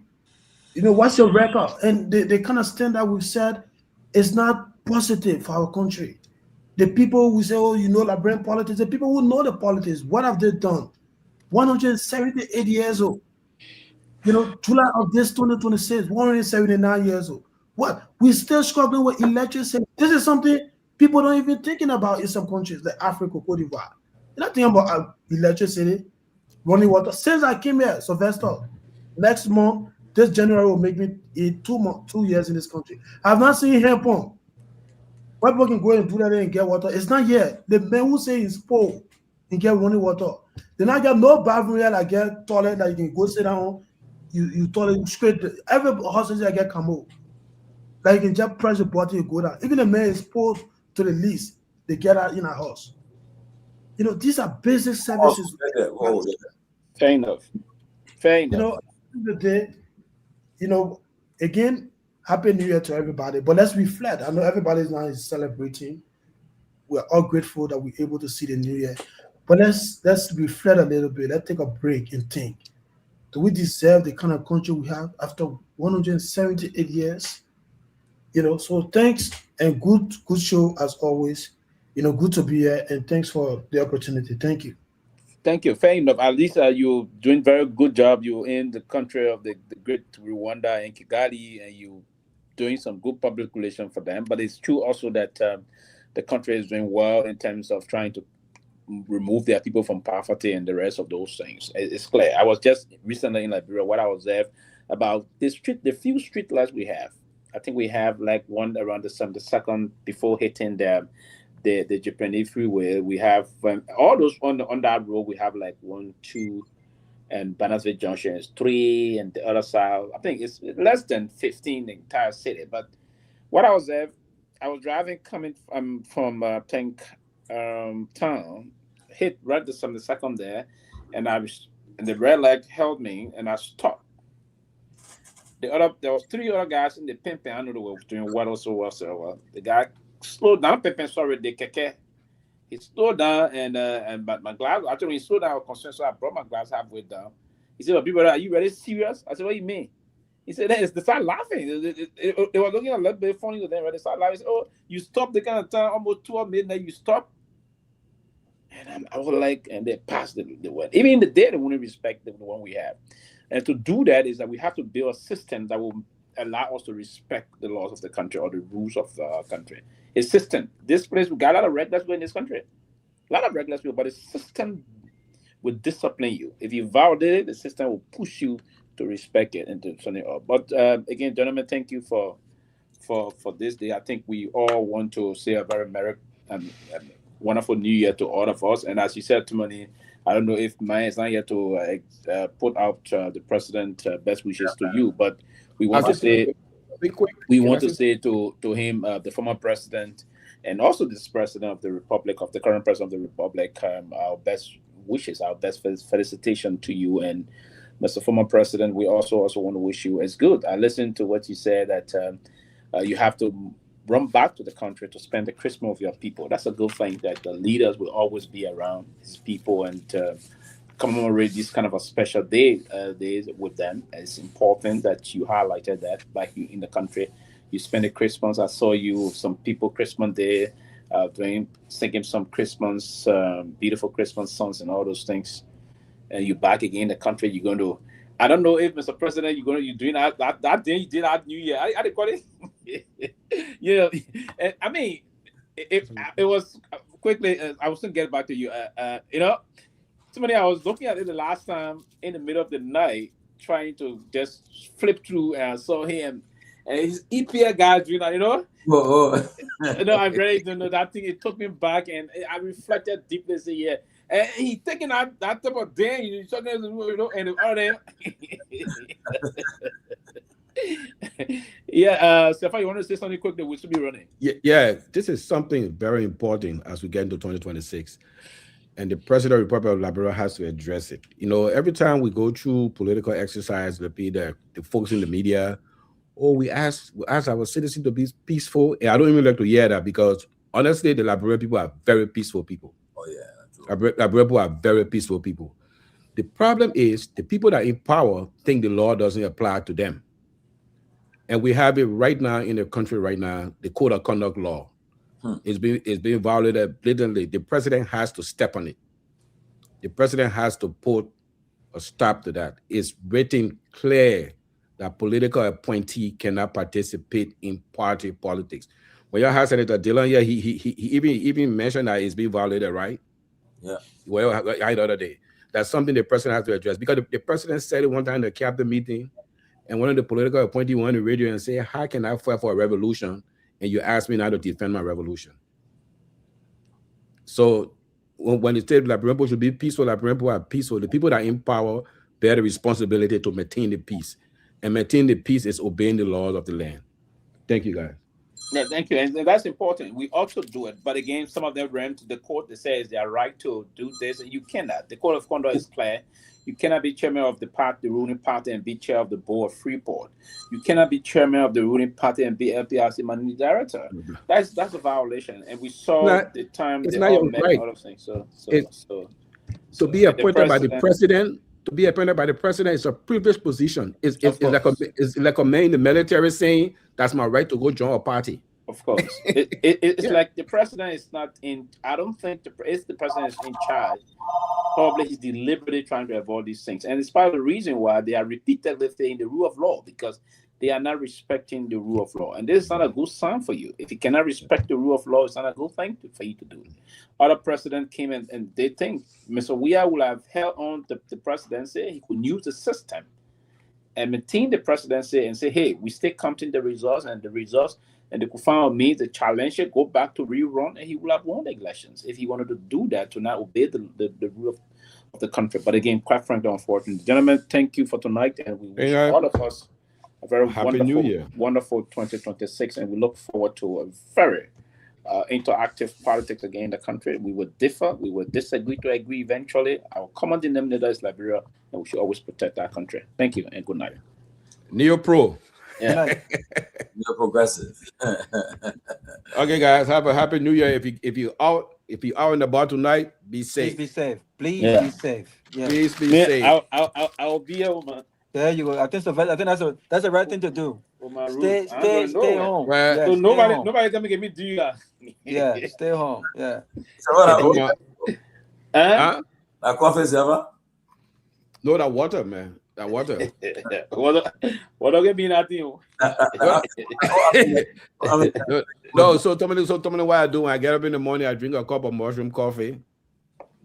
I drink a cup of mushroom coffee, and then I go through my water cleansing. I mean, I drink alcohol, but this time of the year until like mid-February, I'm just straight water.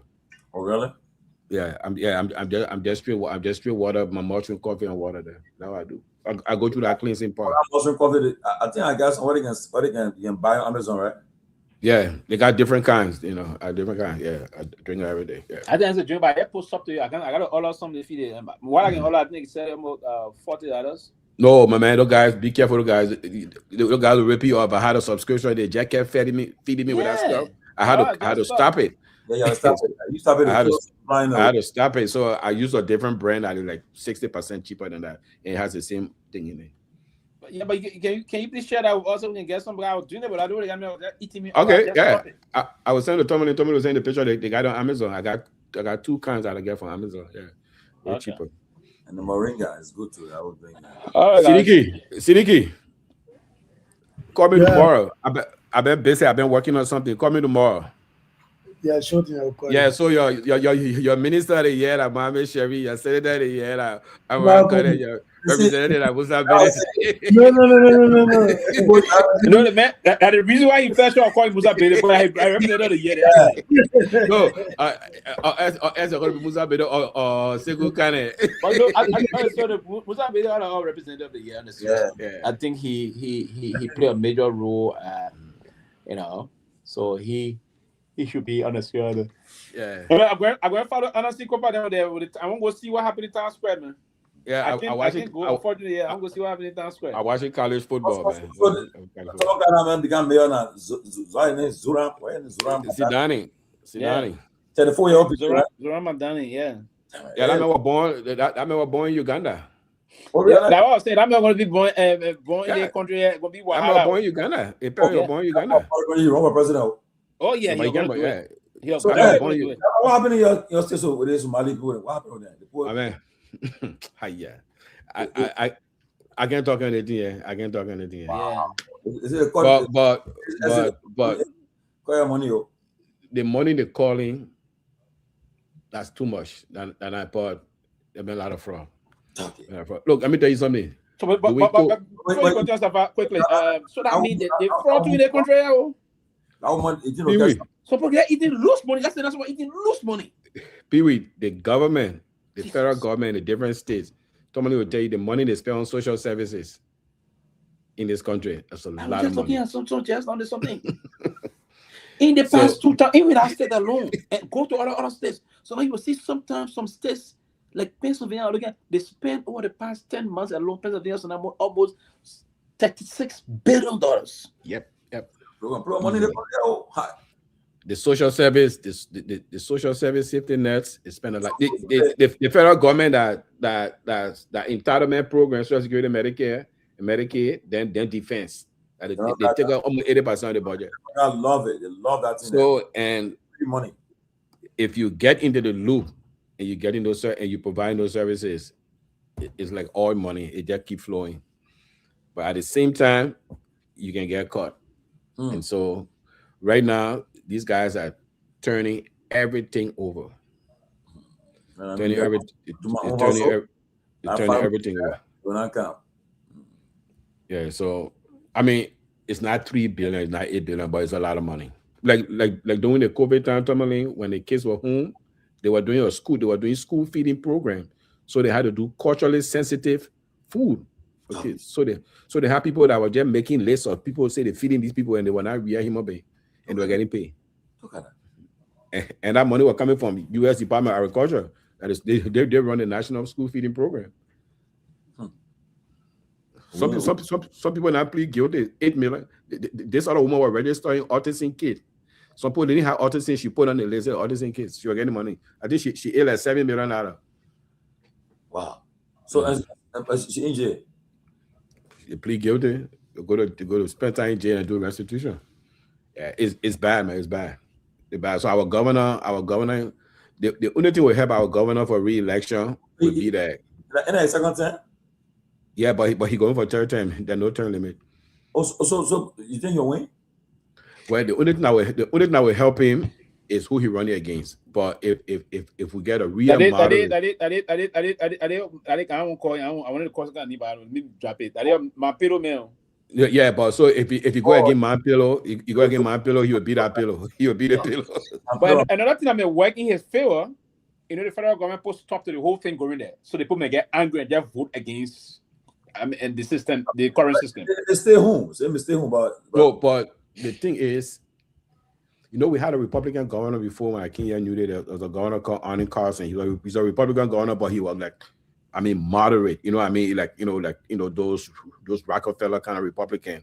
The moderate Wisconsin had a Republican governor. If the GOP can find somebody in that kind, they would beat Tim Walsh easily. But with my pillow, Tim Walsh will ride it and you'll win it.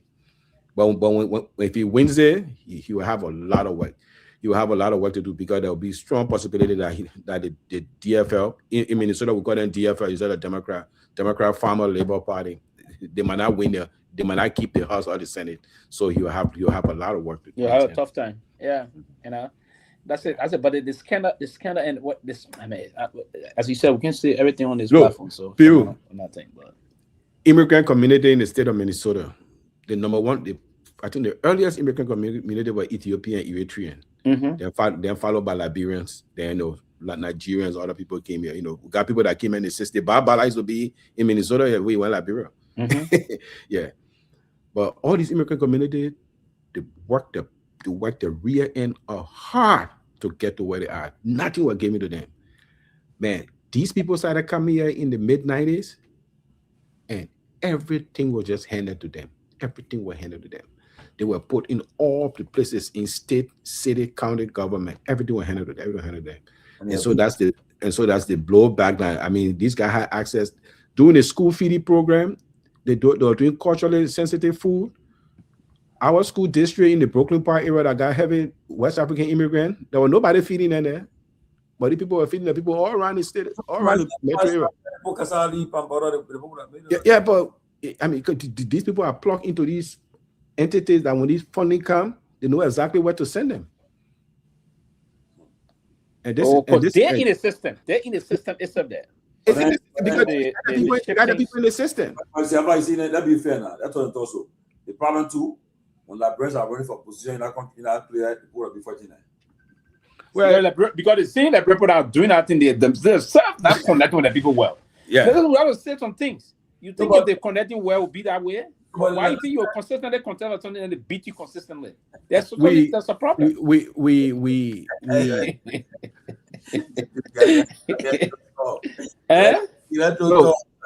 Is it? Tomalin, it's not election. You know this country, the harder you work, you get punished.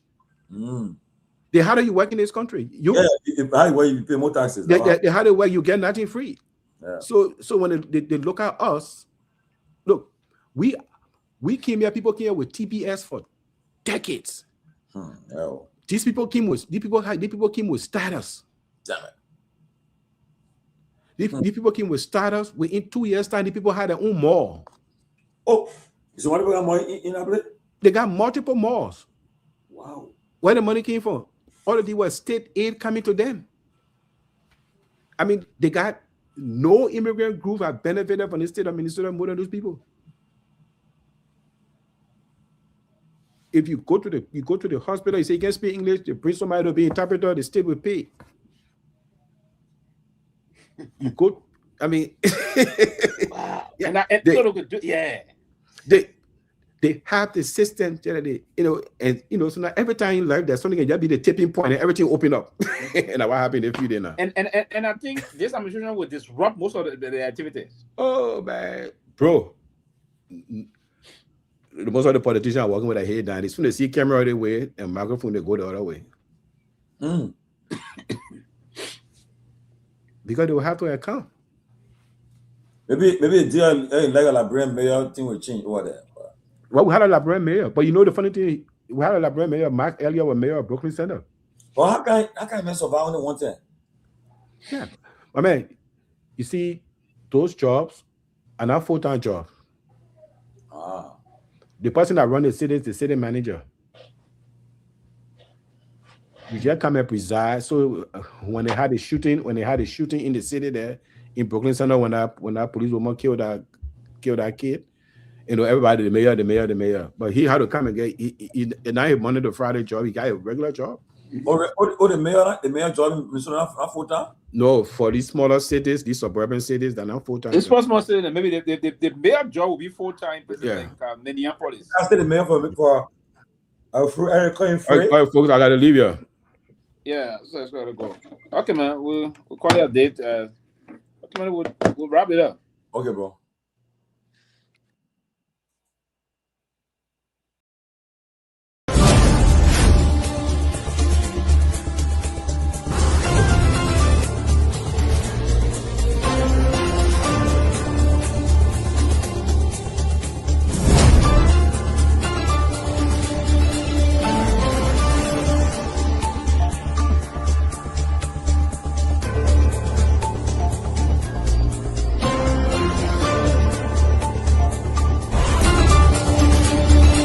But did you hear the press conference of Seleke Kromah, the IG? He did say that this is a highly political case, did he not? So you don't take the partisans' word for it, you take the IG's word for it. We elect on 85 irresponsible men what happened to our country. We elect on 85 irresponsible men to govern this country, not to be very irresponsible. Please place your left hand on the Bible being held by your wife, and you will kindly raise your right hand, sir, and repeat after me. All standing, please.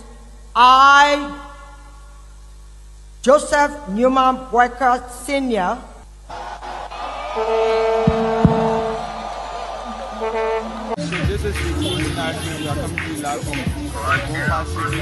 No secret now that your friend and former boss will be a candidate in 2029.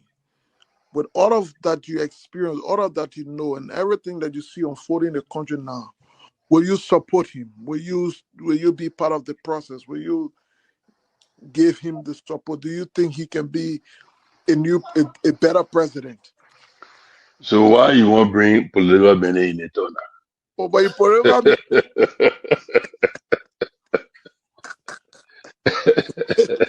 you're political man, before you go out, very active.